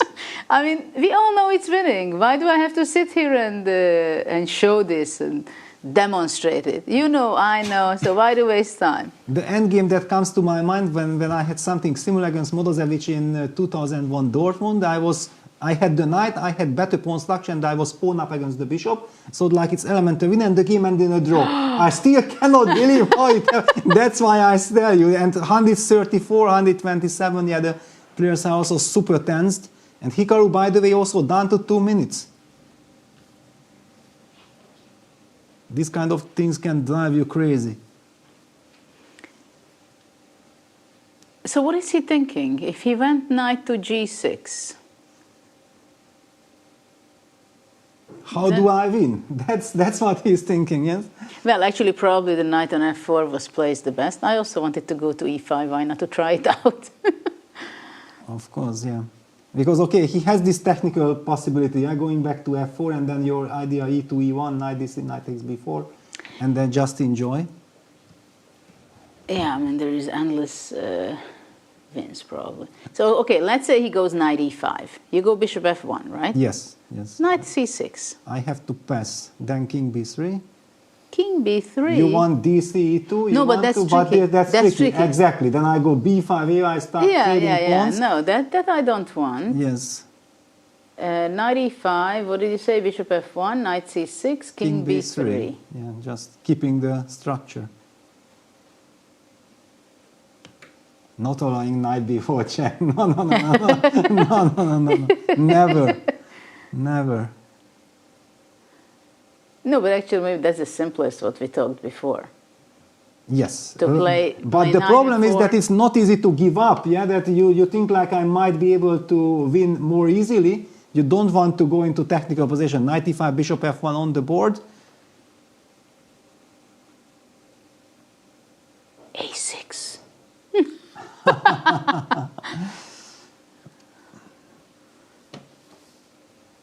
King d7 played by Hikaru. He's just Gaining waiting. time. Yeah, gaining time, provoking, because probably white will play bishop, but bishop e2, king e6, king d5. Yeah, you might, if the king gets to d5, then there is nothing to talk about. Actually, this is what we're discussing, that maybe some Zugzwang positions, Yes, right? Exactly. And also you highlight that this knight on e5 gives you the chance because the knight is closer to the pawn. Okay, so now he goes back, king c7, then knight d7. Yeah, there is this opportunity.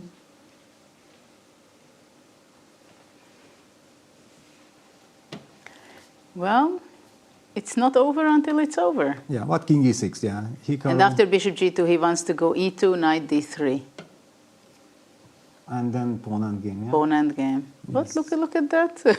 Watch out with if king d5, c6, bc, b6. A6, yeah. Be careful, yeah, who is winning and why. King d7, only winning move now. Wow. Nakamura. All eyes on Hikaru. Is done to 1 minute 25. He's going crazy. That why is this not elementary winning?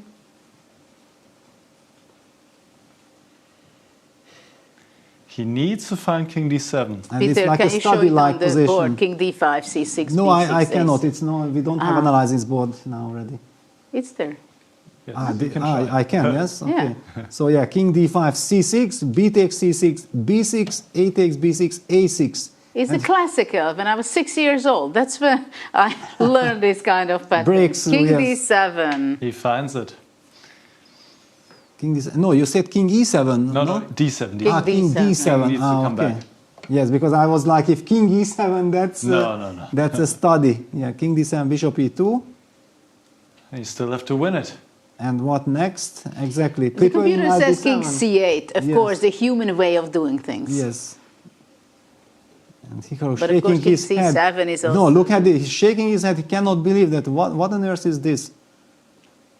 I'm playing chess for 30 years, and what is this? Never seen something like this.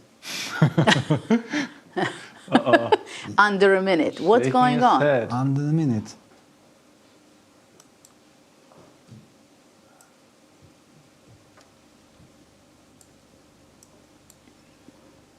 The computer wants to put a king on b8.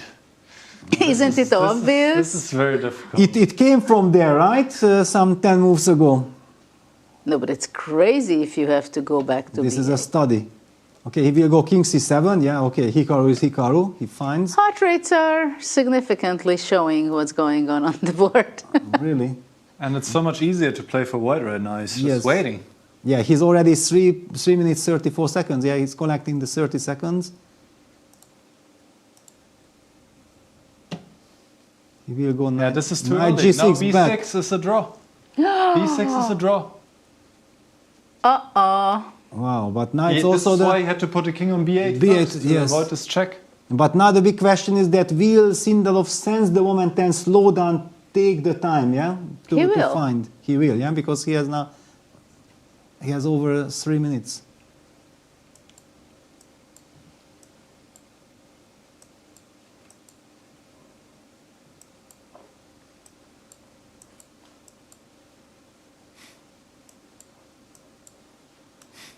Wow, there are some incredible lines Nicholas is looking at. If the players are calculating this, definitely they are, but and look at this, yeah, Hikaru. He spotted it. He spotted definitely, it. Look yes, at him. Exactly. And this would be such a huge miss for him. Such a huge miss. And Sindarov feels it. Something can be done. And actually, by elimination, I think you can find. But he's about to move the bishop. He's about to move the bishop. No, he will miss the chance. He's about to move the bishop.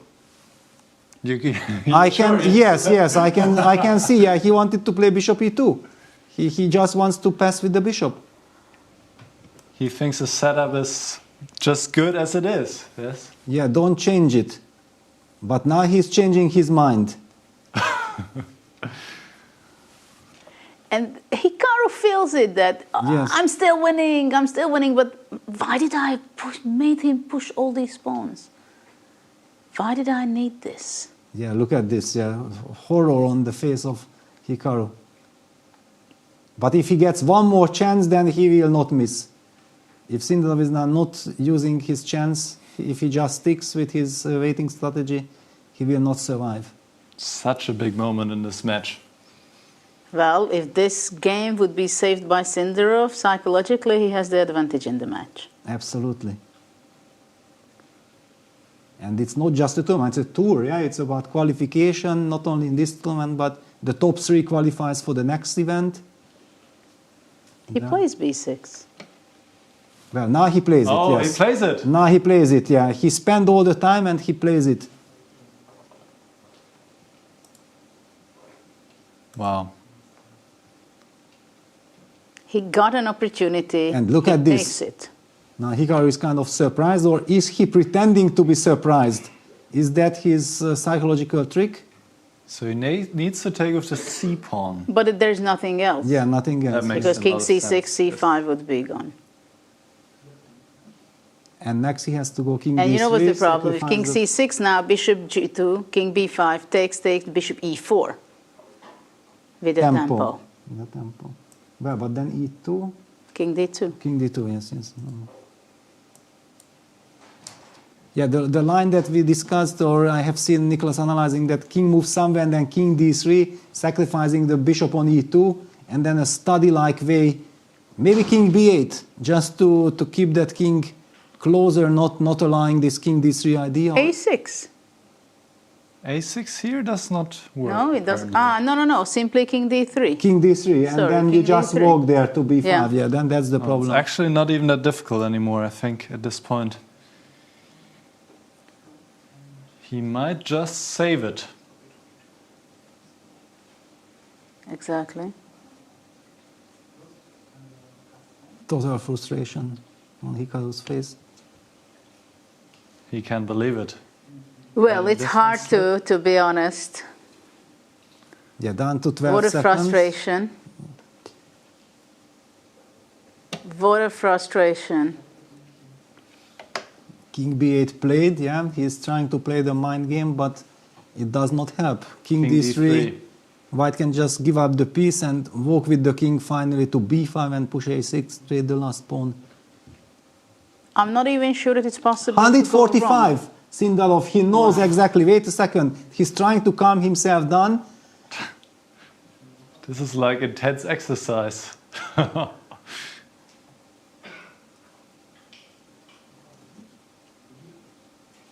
I think it's really great to have this insight of the heart rate monitors. Look, Wow. Nakamura Fantastic. watching his intense. opponent. Yes, he knows that, and Look, he's like if he would be pretending- winning, right? Yes, Yeah. exactly, Yeah, I know that yeah. I have it in the bag, yes? Look at that. Yes. Yeah. This. Take. And I'm winning, right? No. Yes. Wow. What a show. Sindarov should not believe Hikaru. That's the... Just trust his calculation.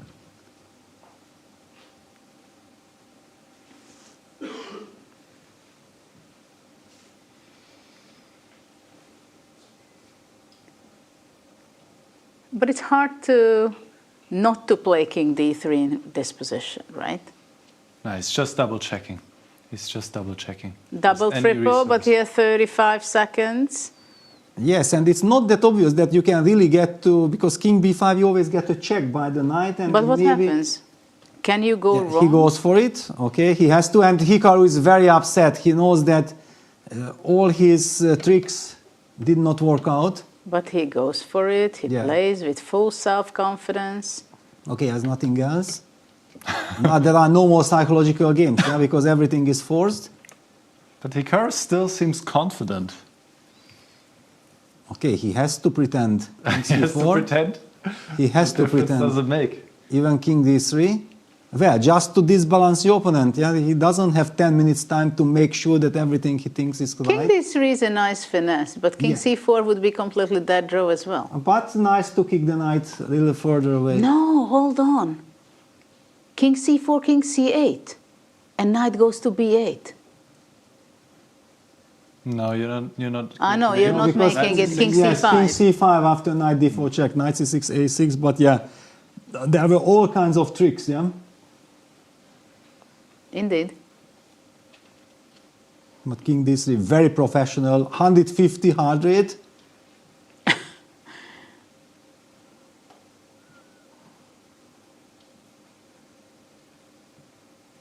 Sindarov, the brave rising star.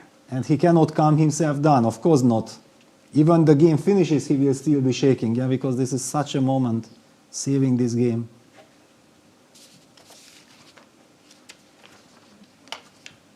He knows it, he feels it, he's and, shaking. But and it's probably move 60, or he's asking for a new... 55. But he's already indicating that I need a new score sheet or something.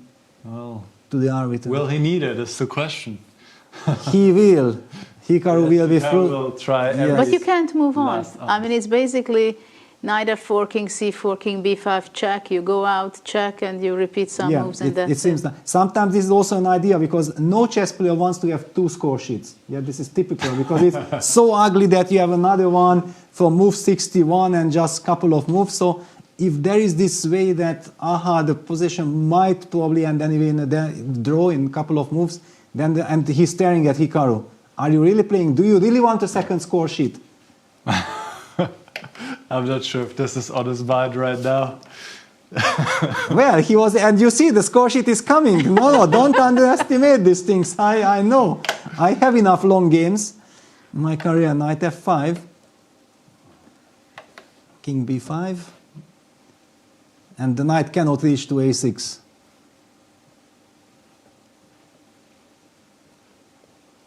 Yeah, Hikaru will be furious to let this one slip for sure. Well, it's a very painful, misplayed endgame.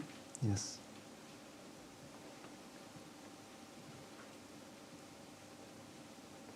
It's almost impossible to believe that he did not convert his very clear advantage. Yeah, he had 12 minutes against 2. Yeah, and it looked like, yeah, of course, Hikaru will do it without any problem, yeah. Now we might be seeing a repetition, or it's a little bit different.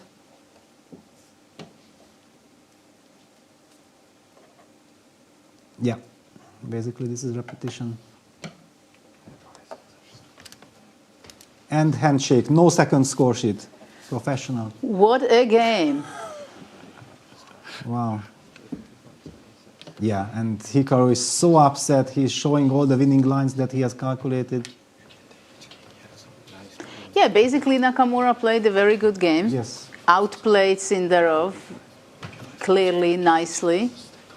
And after that, when he got the completely winning endgame, then he had to win it, which... Yeah, he's disgusted, yeah, that with himself, that how I did not win it, yeah, it's crazy.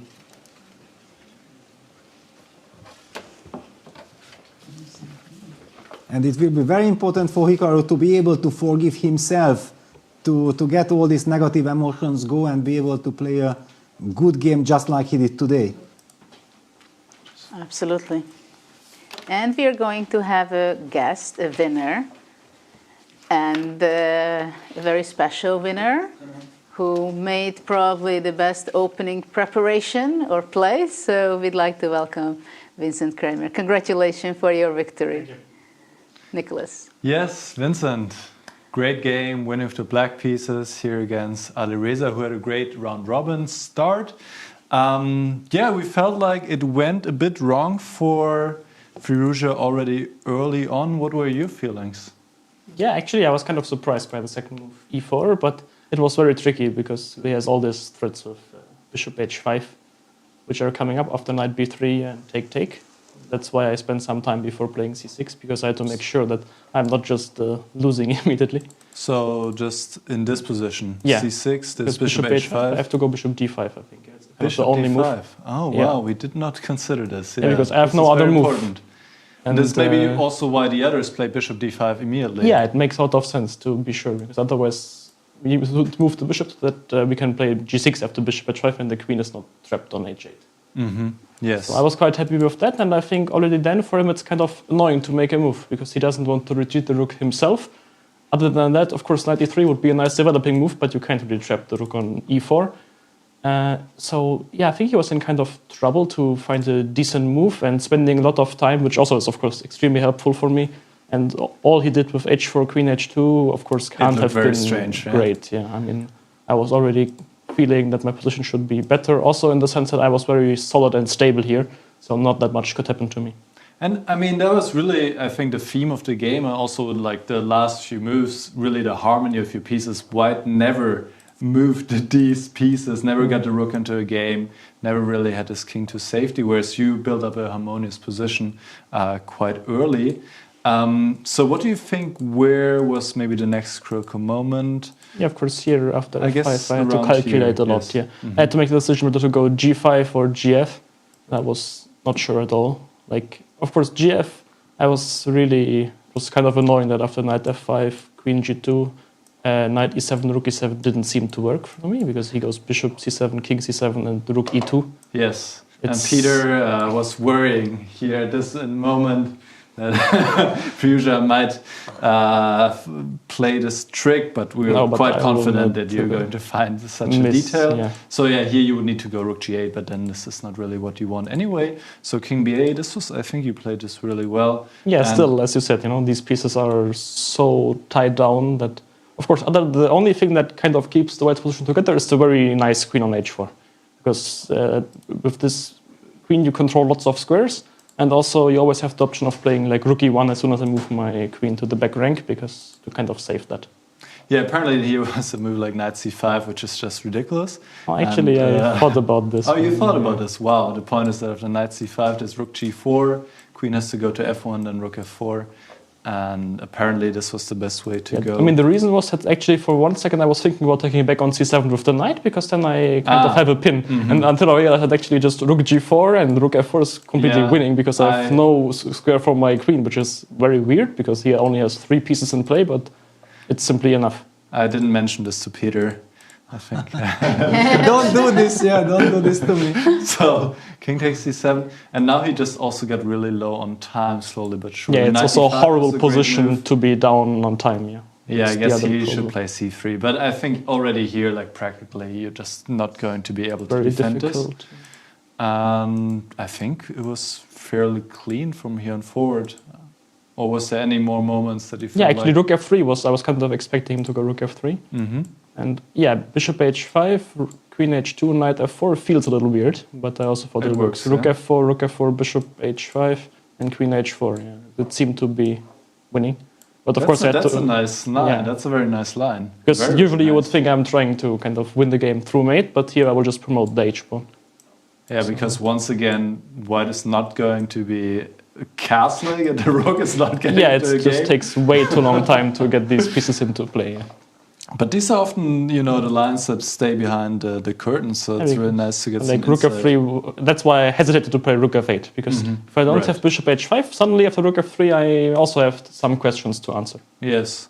So then, well, I think there was not much Actually, more. the reason why I played king c8 is that I had this motive already here that I will go queen f1, rook f3, bishop h5. You saw it from but far, yes. of course, with king on c7, he always has queen e5, queen h5, so that's why I tried to move the king out of the way.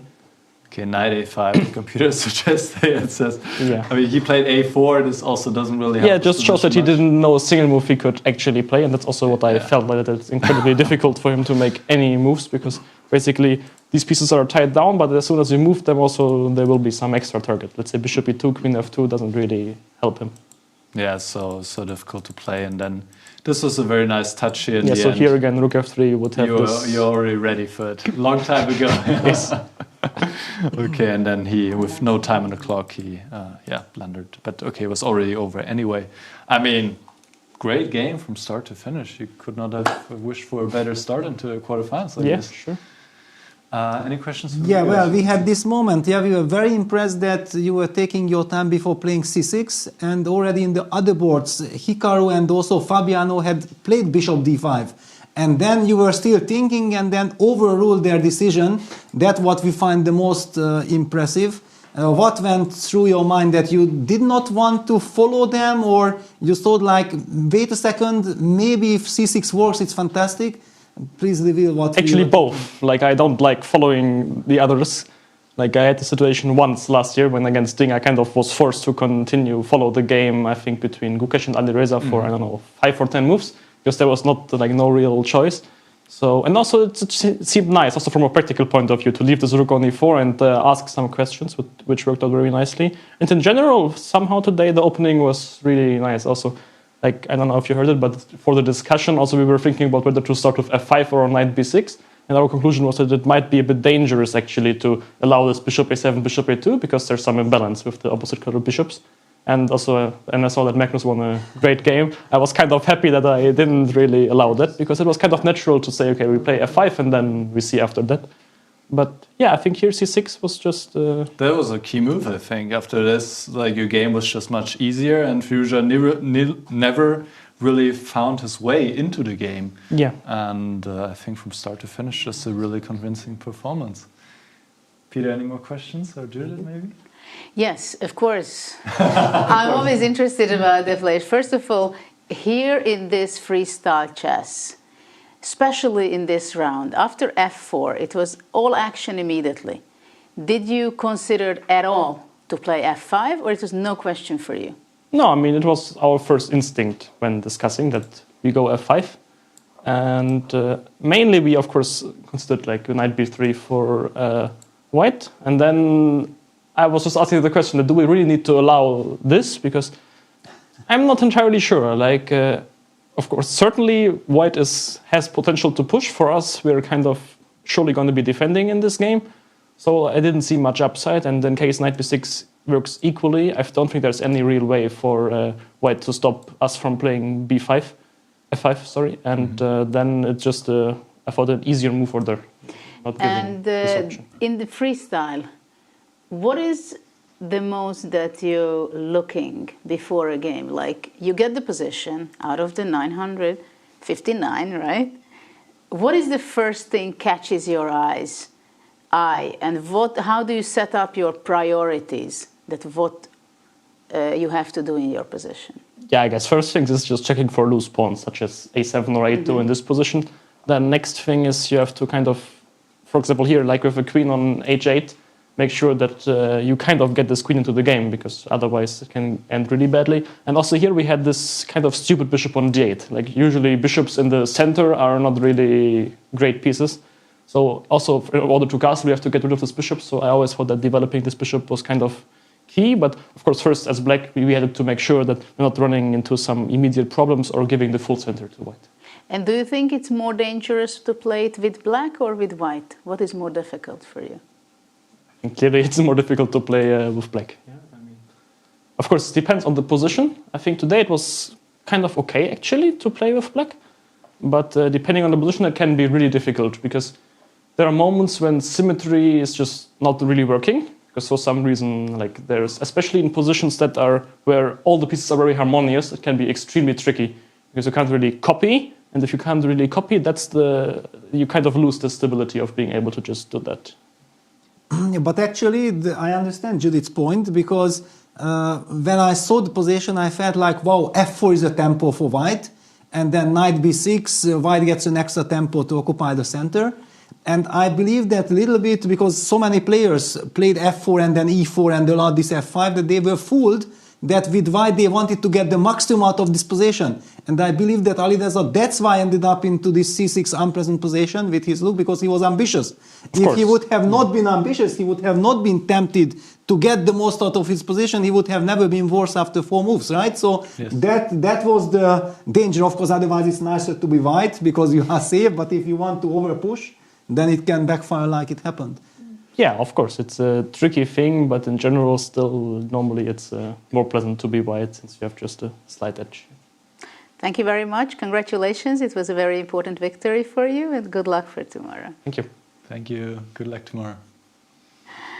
Okay, so we had an amazing fighting day, and I think we got all the great things what a longer time control could offer for us today. If we wrap it up with what were the results, right? We've just seen the analysis by Vincent, how he won against Fiouzja. Basically, there was a bad opening by Fiouzja, and Vincent could point it out why it was. So he was very careful choosing his reply in the first several moves, and then he went all the way, played very well.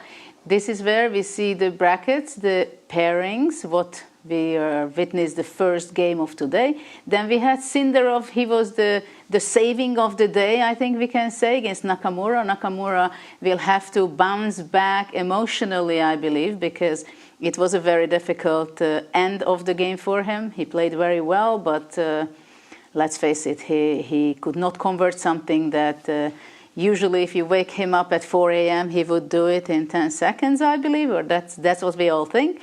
Caruana had a great victory against Gukesh. What a game, incredible battle, a lot of questions, a lot of debate we can go and do it until endlessly, I believe. And Magnus actually won the most convincing victory against Nodirbak. And we should not forget, of course, the great match between Aronyan and Fedoseev, but they are playing for the 9th and 10th place. So I want to ask you, Nicholas, can you show us which was the move of the day, you think? The move of the day? Yeah, which one would you Honestly, pick? I would pick c6. Yes. And Peter is on my side, yes, because this move, and as we learned also, there was a somewhat definite, because Vincent had to calculate this move bishop h5. This was such an important move in this game, preparing an easy game for black, getting the bishop out, castling, leaving the white rook stranded somewhat in the middle, and from then on, Vincent never looked back and won a very convincing game, Judith. Thank you, Nicholas. It is kind of funny and interesting that we point out that one move, the move of the day, it was played in move 4, right? It was a key moment. And thank you very much. I think we had an amazing day. Thank you for watching us. And we are happy to share our thought process and try to discover for you how the players are playing. Thank you very much, Nicholas, Peter. And we are very much looking forward for our audience joining us tomorrow in the same time. And we, the Grandmaster team, waiting for you to break it down, all and everything what happens in this very exciting Grand Slam.